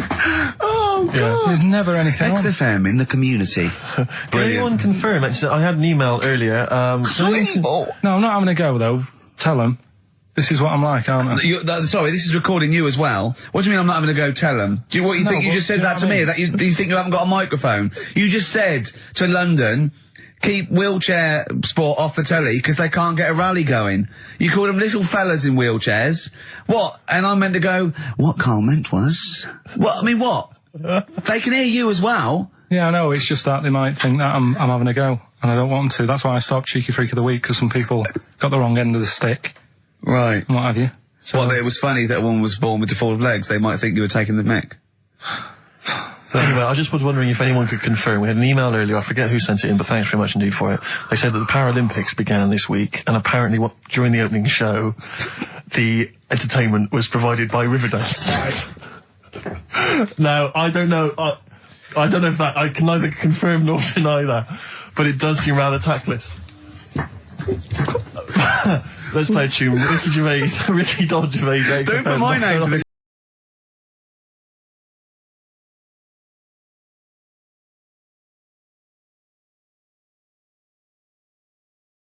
You seem a little bit happier now. Oh, yeah. It was alright. I'm a bit worried. Like I say, the last thing that we just talked about, I don't want people thinking, we're having a go at anyone, because it does do me head in. Because I'm the one who always has to deal with it as well when people do. What? We're just having a chat about tennis and stuff. Yeah, the little fellas in the wheelchair, as you put it. Yeah, what are you worried about? Just that they think we're having a go and that, because sometimes I do have to take calls and deal with it, all this stuff, right? You don't see that. You don't see the hassle I have to go through. No, but I don't often say things where I'm likely to get a complaint from someone. But I'm just saying it wasn't meant to be taken badly, do you know what I mean? You're allowed to say you thought that the quality of tennis, because they were confined to a wheelchair, was poorer than, say, Sampras versus Agassi. I don't think that's in question. It wasn't as good a game of tennis. That's what all you were saying. You weren't saying they shouldn't play or... Wreck the grass. Right mess. Well, stop while you're ahead. I'm just saying as well. I can confirm, incidentally, we've had several emails, I can confirm that Riverdance opened the Paralympics in Dublin recently. So I'm sure that was very good, very entertaining. Leave it then. Yeah, no, I'm sure it was entertaining. They're very good. Who was it that thought? Was it Jimmy that thought it was short for Paraplegic Olympics?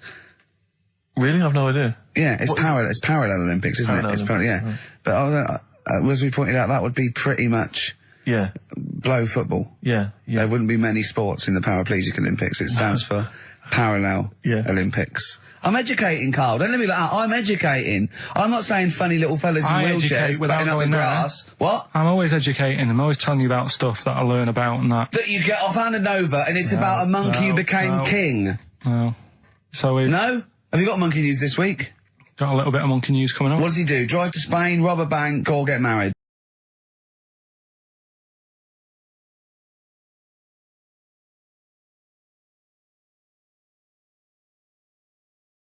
That's good. Last week, after your nervous breakdown, you went to Hastings. Yeah. Can I ask, why the hell did you go to Hastings? It's so arbitrary. What do you mean? Why go to Hastings? You lost him on arbitrary. Why did you choose that above all other places within... It's amazing, isn't it? You look at his face when you say a word that, you know, he doesn't understand, and it just goes dead. It's like when your computer freezes. Yeah, it is like that, yeah. Is there...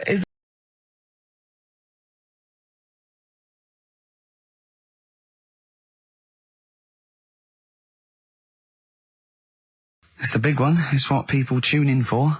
They probably tune in about 10 to these days. For Monkey News. With, Karl Pilkington. Can we hear the jingle? Only 4 to go. Oh, chimpanzee, that Monkey News. Right, this one's about it's been emailed into me. Right. I haven't really had time to check it out this week. No, you're joking. Been busy. Ooh, I hope it's not stupid. Goes back to 1908, and the person's saying it's a good story and that, and they're surprised they haven't picked up on it yet, right? The Olympics, right? In 1908 in London. Apparently it was meant to happen in Italy, but it was cancelled. Don't know why, right? And it happened in London. Anyway, 400 metres. Right, it was meant to... there was a fella who was going to do the run, right, and the favourite to win it was this Bulgarian guy, right? Who was like a newcomer. Okay, these are a few things it cannot be. 1, he injures himself, so a monkey steps in and wins.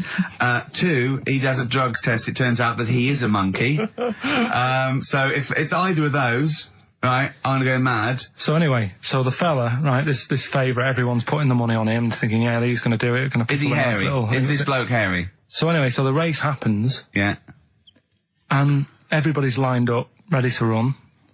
And, everyone's saying, yeah, he's going to win, he's going to win. Then suddenly, a bit of murmuring going on, people going, oh, what's going on here? Right. He's eating a banana. And there's a fella in the lane next to him. Yeah. Right? He's going up, who's that? He doesn't look familiar. Oh, Christ, Carl. Right? Doesn't look familiar. Who's he? Weird. What's going on? What's going on? What's going on? Yeah, what is it? Or who is it? I mean, not what is it? So they go in... So they say, well, he might not be that any good. Do you know what I mean? He might not be good. He might. It's just a bit short, isn't he? He's only 3'6", and he's hunched over on his knuckles. So I didn't realise it was fancy dress. Yeah. So I don't think he's going to be any good. So the race starts. Oh, he's putting his finger up his arse. That's weird for a runner to do that before a race. It's weird, isn't it? Yeah. Race starts. Yeah. The fella that no one recognises wins it. People go, what's gone on here? Yeah, sure. Do you know what I mean? We had our money on the favourite. What's gone on? Who is this guy? Yeah. Anyway, he stood up there, right? He's looking well happy. Yeah. He's lifting the trophy and everything. Right. Long arms. That trophy's higher than... So anyway... He's only 3 foot, but the trophy's 9 foot in the air with those long arms. I'm suspicious. Go on. They had the picture in the paper the next day. Sure. And everyone's going, yeah, he was fast and everything, but... quite hairy for a run. Oh, I'll tell you come on. Quite hairy for a run, because normally they shave themselves, don't they, to make them faster. And how did he manage it? It's really hairy and that. So anyway, he wins the stuff, he walks away with a cup. The people who are in charge of the running, or like the Olympic Committee, look further into it. Turns out it was a chimp. Right, keep talking. Right? No, don't keep talking. Shut up. This is Monkey News. If you can't handle the news... It's news from 1909, and I haven't heard about a chimp winning the Olympics. Right, be quiet. What happened there, then? 400 metres, right? Now, the thing is... talk shit. The only thing was, Ricky, it took so long for the Olympic Committee, right, to find out that it was a monkey. It was going manic. It went into loads of races. It was picking up loads of, like... No, shut up! Right? He became a celebrity. It was doing endorsements on TV. Don't talk shit! It said he managed to win the same race 4 years later in Athens because... How did he get to Athens? But it's a joke! They're winding you up, Carl! Weird. It's not weird. It's... right. I do not believe it. Well, that's okay. There's only 3 of them to go then. Right, because we're probably all leaving in 4 weeks' time, and that's the end, I've got to get onto a sort of mainstream radio station, because I don't think there's any other sort of tin pot place like this, is there? No. So I'm going to clear up my act a little bit. I've got an album from the Capital Radio Library, and it's the best punk album in the world ever. So if Cap's listening, I'm just going to show that I can do a mainstream. I'm play a classic song, and I'm going to announce it right and everything. So if you get a job on a decent station, you'll take me with you, will you? We're a pair. Brilliant. So okay, here we go. Right, if anyone's listening, just to show that I can do mainstream radio. Okay. Well, that's all. Okay. Well, you're getting nervous. Okay. Come on. Shall I get a mic and do it? It's all right. Okay. Well, that's about all there is time for today. You've been listening to Ricky Gervais with me, Steve.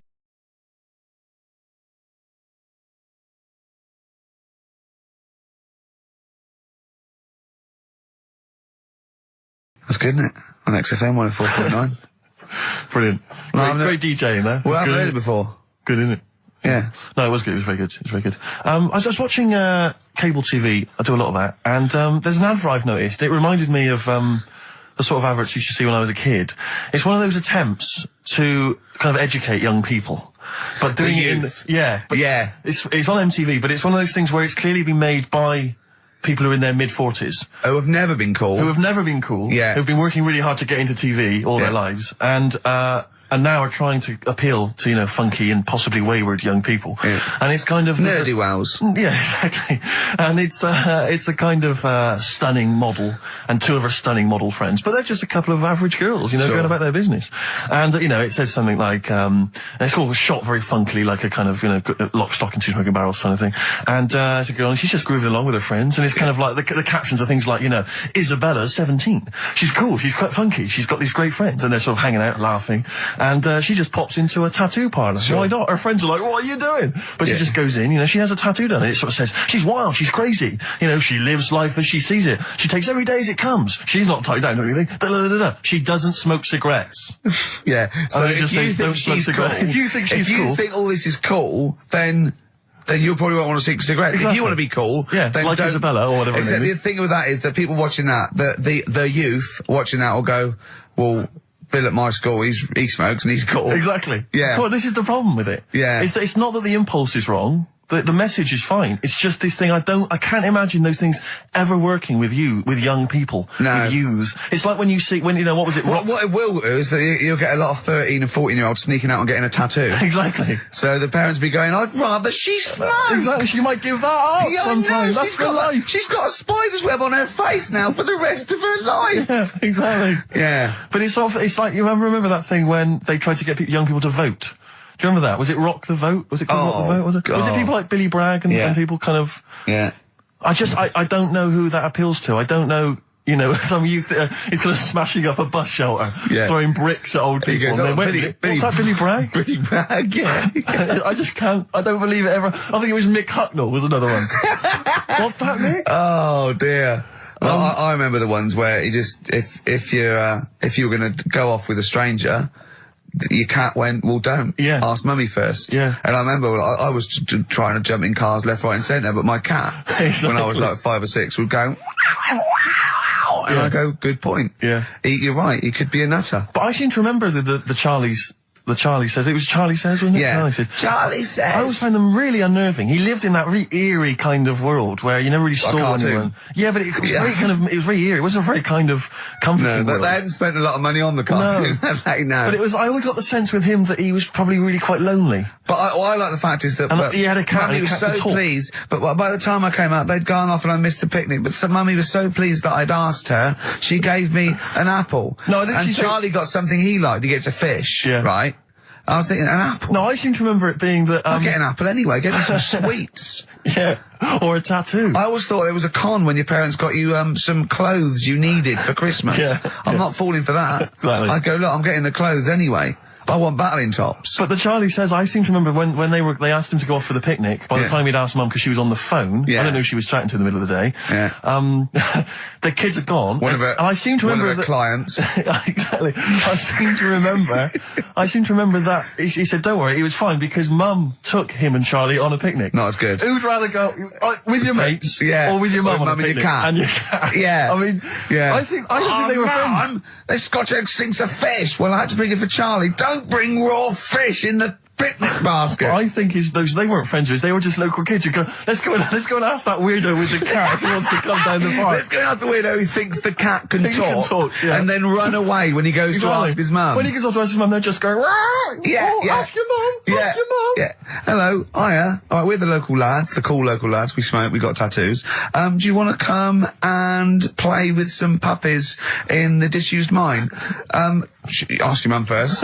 Quick run. Exactly. He's talking to the cat. Look, he's talking to the cat. They were just round the corner spying on him. They were just laughing. There was no picnic. Did you ever go on a picnic, Carl? Was there places to go in Manchester, or was it like Quarryland mostly? The problem with those adverts, like when I was growing up, they'd sort of give you ideas, because remember the Charlie's one, right? And we were on holiday, right? And I met these two lads who are knocking about with like mates and that. And that advert came on, and we thought it'd be a good idea to wind his mum up, because this advert had just been on saying, you know, kids are going missing in Wales, right? Yeah. So we said, oh, this will be a good laugh. We put the kid in the wardrobe. His mum came back from shopping. We said, oh, he's gone missing. We haven't seen him for hours. That's terrifying. I know. That's an appalling. How old were you? About 13.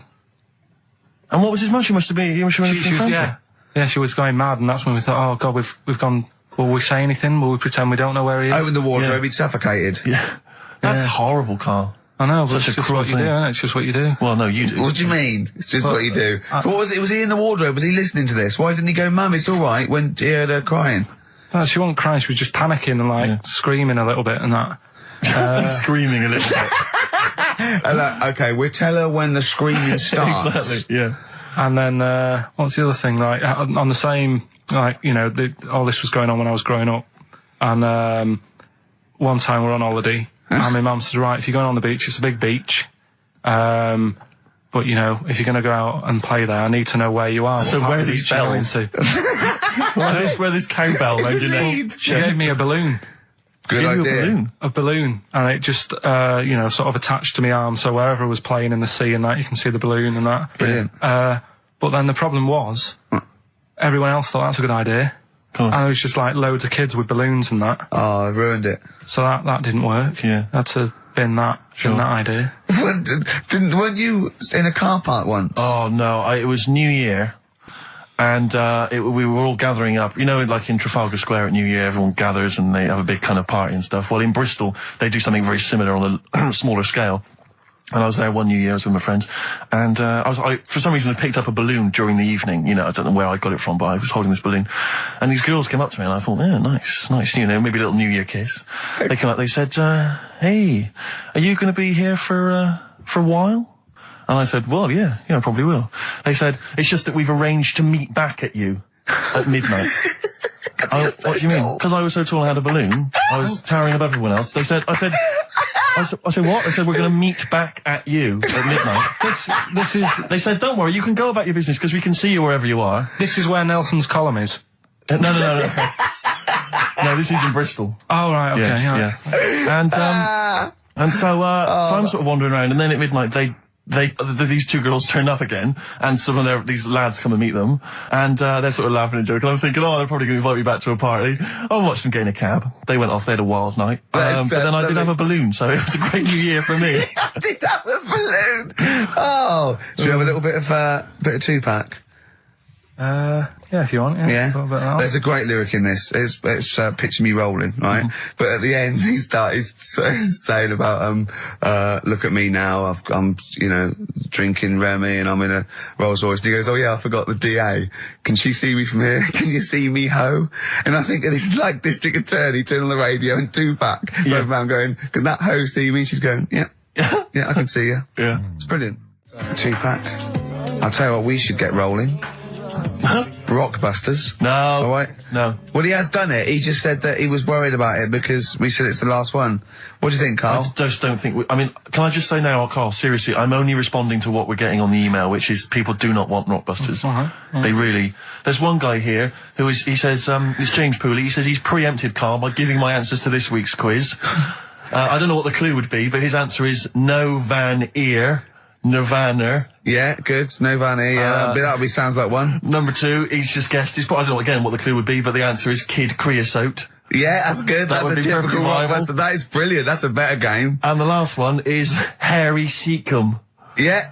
Yeah, that'd be good. So, I mean, maybe we should reverse it so people just... and we have to come up with the clue for them. And we win the prizes. Yeah. Have you got prizes ready as well? It's all there, but... Oh, I feel sorry for him now. What the prizes would have been. I'd rather just give them away to the first person to email in, frankly, than have to go through the torrent of Rockbusters. God! Look at Carl's face! I wish you could... Oh, can't we get this on telly just for Carl's face? Hey, I'll tell you what we could do, Steve. You know, like Smiley Miley and that used to take the Radio 1 Roadshow out? Oh, man, that would be amazing. Come on. Should we take it out? Hello, Bournemouth. Yeah, how many miles have I done? Don't care. No, should we do this? How many miles have we done? Well, XFM's down the road. Yeah. 1. Yeah. Should we take it out the road just so they can see Karl Pilkington? To be fair, though, I mean, you're not really keen to leave W1, are you? Well, we wouldn't. Right, so where exactly would we take the roadshow? We'd do it outside. Outside the building? Yeah. Right, okay. And what would we do? It's called a roadshow because it's in the road, I imagine, isn't it? And we'd give away T-shirts? Throw in T-shirts, and then we'd have a band. We'd have band playing. What was that band playing tonight? I forget, something Diesel, was it?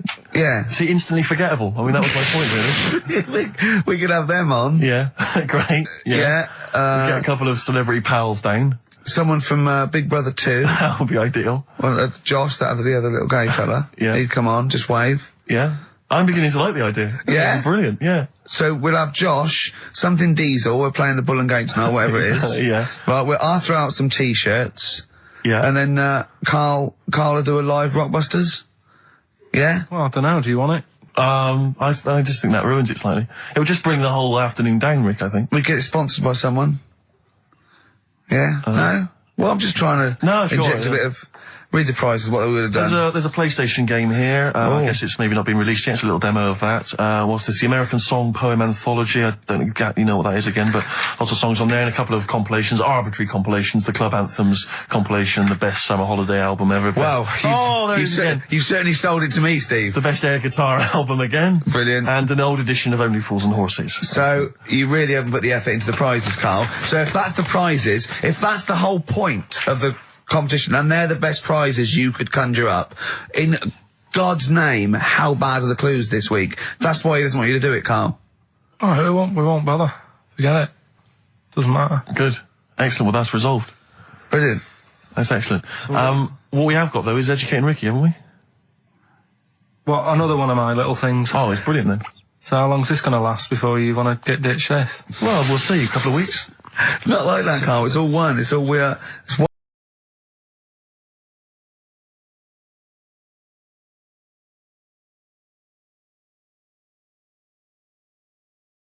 Get it sorted. Well, I think we should have a White Van Man session. Oh, White Van Man. I think people tune in for the White Van Man Yeah, session. people who haven't tuned in, they don't know. If people aren't familiar with this, The Sun runs a column every day which is asking some punter from the street their views on the week's big events, and we just thought, why not hijack that idea, but apply it to Karl Pilkington. Karl? I've seen much news again this week.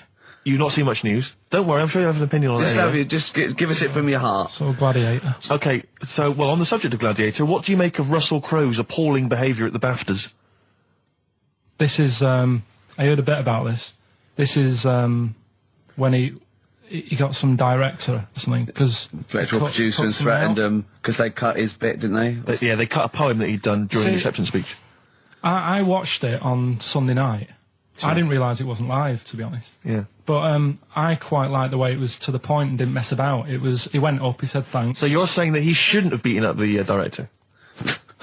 Is that what you're basically saying? It's a bit over the top. You thought I mean, if you didn't have time, if you really, I mean, what's the poem got to do with the film anyway? He was an awards. So do you think it's ever justified to beat up a TV director if you're a major Hollywood star? Depends what he's done, but I mean... Right, what would he have to have done, Carl, for it to be fine for him to then beat him up?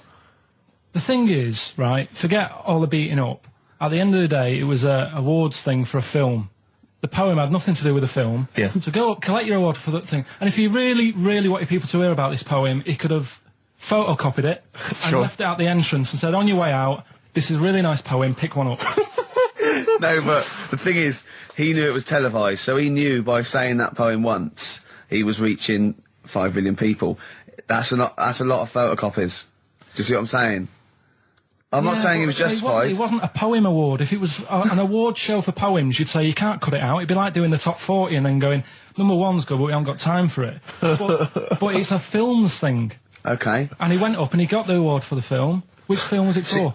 I don't know. But when I wanted to give you results, I said, let's give Carl his results. Steve went, no, we should introduce people to Carl again, just remind people what Carl's like. And he's so right. I'm so glad we did this first. Am I right, though? Carry on, Steve. Okay, the next topic. What about this big debate over whether Kylie Minogue's had a bum job? I'd have to see it. Next. Okay. Anyway, Carl, look, let's have a little quick session of White Van Man. For those that don't listen to the show regularly, The Sun, as you know, has a section called White Van Man where a member of the public gets asked their opinions on the week's big political and social hot potatoes. Carl, we just thought it would be fun if you answered some of the questions. It's not so much questions, it's just your views really on these big news stories. What do you make of Olympic ski hero Alan Baxter testing positive for drugs? What did he do? Well, he won a gold medal in the Olympics, and what? He was a skier. Right. And he won gold medal, and they've just tested him positive for some kind of illegal drug. But what, I mean, if he did, why take drugs to ski? Because all you do is balance. But imagine, it'd be amazing if you were stoned, like going down a hill. Yeah, it's not like you have to... It's not going to help you, is No, it? it's just like... gravity that's doing all the work, isn't it, with skiing? Yeah, but it's often to do with your athleticism, isn't it? It's no, but it'd be like saying, and we've just found out the people on the toboggan were on crack. It's not going to help them. You sit there and you go with the flow, and you try and you hold on. Could I say, the drugs he was taking... that's his defence, It probably wasn't jacking up H or, dropping a few E's or getting stoned. He was probably taking more sort of performance-enhancing drugs, as opposed to him just, like, scoring some shit around the corner from someone, getting off his tits and jumping in a toboggan. Doesn't mean that, does it? He wasn't off his nut. Yeah. You tested you? You pissed out your head. But why doesn't he just say, don't be stupid, why would I do that? It's just not going to help me out. But it is, isn't it? Because performance-enhancing drugs do. Wait a minute, Steve, wait a minute. Carl, right, look at this way. Okay, look at me, yeah? Have I got his attention? Yeah, the light's glinting off your ring there. Yeah. Okay, right, now, keep concentrating. Right, some athletes, you're aware they take drugs, that's to build up muscle. Swimmers and stuff. Yeah, swimmers. For example, runners, yeah. Not only do they help build muscle, right, but they can actually, give them a boost performance-wise. They're sort of like steroids and all this sort of stuff, right? So that's the sort of thing we're talking about, okay? Right. So again, he wasn't on a bong before. What? Why would that help you when all you've got to do is balance on skis? Not when you're at the Olympic level. Yeah. There's a lot to do with, your body and your legs. It's practice, isn't it? It's like, if you've skied for years, then you've got good balance after a bit. Oh, do you know what, Carl? Do you know what? You've made a mockery of drug taking.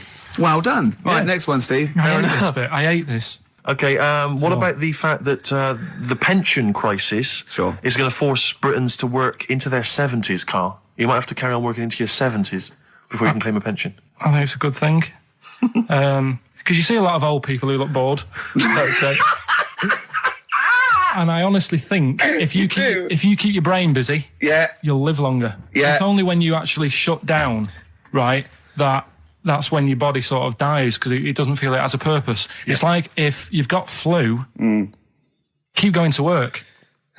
If you have a day off, you just feel worse. You'll mope about at home. Doesn't do you any good. What about where do you draw the line there? What if you say lose a finger? Pop into work? Depends. If you can't concentrate because it's painful. But what if you're a typist? You're not going to type as many words, but you'll do more at work than you would having a day off at home. Sure. Okay. Right. Steve, it's time for... White Van Carl. We should definitely get some jingles. I think the show sort of lacks jingles, I think. Yeah. Noises. Yeah. Funny sound effects. Yeah. Well, that's... Wow. Yeah. What's Mr. Nosy Neighbour interested in? Hello, what's going on here? Oh, we should definitely get some pre-recorded comedy noises, Carl, for next week. That's my job, but unfortunately I'm busy reading about Hitler.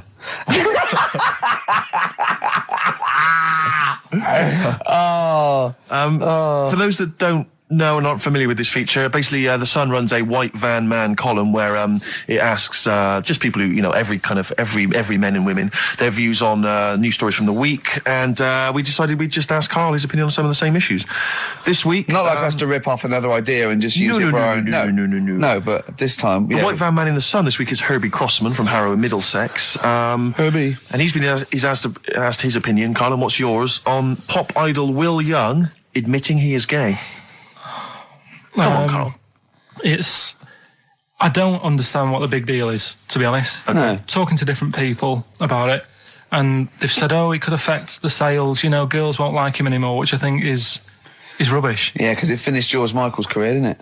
Oh, yeah, and I was thinking when I was growing up, right? And Freddie Mercury. I was into Kim Wilde, right? Sure.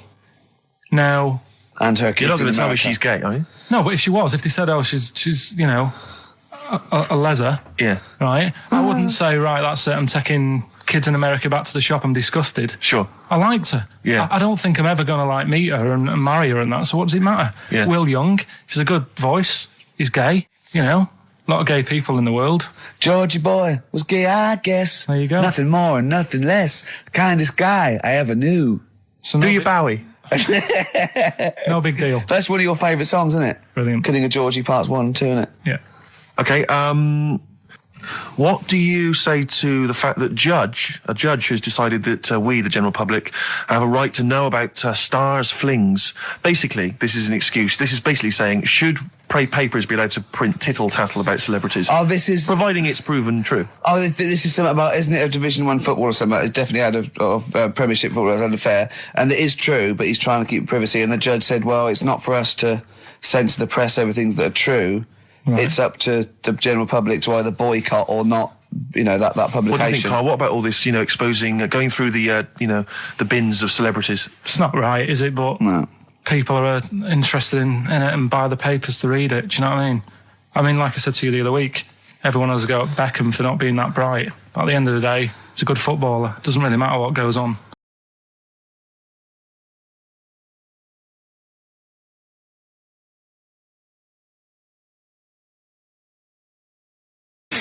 I love that. But they didn't consult you, did they? When they were handing out this money willy-nilly to people who were dying, you could have had a quiet word with them. All I'm saying is... You could have said to Harold Wilson, Harold, you're not going to get this back, mate.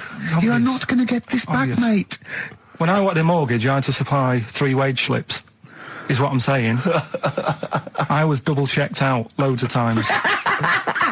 I'd like to see, have you ever seen that guy Alvin Hall, who gives financial advice to perhaps teenagers who don't know how to spend their money wisely? All right. Perhaps send him over there. He's the guy with the bow tie. Oh, yeah, you know yeah. What I mean? Yeah. Send him over there and just sort of have a chat with him and say, make a list of what you're spending it on. So he's basically, will you be annoyed if they drop all debt and double aid and everything? No, because, people sometimes need help and that, don't they? You've got to help people out, but it's how many times is the thing. Do you know what I mean? Let them off. But do I, I've got this monthly payment at the moment, haven't I? Yeah. I'm paying for tools for people out there who need a drill to build a house or whatever. Yeah. Am I now in my right to say, well, you can't have it all? Do you want the drill or do you want the debt cancelled?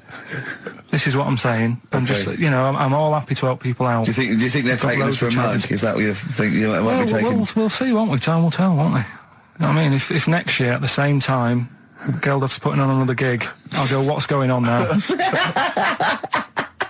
Geldof putting on another gig and the mean fiddler. What's going on now? I think you're missing out on the true meaning of today, Carl, which is an opportunity to see Keane for free. I think that's the problem. I don't want to go. I don't like crowds and that, do I? Right. Can't be dealing with that. Don't like big crowds.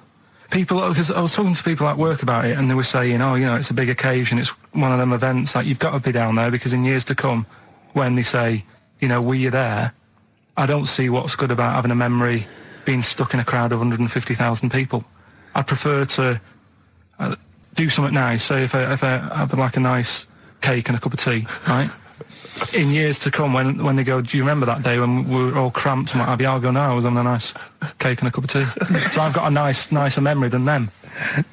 So I believe in doing something nice on a big occasion. Do you know what I mean? On a special day. Do something nice, remember that? The thing is, you have got a nicer memory than them, because when you look back and they say what you're doing 20 years ago, your memory will tell you you were actually having a cup of tea and a cake, but with a chimpanzee that could talk English. That's what your memory will tell you. You're thinking, oh, I was out with my mate. I was out with my mate Marty. He's a chimp. And it just you'll be in cuckoo land by the time you're 50. You'll be just going, oh, it was great that day. Remember Suzanne? I don't know what talking to Suzanne. She's left you. She's left you. She's had enough of you waking up. Well, she's down in Hyde Park watching Bed Shaped live. She's not worried about cake and a cup of tea. Have you ever done a march or anything, though? Have you ever sort of... What are you saying? Have you, you're having a go at me for not getting behind it all, right? Which I am, because I've got more standing orders going out of my account for charities than anything, right? But have you ever got behind a problem? No. I don't think I have, to be fair, no. No, I am quite slack in that respect. It does take a lot of effort, though, doesn't it? Well, it depends. What sort? Well, if you're going to do one of those walks from John O'Groats to Land's End or something, that's a lot of time commitment. There's one, I tell you what, there is one that looks alright. On Portland Place, just off Oxford Street, there's always just a little Chinese fella sat on the pavement, right? Oh, I've seen him, yeah. What's that all about? Yeah. He's just sat there with a poster, but you don't know what it's for because it's in Chinese. Yeah. So he's just always sat there. But that's for me, that's the sort of march I want, where you just... And he's only there when it's sunny. If it's raining, they don't bother. I tell a lie, I did pop down when all those women walked through London in their bras.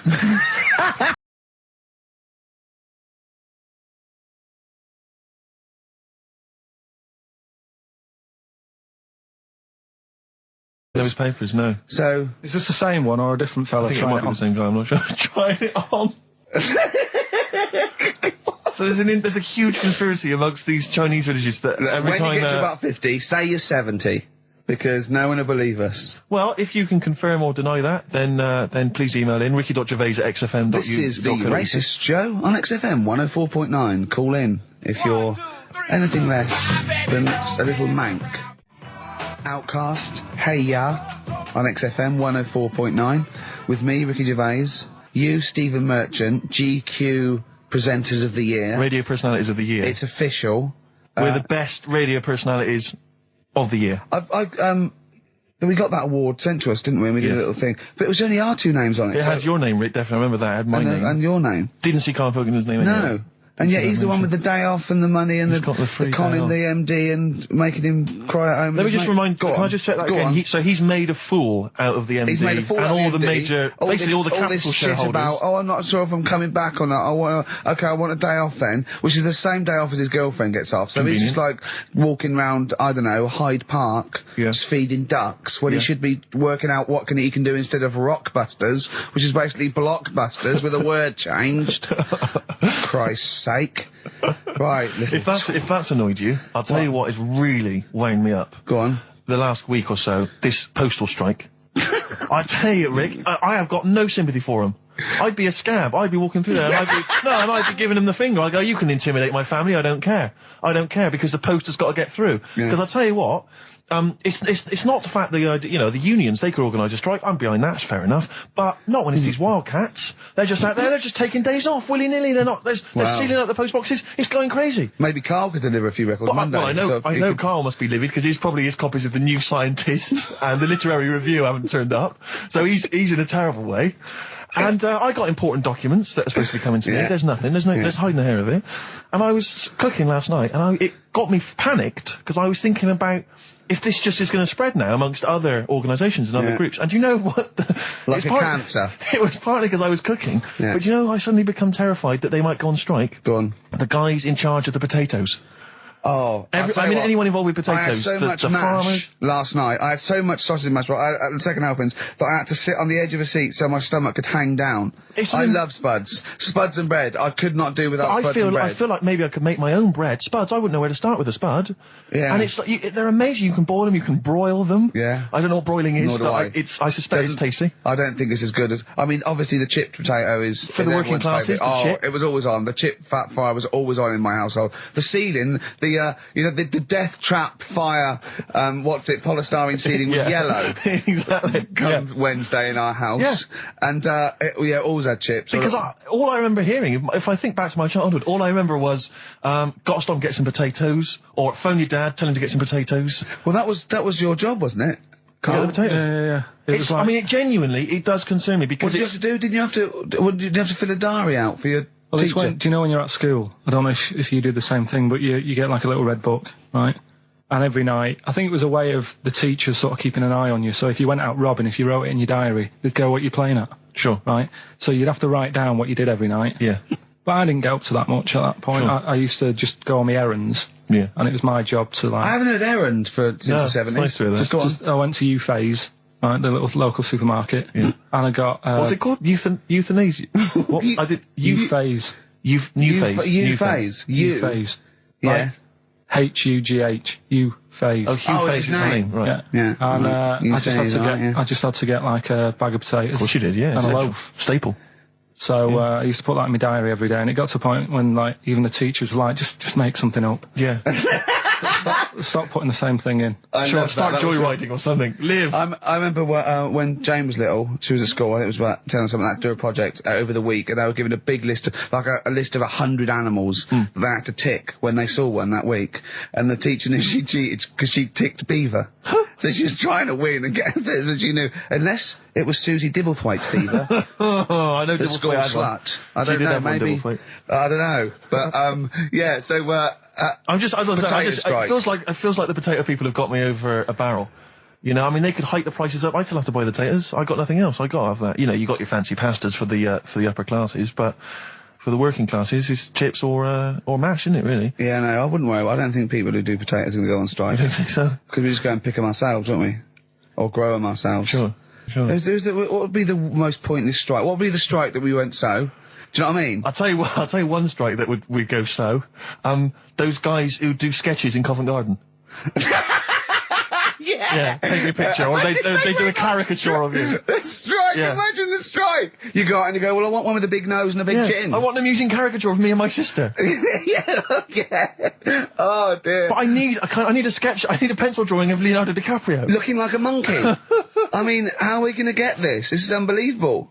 Yeah, I'll tell you also, the strikes that have no effect. What? Those, people in nightclub toilets.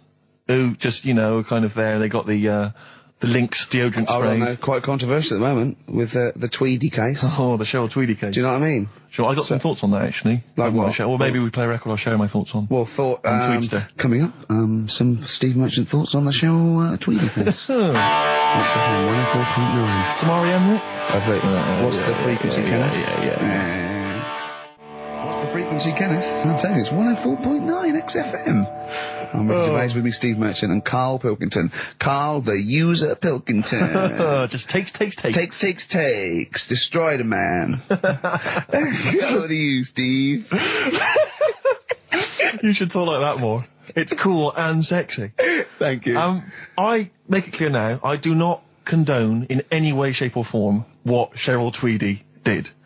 But I have to say, they wind me up. By they, you mean toilet attendants? Yes. Right. Yeah, not Pop Idol winners. That's what I thought you meant, yeah. So, go on. But, because I'll tell you what it is, you go into a club or pubs or big friendly pubs, you go in there, and there's the toilet attendant in there. He's got his little display of aftershaves, sprays, some sweets maybe, blue straw whatever it might, maybe a lollipop. Maybe a lollipop. And alright, I don't know if I assume they're not employed by the club. I'm assuming the club's we've got the DJ, we've got the bar staff. Wait a minute, we need a guy to irritate them. When the manager walks in, do they hide? Well, this is it. I don't know if it's a guy who's just like... Is it like busking? Yeah, he snuck in. Okay. He came in when it was free during happy hour. He's got a little carrier bag.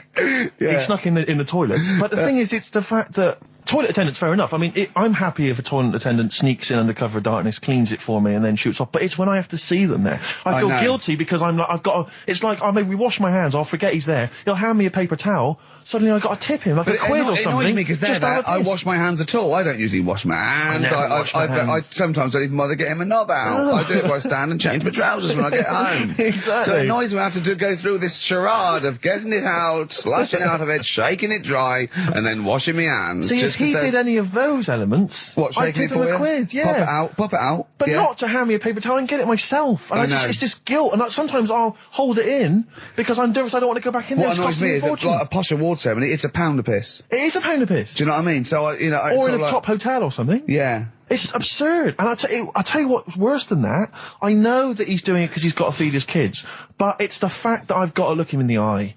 You know, Yeah. it's like he's humanised. You know, if he was only dehumanised, Rick. Yeah. If I could see him and I didn't think he was a human being, I wouldn't feel guilty. If know. he could sort of hide under the urinal, perhaps, or if And he could just put hide a underneath the handout, sink. like thing from the Adams Family. He just puts out, He you could know. just pop a hand out, doesn't say anything, with just a hands me glove, the paper so you don't towel. even see, like, you know, hand go, and then I'd put a pound in, I'd take the thing, put a pound in, nick a lollipop and run away. No aggro. Exactly, it's the fact I got to see them and I feel guilty because, you know, I'm on the radio, I've got a cushy life. I know. Here's a guy who's just trying to make ends meet. It makes me feel bad, it ruins my evening. Yeah. I'm just pleading for them, can they not do it anymore? Can they maybe get a job, illegal mini cabin or something?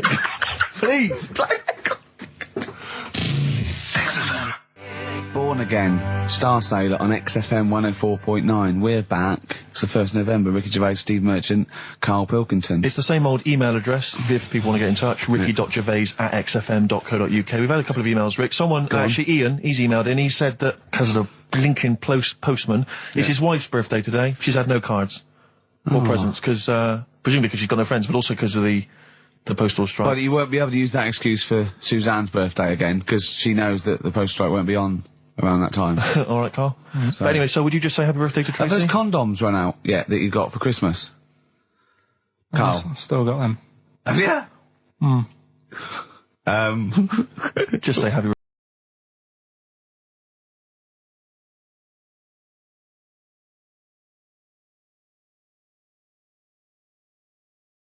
Last week when I did Do We Need 'Em,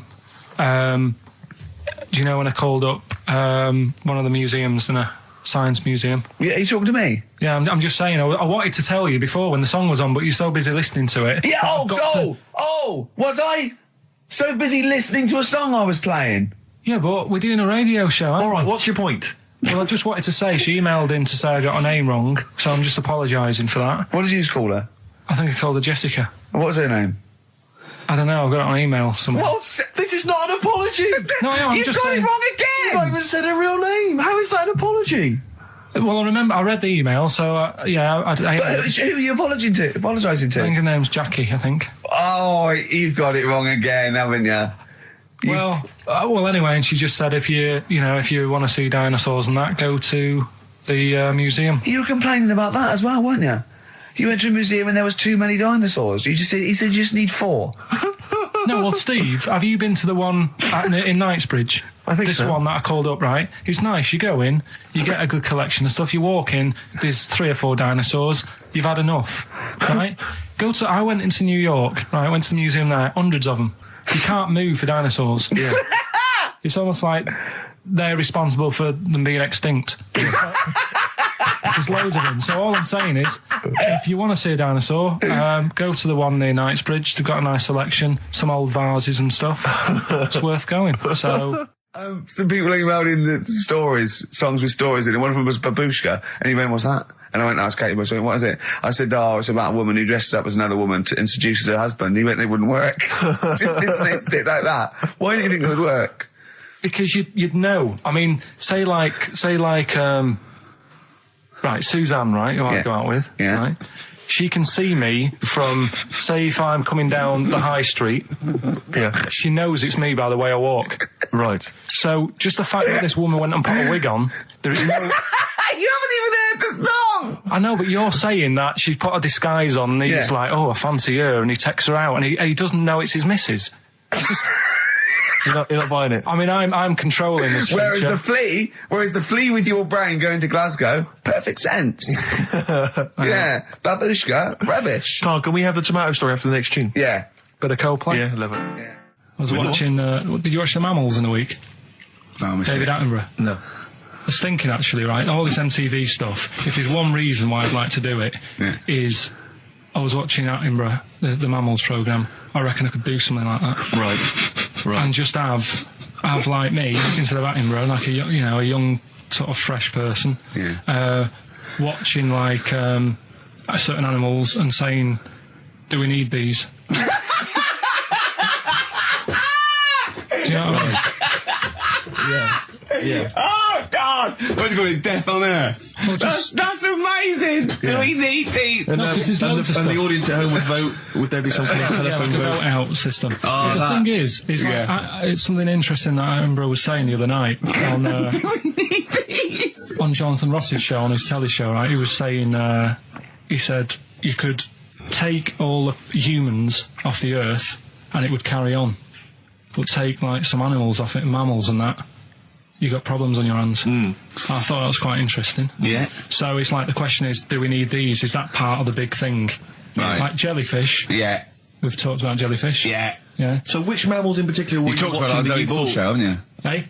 Which mammals were you thinking we don't need when you watched the show the other night? Any in particular that you thought they don't need them? They're not of interest. Well, I like whales, but I don't know what they do. And they're taking up quite a lot of room. Sure. But stuff like, Yeah. but like jellyfish, I looked into because Yeah, you know well, I was I know you talking don't about know, them, and they were saying they've got no eyes, no heart. There's something like 97% water. Yeah. They're blind, and they do about 33 miles a day. Right. So it's like, do we need them? Could we clear them out? Yeah. Well, the big net. That would be the programme. What? Right, we'll get rid of them. Next week we'll be looking at Rhinos. I think it's genius. Honestly, I think it's genius. And like going along, sort of like picking up sea anemones and going and just lobbing them into the sea. Well, what do you think about MTV doing that? And then I just, in between the bits, Play music I play music related relate to to it. fish, so I could play like fish, Yeah. like Rock Guy, or the animals, Rock lobster. yeah, or what else could This I get could in run and there? run. What other songs have got animals in them? The Well, monkeys, could play the monkeys. Yeah, there's about 1 million, so let's not start this. No, but do you know what I mean? So do we need this? So MTV flies you around the world And to the you- most incredible exotic locations. You sort of climb up a tree or whatever, and next to, I don't know what lives up a tree, some kind of rare parrot. You say, look at Sloth. that, it's colourful, Sloth. it's Oh, interesting. you like sloths, don't you? No, they just live up trees, but I'd say, do we need them? Why? Well, what do they do? What do you mean? What do they do? What do you want from an animal? Carpentry. What Well, do you like, want? I don't like scorpions, right? Right. But then I found out they look after those monkey things. They're not monkeys, they're Whatever. lizards. Well, all right, yeah, then lizards. They look after the lizards. So there's a reason. But do you need the lizard? Could be your Well, next yeah, question. because the local people made shoes out of them. But not when the scorpion protected them, they didn't. All right, we don't need them then. So, and so ultimately, would anyone decide? I mean, do the animals kind of get a chance to mount a case for their survival? I mean, is there maybe someone that comes into their corner and sort of defends them? I'd have like a David Attenborough type character who says, well, they do this, and I'll go, yeah, but do we need that doing? Yeah.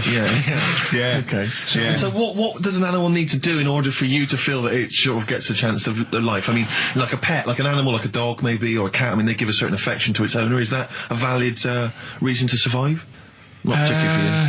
Not really. No, okay. I've been saying that, though. Blind people use dogs, so they are useful. So dogs are useful. St. Farmers Bernards, use they often dogs. save people, don't they, in snowy weather? Cats.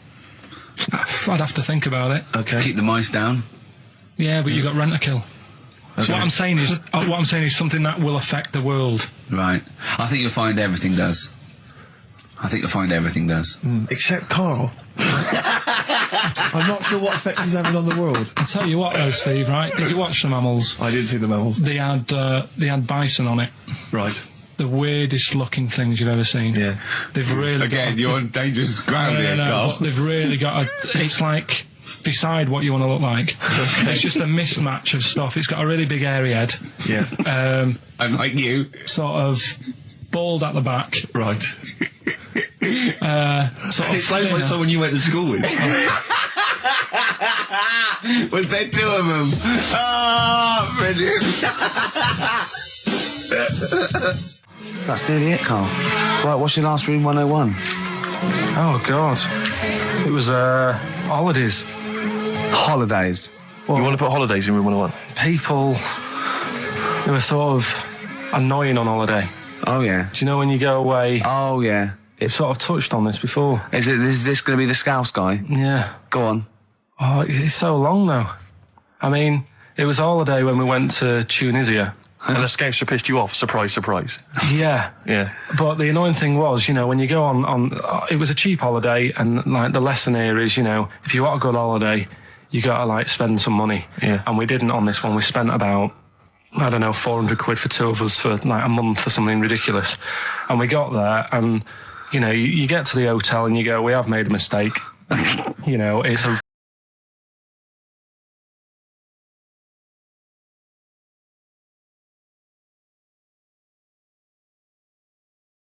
And then the other thing is, the one that I was reading, the world record with the fellow who's pulling a train with his teeth.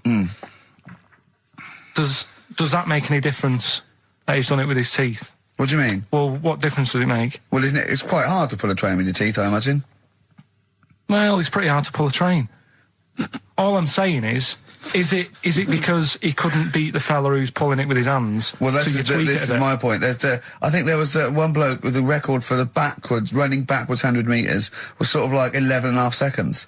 And I was thinking, turn around, you'd probably have a really good go at that. Do you know what I mean? Yeah. It's sort of like doing a marathon with a milk bottle on your head. Take the milk bottle off and see how fast you can go, you twat. But you can just tweak it, like the fella who has done the pegs on the face, right? Yeah. His name's Gary Stretch Turner, right? Right. So he's sort of cheating already if he's got a stretchy head, right? But you are, right, you are one of the most stupid humans I've ever met. Well, get me in the book. Yeah. Right? Well, listen. So Gary Stretch Turner, right? His record is 153 pegs. Yeah. He did it again, and he only got 150 on.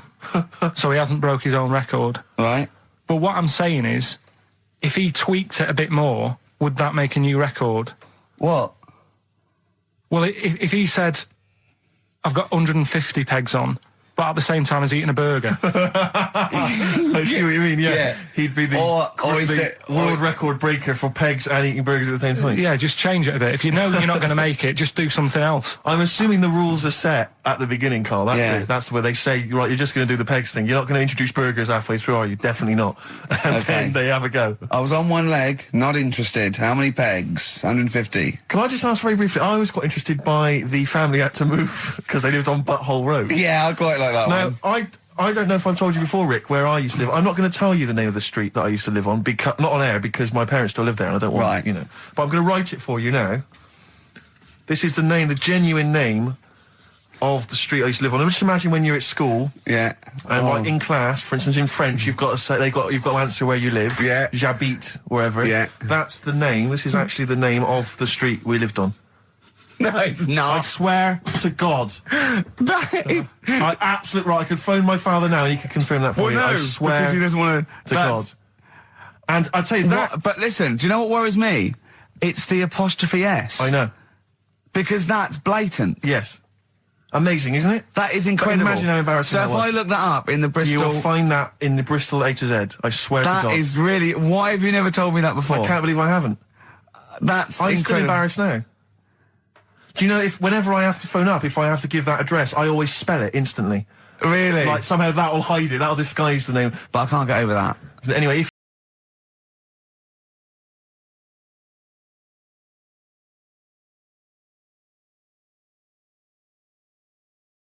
Yeah, just delete that. As Yeah. Okay, well, we're going to play some of the best of, some of the greatest moments of the last 3 weeks yeah. ever heard on XFM 104.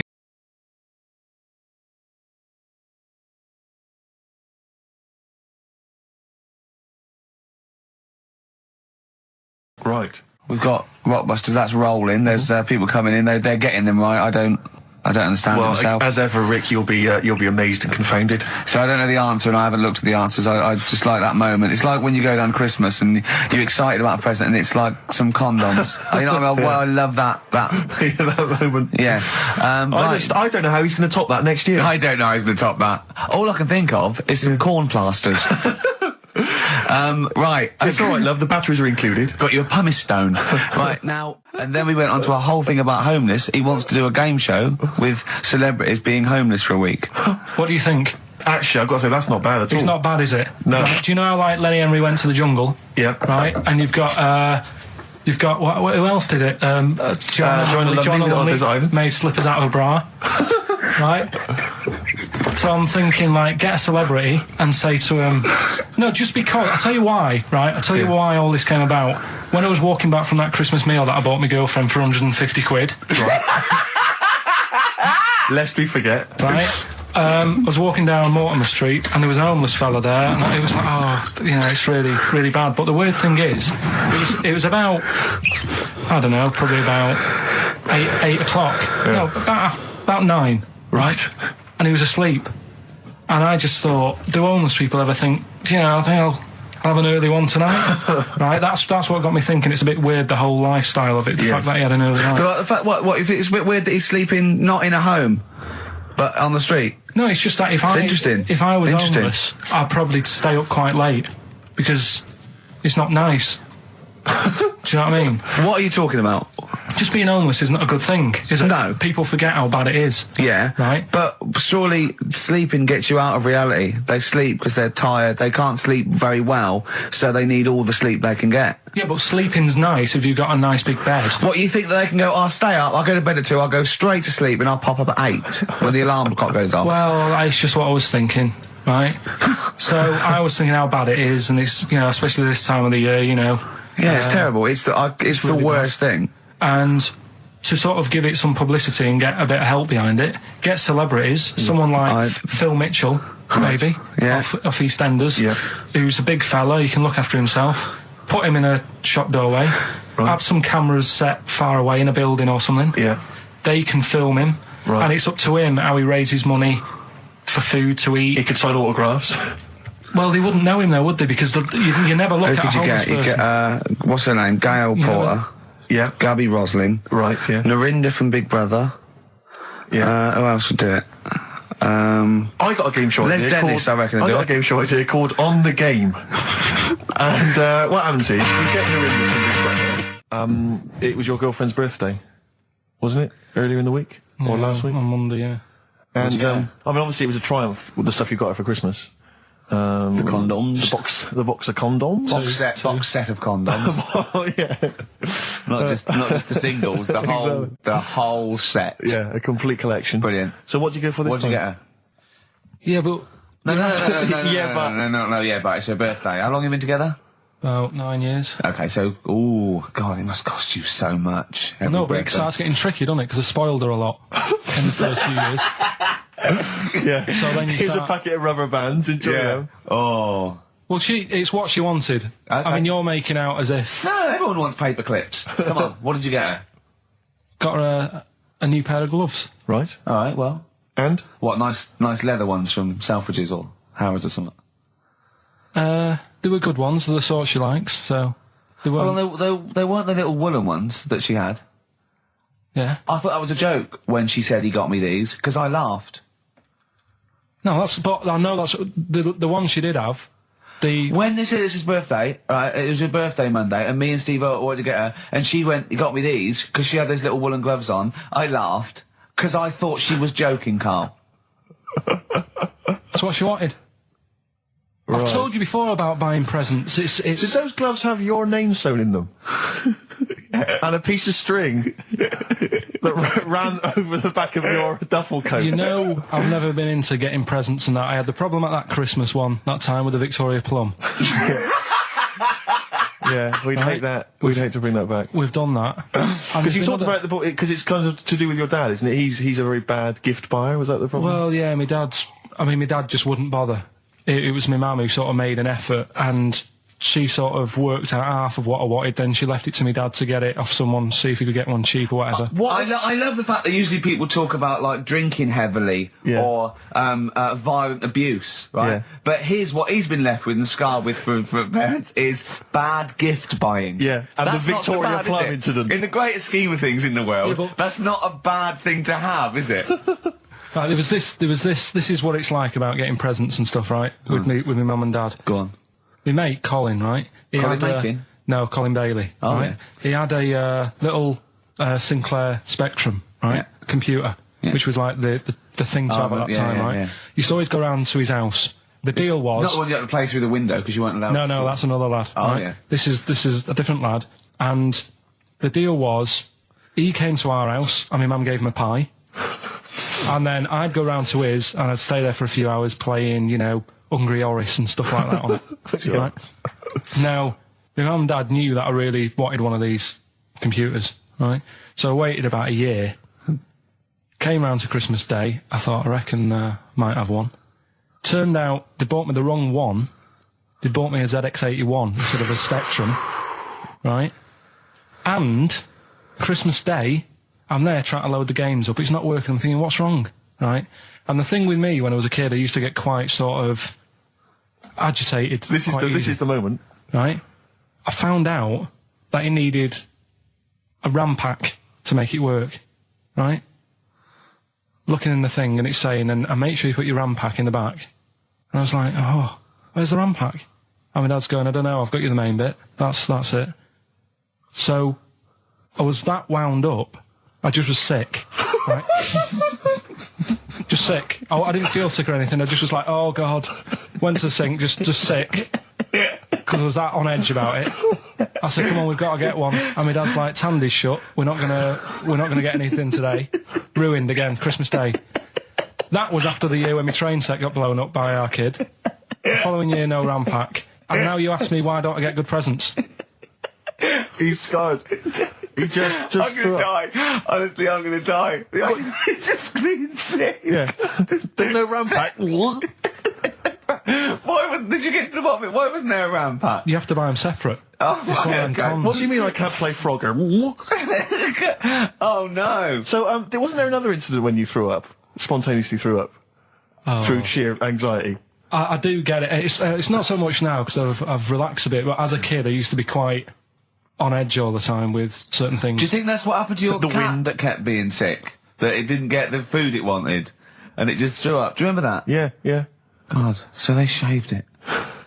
Yeah, but again, you see, the cat thing, I mean, it's mad. I was thinking about it the other day, right? I used to think I had quite a normal upbringing. You didn't. Right? And someone was talking Your about the mother cat. once told you not to go to school because it was windy, Carl. It was not a normal upbringing. The cat was being sick, so she shaved it, so it was easier to clean. Right, well, my mum and dad went on holiday, right? And I stayed at the Rosses down the road. Oh, yeah. Only a kid, must have been about 5 or something, right? And I was always running around in the house. I had a lot of energy as a kid. What the Rosses did, they had this cat that was dead violent, the most violent sort of angry cat I have ever witnessed. A tiger. It was, honestly, Steve, if it was bigger, it would have been, because it was just always having a go at you. Yeah. If you went to pat it on the head, it went to bite you and stuff. And what they used to do with it, to stop me running around, I'd sort of be running around, and then I'd get a bit tired, and they'd say, have a lie down on the settee. So I'd lie down on the settee and I'd nod off. And what they used to do, I'd wake up and I'd put the cat on my belly. Right? So I'd be scared to move because it's like it's going to get me.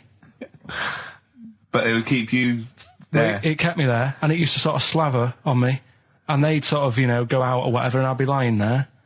That's not normal, is it? Carl, sorry, were you created by the Brothers Grimm for one of their fairy tales? What kind of a life is that? A cat paperweight to keep Carl in place. He keeps blowing around. It's windy. We'll have to weigh him down. Be careful. Your mum probably told him that it's a windy day. You got to get something heavy on him. Otherwise, he just gets blown into the road. God. Bless him. Well, listen. Were you on Richard and Judy yesterday? Right. Yeah, Tell us about that. it was good. It was good fun. Yeah. It's a bit surreal. Is it? Yeah. It's not. That's nice though. There's something charming about them. Do you know what I mean? They go off on tangents. They sort of digress. They suddenly think of something. She suddenly go, oh, my jumper's itching or something. You know. Yeah. And it's quite charming. It's not annoying at all. Yeah. And I'd never seen them do it through before. And I hope I didn't insult them because I said it was like an adult Blue Peter. Right. But In what way? well, they had a Christmas wrapping competition. Right. Then they had a Christmas wrapping competition. and then they had That wasn't them doing kind of then hip they hop. had what the French people are like. There was a little didn't quite understand that living in France. Then they had a woman who relived an Elizabethan Christmas.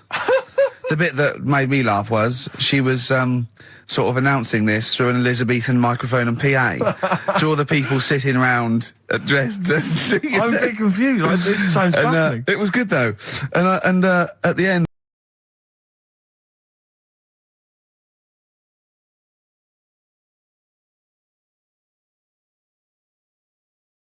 Now listen, I'll give this one. This is an easy one. Now just think, right? Think just what it means. They're not that hidden. They're not that cryptic. Just think what this means, okay? Okay. When the Hares addressed a public meeting and claimed that all should have fair shares, the Lions answered, "A good speech, hairy feet, but it lacks claws and teeth such as we have." How would you use that? No. What do you think that means? This is translated from the, I don't know, Greek or something. I don't know. It was Aesop. Where's he from? Greek. Yeah. So shall I do it in my own language? Okay. So what would happen if there's hares and they have a meeting in the jungle with like loads of lions and go, "Hey, hold on, wait a minute. I think we should all be equal and share everything, all right?" And the lions go, "Well, yeah, it's easy for you to say. We've got claws and teeth." Yeah. What does that mean? It's saying like, of course the hares want that because it's better for them. The lions get nothing out of it because they're already king of the jungle. That's right. So it's negotiating from weakness. Anyone can negotiate from strength, but negotiating from weakness is it's be lovely. It's a lovely utopian look at the animal kingdom. But the way you said it is better than the way they worded it. Well, that's because Ricky's very much the modern Aesop. I mean, many people have thought that. That's why he's getting a lot of awards with the TV show. For him, that's a fake. So look, I'll take that home and read ones you like and tell me about the ones you like, ones that click. I don't care if you only come in with like one or two. Go, I'll tell you what, Rick, that's there's one thing that I've learned from that. Because sometimes you can know all these phrases and until something happens, you don't think, everyone's heard, to, I don't know, to err is human, to forgive divine. And then something, might happen, and you go, oh, that's what that means. That's amazing. So, Do you know any, Steve, offhand? What's that? A fable. Well, I would imagine that the most famous one I've always remembered is the lion with the thing in its hoof. Do you remember that? Paw. The lion, yeah, with the spike in its paw, and a smaller animal gets out for it, but it still attacks it anyway. Well, that's life, isn't it? Well, I read one the other day, actually, which was very interesting. It was one that the famous film director Orson Welles said. Oh, yeah. Which he said, apparently there was a bear going across a lake, wading through the lake, and a scorpion said, well, let me go on your back, will you? Come on, just let me go on your back, we'll go across, it'd be brilliant. He goes, well, no, you'll just sting me. You go, don't be stupid, if I sting you, you'll die, and we'll both drown. And he goes, oh, fair enough. Who was doing the stinging? The scorpion. Right, okay. Yeah. And the bear's wading through the water. Yeah. So the scorpion jumps on the back, and they wade through the water, and halfway across, the scorpion stings the bear. And the bear goes, well, we're both going to die now. He goes, yeah, it's my nature. I thought he was going to say, I can swim. Oh, you're the best. What's the one about... Does that mean anything to you? It's my nature, i.e., that's in my nature. That's the way it is. That's what I do. Yeah, I'm a scorpion. Yeah, one of my favourite ones. These don't mean anything to you, do they? I mean, one thing is you're not impressed by them.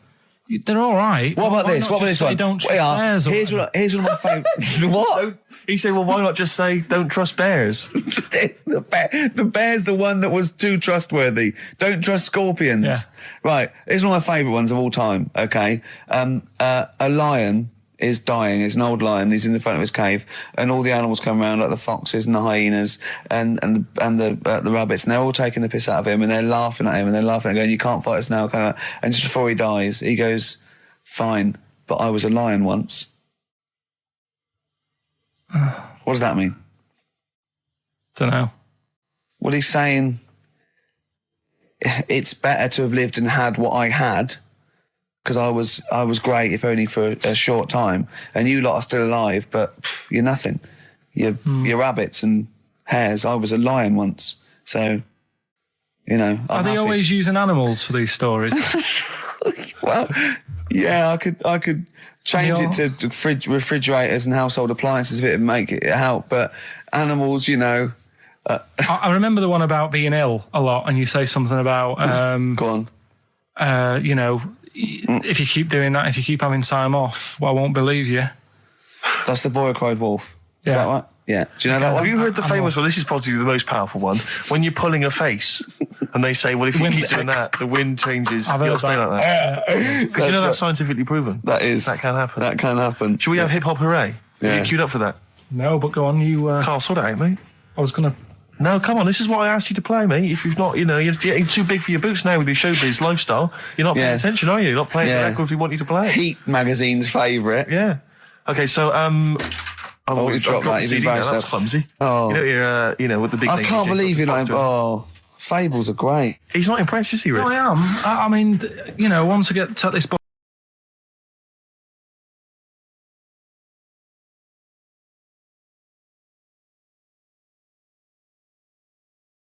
Coldplay, The Scientist on XFM 104.9. Right, competition, isn't it? No, it's Educating Ricky Part 2. Oh, is it? Yep. I wasn't even listening. He's doing all the work, I wasn't even listening. I wanted to spill some water down on that. Right, what's this one again then? Right. What's the teaser headline? Teaser headline is, What's Tomato with You? Brilliant. Yeah? Go on. How excited were you when you came up with that? You couldn't wait to come in and tell us, could you? I think it's a good one because you won't forget it now, will you? I mean, like the worm one. What's so special about the worm? A lot of people think that if you cut a worm in half, 2 worms will grow, but no. What happens is if you cut the head end slightly nearer the tail than the tail will die, but the worm with the head will be okay. So, it's exploded a myth, and it taught me something. Right, so the second one, part 2 of Educating Ricky. What's Tomato with You? Yeah. What this one's about is, ages ago... This is scientific. There's never a date. There's never a country, a location. Okay, settle down, children. No, this is A-level history. Right. Once upon a time. Yeah. When a mental place with swords was a king. Forget his name, but he was a loony. So, and it was literally ages ago. Yeah. So, good luck in the exam. Yeah. Right. So, all right, many years ago. Oh, yeah. Cleared that up. Go on. They thought tomatoes were poisonous. Right? Okay. Because what Hold on, are they going to be proved wrong at the end of this story? Well, because I don't want to give away the ending, but is it something to do with are they poisonous tomatoes? No. Oh, you're having a laugh. I don't believe it. Go on. They're going to be eating tomatoes all this time. Oh, Steve, what's tomato with you anyway? Okay, so hang on a minute. Let's just recap quickly. Many years ago, when people thought tomatoes were poisonous. Yeah. Go on, Well, they didn't know they were poisonous then because they were still eating them. But what was happening? Well, they're not. But they're not poisonous. But hang on a minute. All right, and it's not. I'm just going to listen. I'm not even going to talk. I'm not going to tackle it anymore. If you remember, years ago they didn't have like pottery plates. They had lead plates. Right? What are you talking? Just let him talk. Sorry, what year is this? Let him talk. Come on. Plates made out of lead, and what they'd end up doing, they'd say, right, do you want a tomato? And they'd go, yeah, all right. And they'd put the tomato on the lead plate and cut it. And because of the acid in the tomato, right, it would sort of make the lead runny, and the lead would go into the tomato, and they'd say, oh, it's lovely this, and they'd be eating it. They'd get food poisoning, lead poisoning, what have you, and they'd be really ill. So they thought tomatoes were poisonous, so they didn't eat them for many years. And when you say they, do you mean the people of Narnia? Yeah, this didn't happen. Where was this happening? Sort of in Britain and that. You put him on the spot there. Oh, I hope there's no uppity pupils at this school when they go, what do you mean, sir? Oh, if you're going to... Oh, I'm fed up with you. Do you understand? No. So the No, you've got... No, right, okay, first of all, Carl, where'd you get this information from? Where 14 did I get times that? as well? Do you know... You can't remember? I don't know where I got that from. I don't know where I got it from. But why don't you think that makes sense? But what? Someone once got lead poisoning from a tomato? Not just one, loads, and then all of a sudden... No. Why is this educating me? Because I'm telling you that tomatoes... I can't take anything away from this. I don't know what to take away from this. What have I learned? Don't mix lead with tomatoes. Why is this educational in any shape or form?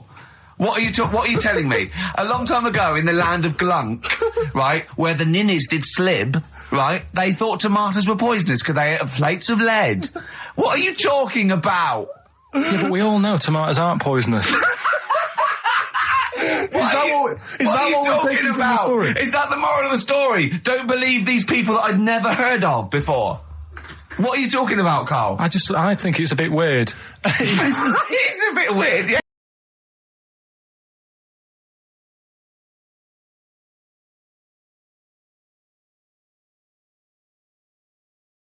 There's that one. There's that one that a bloke, right, was going to get a phone call at 4 o'clock to find out if his business was, okay, right? And if he didn't get the phone call, he knew he was broke, destitute. So dead on 4 o'clock, the phone didn't ring, so he went up to the roof, his office, and he jumped off to commit suicide.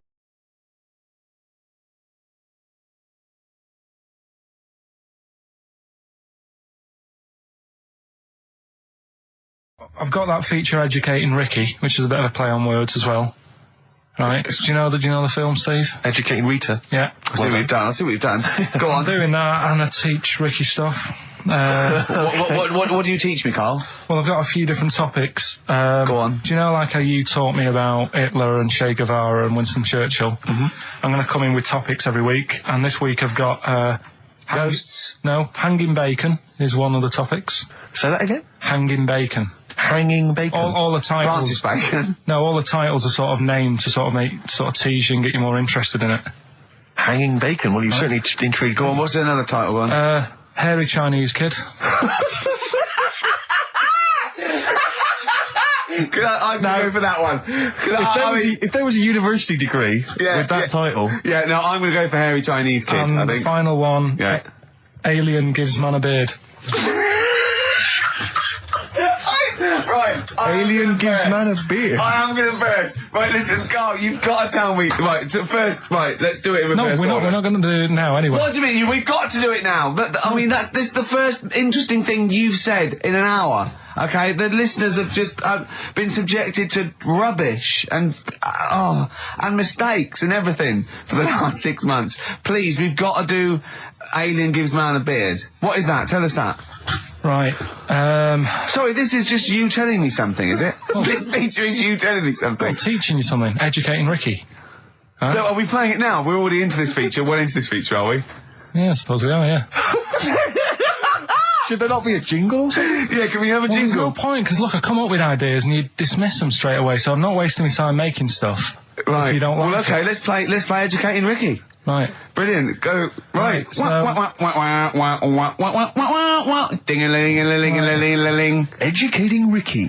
Right, what are we going for then? Hanging the bacon, hairy Chinese kid, alien gives man a beard. I think Alien gives man a beard. I'd like to do that. Right, there's this fella, I think it happened in America, and he saw a bright light in the sky.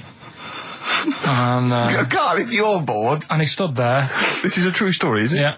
He stood there Yes, of course it isn't, Steve. and he saw this bright light and it came closer and closer and it was a UFO, right? Yep. And he looked at it and it disappeared, right?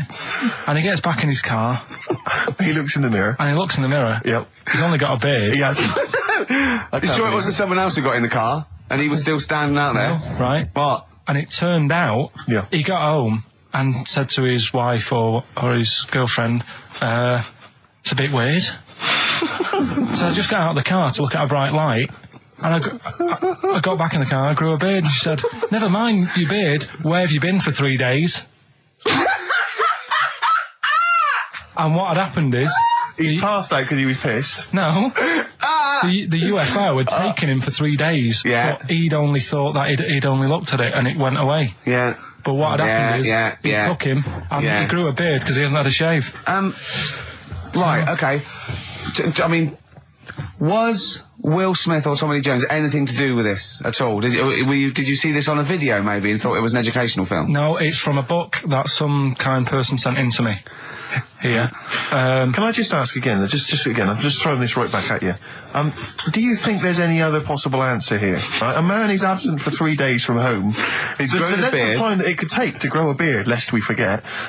What if he hadn't actually seen a bright light in the sky? What if he was he'd been lying? What if drunk? he was lying? He'd got knocked unconscious. He'd had a car crash. Just any lying. number of other No, things. just lying. Or he was just lying. Yeah, he'd been on a bender, getting pissed for 3 Yeah, days and that with was his his mates. excuse to his wife. And they went, Dennis, what are you going to tell your wife?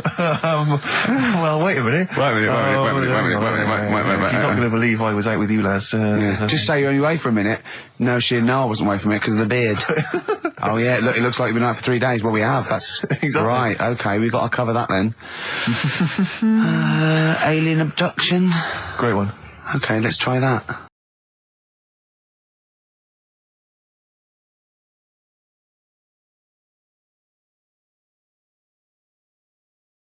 We've talked about it before. Do you know the little mouse that had an ear on its back? Yeah. Sure. Right.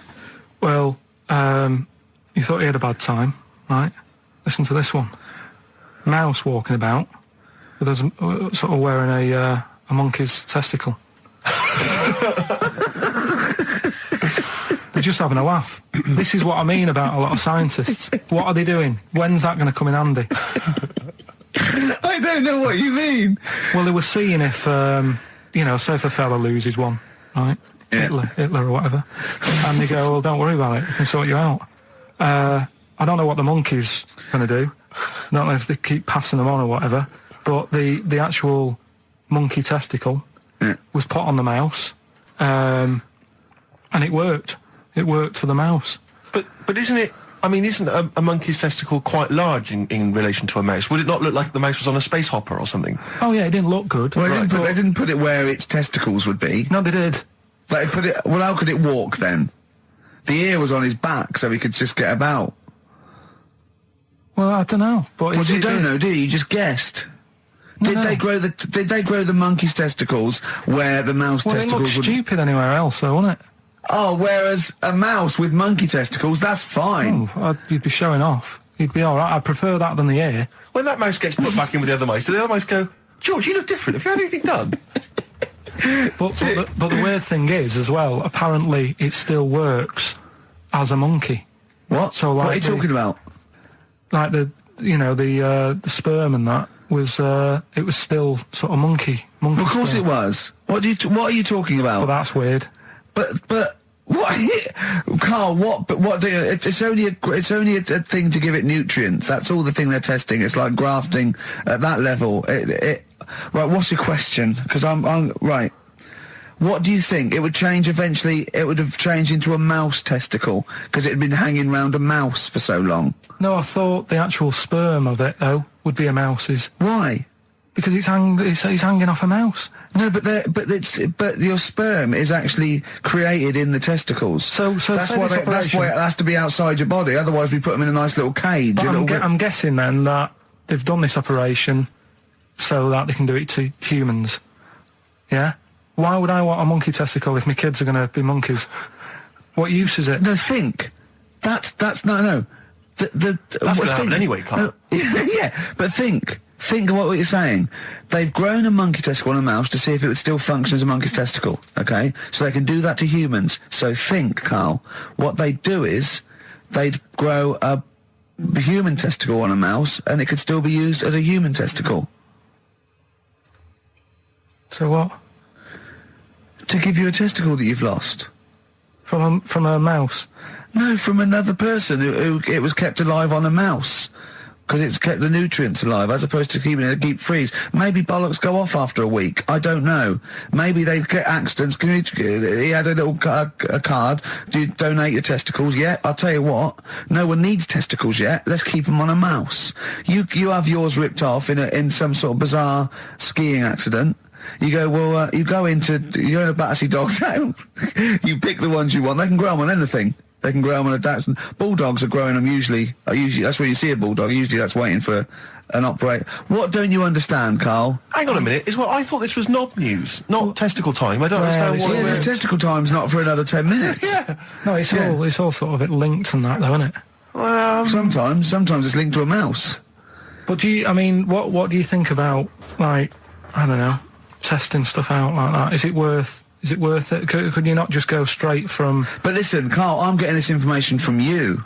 No, if this was on Question Time and someone said there were, Dimbleby and Paxman or whoever said it, I'd think about it as a moral dilemma. You've just said you saw a mouse with a monkey testicle. What do you think of that? I don't think anything of it. I don't think anything of it is the answer, Carl, because I can't trust the info. I cannot trust anything that comes out of your mouth. Well, it's true, but it's just all this. It's the same thing, innit? It's the leeches in a blender. It's the fella looking at an electron.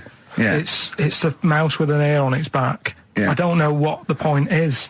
But you don't read on. Because I've seen you read something and you're going, look at that. Man survives on eating knee.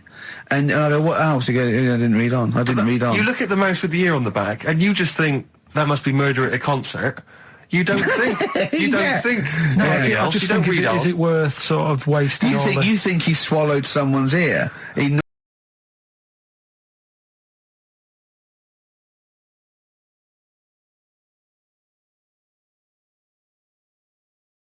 What sort? No. The Pope. Yeah. What semi? Sorry, Mrs. Robinson, we're going to have to let you go. Yeah. Go on. You are the weakest link, Carl. Goodbye. Yeah, go on.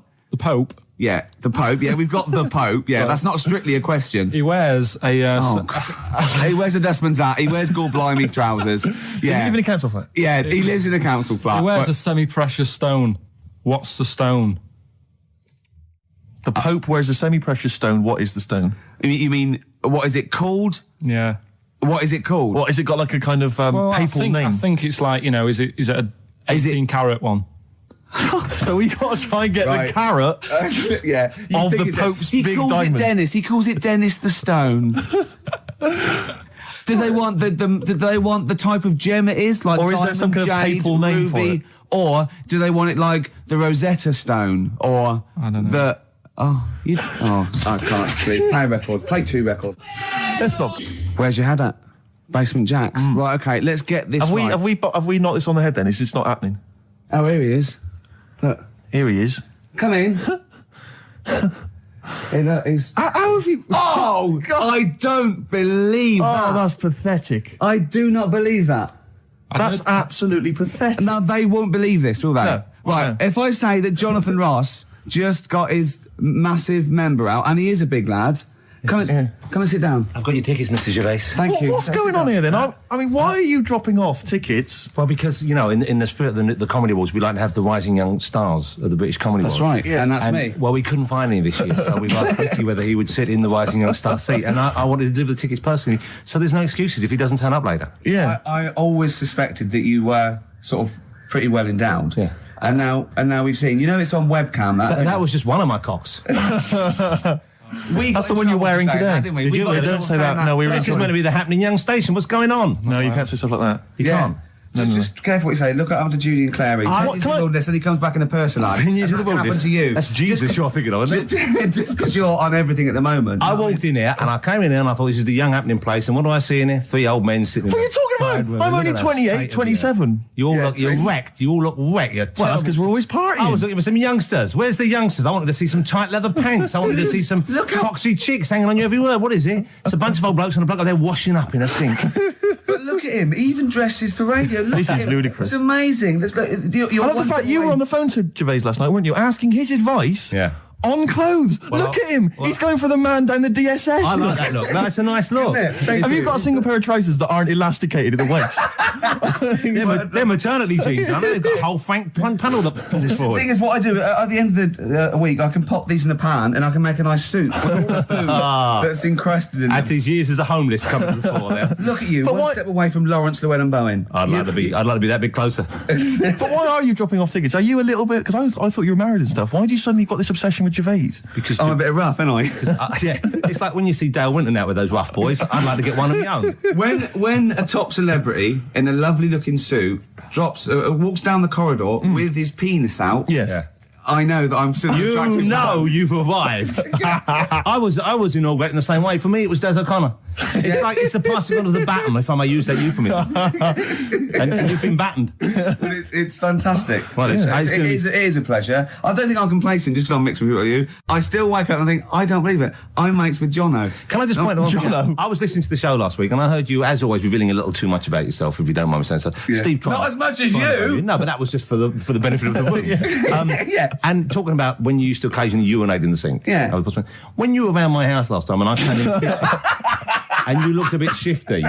No, please reassure me. It was more ownership. But I was like, I went to my territory and then other people that come in that go, has Gervais been round here? It's like just marking my territory. Because my coffee the next morning had a hazelnut tang to it that I don't remember putting in. Can I just say something? Because I mean, I used to mention to you, Gervais, when we first started getting involved in the business. Yeah. I used to say, if there was one celebrity I'd like to be friends with, it's Jonathan Ross. Yeah. Lo and behold, Ricky's befriended Jonathan Ross. I'm nowhere to be seen. But Not Ricky invited round. Ricky told me that I could be his friend, providing I never extended the arm of friendship. Right. Yeah, if you ever... I thought as much. He tries to keep everyone else down he works with, from the office, all the other shows. He tries to keep them down. I didn't even want you to come in. I wanted to meet you on the steps. Yeah. I didn't even want to tell him you were around. But you called. He went, who's that? And he saw your name come up and he went, well, can I meet him? Well, you're all coming tonight, aren't you? This isn't Radio 2, by the way. These links are way too long. This is snappy radio. We have to play out... Yeah. You might The be kids have lost interest. But the kids want to hear Coldplay, Catatonia, You know what I like? Faithless. How about some more of that instant instantly forgettable hip hop you play each week. One of those obscure hip hop hooray. That's the worst feature on British radio. You should be ashamed of yourself. Wait a minute, I've heard your quiz on radio too. I said the hip hop's had its day. Put it away. Put it away. I'm Carl. Carl, how you doing? I'm all right. Got a question for you. Quiet man. Got a question. Yeah. The Pope. Yeah. What semi-precious stone does the Pope wear? It's easy. Go on. Topaz. Is that the right answer? I don't know. I might have wrote it down. I'm really sorry, Jonathan. It's not what he publicly admits to, but I have to know because I was hanging out with him at the Groucho one night, and he was saying, "Oh, look at this, look at this, look at that topaz. Go and buy that. Look at that. Vatican City. Look at that. We can make a nice ring out of that." He said. Didn't go anywhere.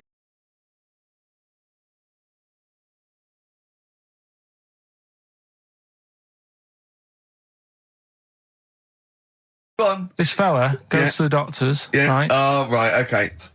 Right, if this isn't any way apocryphal, stupid, illogical, impossible, right, you are never, ever speaking again on radio. So make sure this is at least possible. I'll tell you what, I'll even give you improbable, but possible. So if anything that breaks the laws of the universe or logic, okay, that's all you have to avoid. On you go.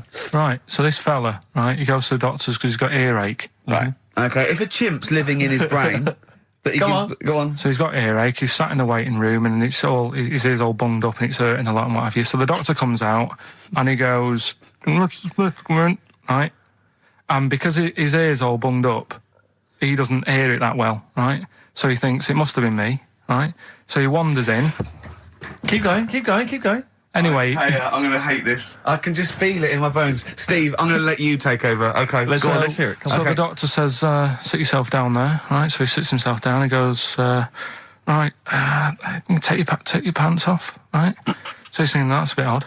Anyway, he heard that though. He apparently he took his tackle off. The doctor did some operation. What, there in the waiting room?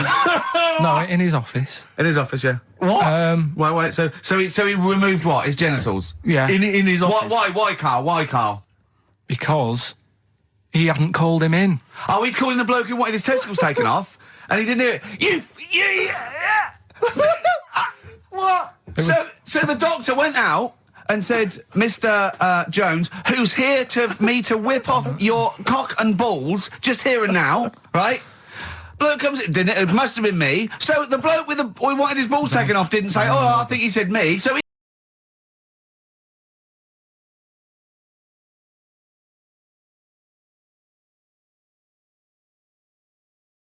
I'm here for me ears. What are you doing with that?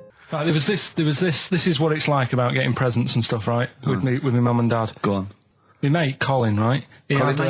No, Colin Bailey. Oh, right? yeah. He had a little Sinclair Spectrum, right? Computer, which was like the thing to have at that time, right? Yeah. You used to always go round to his house. The deal was not the one you had to play through the window because you weren't allowed. No, that's another lad. Oh, right? yeah. This is a different lad, and the deal was he came to our house and my mum gave him a pie, and then I'd go round to his and I'd stay there for a few hours playing, Hungry Horace and stuff like that on it.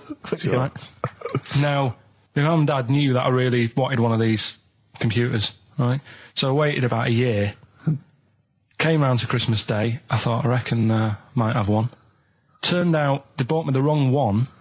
They bought me a ZX81 instead of a Spectrum, right? And Christmas Day, I'm there trying to load the games up. It's not working. I'm thinking, what's wrong, right? And the thing with me, when I was a kid, I used to get quite sort of agitated. This is the moment, right? I found out that it needed a RAM pack to make it work, right?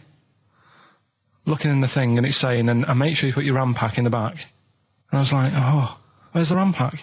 And my dad's going, I don't know, I've got you the main bit. That's it. So I was that wound up, I just was sick, right? Just sick. I didn't feel sick or anything, I just was like, oh God. Went to the sink, just sick. Because I was that on edge about it. I said, come on, we've got to get one. And my dad's like, Tandy's shut. We're not gonna get anything today. Ruined again, Christmas Day. That was after the year when my train set got blown up by our kid. The following year, no RAM pack. And now you ask me why don't I get good presents? He's scarred. He just I'm gonna die. Honestly, I'm gonna die. He's just screaming sick. Yeah. There's no run back. What?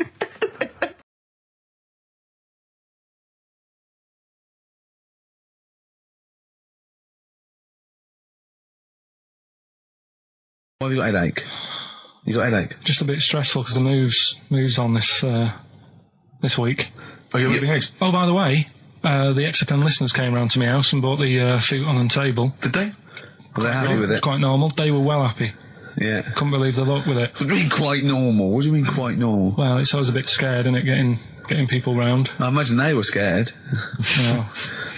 And were they excited to see you? Could you tell that they were pretty pleased to see you? No, I don't think so. I mean, you're Karl Pilkington.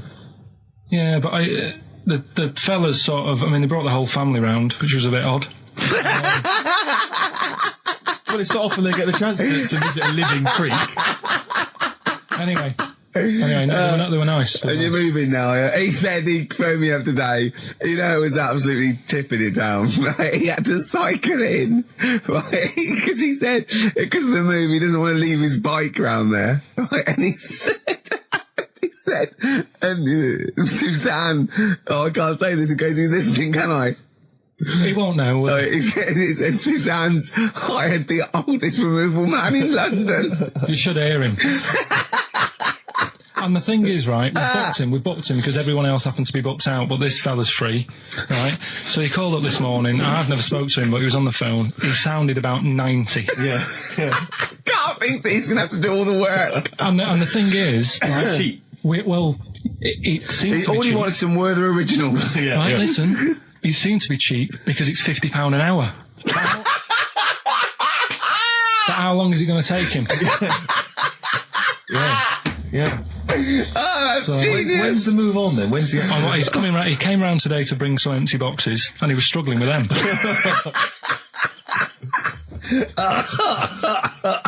So it actually happens on.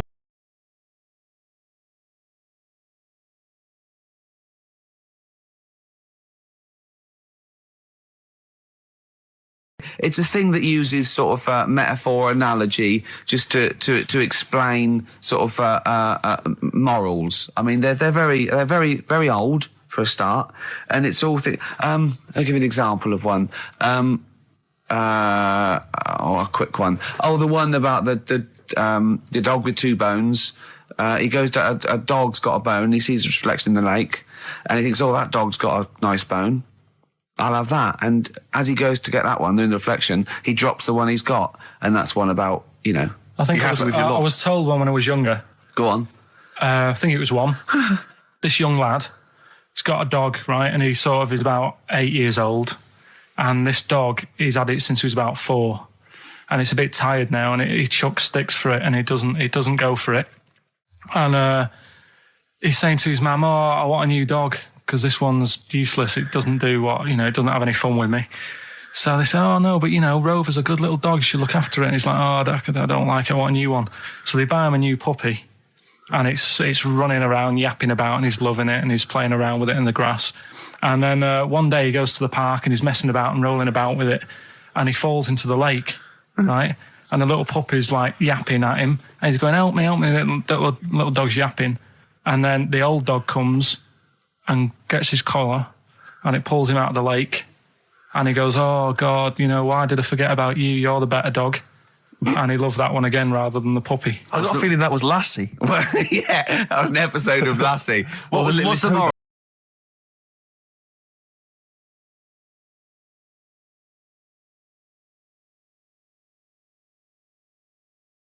So he did all this. I don't even know why I'm telling you about tattoos. No, nor do I, Carl. Hey, to be honest. Don and Blitzen from the About a Boy soundtrack by Badly Drawn Boys. Christmas theme there. You spotted the Christmas theme? Yeah. Carl's not really in a festive mood, but... I can't imagine Christmas is your time of year, is it, Carl? Well, I'm not sure any time of the year is, really. I liked it when I was about... I think when I was about 7, I enjoyed it. Was that the one? Was that the year, the big year for you? You get loads of stuff, you don't have to worry about anyone else, but once you've, got a job... What did you get when were you doing your paper round? How old were you then? I was about 13, 14. Well, that was then you were a man, weren't you? I had to buy stuff. Oh. But you're still not You're quite a having a good selfish time. man, aren't you? I didn't realise this. No, it's just that And Christmas. that's coming from him, Carl. My dad always said... All right, steady on. Dad said Christmas morning was for, like, you know, for me. So he used to stay in bed. So he never... That's brilliant. That's a great thing to say, isn't it? Yeah. Christmas morning's for you. Run wild. Do what you want. Just don't bother so me. I'm going to Honolulu for 2 weeks. That's great. Dad, it's Christmas. Do I have to do anything? No. So my mum used to get up because she used to like to see my face light up, you know, when I opened the presents. And then, to give fireworks. And then I'd have to go to my bedroom from about 6 o'clock onwards because, like, my mum and dad were into having big Christmas parties, and I wasn't, like, old enough to go. Right. So they'd say, right, you know, you've had your fun there, you go up to your bedroom, stay in there. Really? Yeah, I remember one year, right, I got a train set, that's what I wanted. Yeah. Right? It's brilliant. Playing with it all day. I thought, I don't mind about the party, I'm happy staying up here, playing with this. Brother comes in, he's had a few, right, he's going, yeah, give us a go on your train. How old is he? He's a bit older than me, so he might have been like, let's see. Well, let him be 18. Yeah, probably about 18, 19, And how old something were like that. I had a train set, so, I don't know, about 14. something like that, right? So I'm playing on that, loving it and stuff, and then he comes in and goes, oh, give us a go. He turns the transformer up to, like, 14. He went really fast for about 5 seconds, broke it, and then he went back downstairs. Wow. So Christmas, I hadn't even got to Sounds Christmas like Day. the Conservative government with British Rail. Satire, that is. Satire, I just thought that there's satire. If there's any satirical shows listening or it doesn't work in any way because the analogy falls down apart from there being a train. Think it through though. British Rail was trains. Yeah. And the government broke the trains in many. Well, they didn't break them, like not officially breaking them, but they kind of. It does work. It's perfect. Oh, I'm very pleased with that. And I can't. And no one's asked him to be on Have I Got News For You. It's weird, isn't it? Because it's strange that when you've got a satirical mind that's as quick as that. Yeah. And he's broke your little train set. So what did you do? I just, like, watched telly and had some sausages. I bet you were happy with that though, weren't you? It's a bit annoying though, isn't it, when your main present of the year has been broke. And did it ever get it fixed? No, that was it. Put away. I'm intrigued why your parents wouldn't let you come and join in the festive fun. Was it like really debauched down there? Was it like eggnog everywhere? Well, no, but I mean, that's fair enough. 6 seems a little bit early, but I just think, you know, if you're your kid, he had his fun, put him to bed at 8 maybe. And you think so on Christmas Day? I thought that was a day for family. Well, not if there's a party going on. Well, don't have the party on Christmas Day. Well, that's another option. Yeah. Your parents are weird, aren't they? A strange breed. Well, I think that was the year, right? You're talking about buying presents and stuff. I think I did treat my mum to. I didn't buy my dad anything. I think that was like when I got a bit older, I used to get my dad something because he wasn't that bothered anyway. No. So, got me mum. There was a cheap shop, right? Of course. Thank God for that. Called Snips. Right? So I went in there and I thought, let's see what I can get her. And remember Victoria Plum? I don't think so.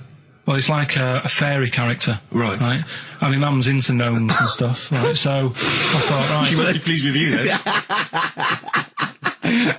Victoria Plum. I was thinking, is that one of the neighbours? Is it like a brandy liqueur? Do you remember Victoria Plum? Victoria Plum. Victoria Plum, yeah, it's like a little fictional sort of character, right? Okay. So I saw it, I thought, yeah, she'll love that, right?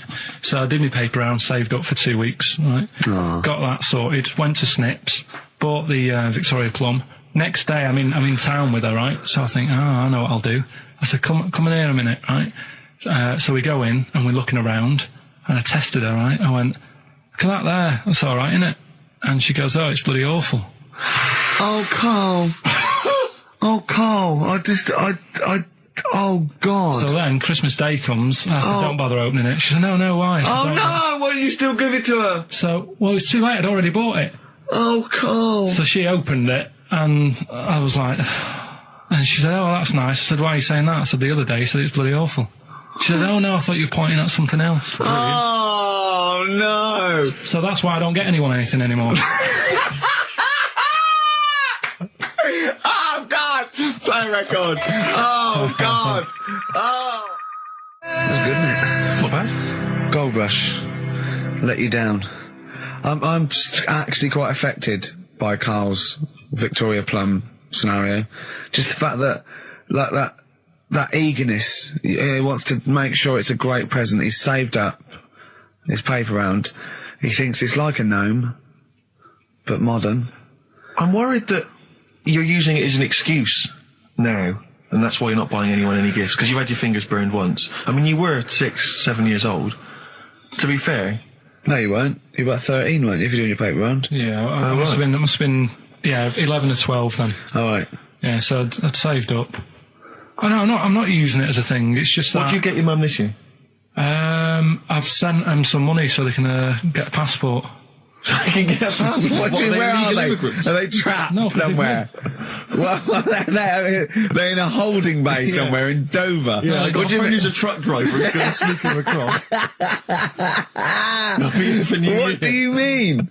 So they can buy a passport. What do they do? Sell it when they're a bit down in their luck? No, they haven't got that much money, right? They've never been abroad, and the mate said they might take them next year, and they said, oh, we haven't got a passport, so You've got to buy a passport, have you? Isn't that your God-given right as an Englishman? No, you've got to pay for them. They're 30 quid each, so you better had to, otherwise they're conning me. Right. So you send them 60 You quid? don't get born with a passport, of course you send them 60 quid in an envelope, have you? Well, check. Right. I love that. He'll be watching telly and France will come on and he'll go, oh, what do you think of that? She goes, it looks bloody awful. Yeah, don't open it. No. Don't open it. Yeah. Don't open it. So you've not paid for a holiday for them? No, I've just sorted out it's the better prize, isn't it? Because they can't go anywhere without it. Well, the passport keeps on giving. Yeah. So 10 years. That is, yeah. So, but no, I never used to, I can't think of other things. I used to get me dad once I started getting him stuff, it used to be a dressing gown, and then, but as an extra surprise, I used to put like a cigar in the pocket, so he'd think that was it. Yeah. Then he'd put it on and put his hand in the pocket. Right, and then he'd just hit you because he thought you'd nicked it. Oh dear. So you bought him a jacket with a cigar? That's quite thoughtful. Did you sneak a cigar once on Christmas? Yeah. Well, that's when they used to have like the big do's, like I say. You know, they were known for it. Like the whole estate used to know that. You know, we were having a party. Yeah. So they'd all come round. So they'd all come round and scan food and drink and that. I can't imagine. I cannot imagine how unpleasant that must have been. Awful. And you locked in your bedroom with a broken train set. Yeah, crying. And looking at Victoria Plum, whatever that was. In the bin. Oh, in the bin, yeah. And hear a mum saying, and he got me this. Isn't this piece shit? Of rubbish. You could hear him just throwing it against the wall and laughing. And all the neighbours laughing. And you'd come down, just be in pieces with loads of spit on it. Just loads of gob on it. Eyes. And all the Polaroids of them just like laughing at it and pointing. Stamping on it. Yeah. Alright. Flooding back. But no, I used to get up in the morning and then like they'd still sort of all be there asleep on the floor and on the sofa. Oh, that's awful. Oh. That's terrible. Christmas is surely the one day a year which is a family thing. It's for the kids. They're the ones that was Boxing Day. Well, I know. Oh, that's all right. It's over. Yeah. Back on the bike. All right. Who's going to pay for this? What, me? Yes, Carl. You're doing 2 rounds today. Yeah, what's your paper round support?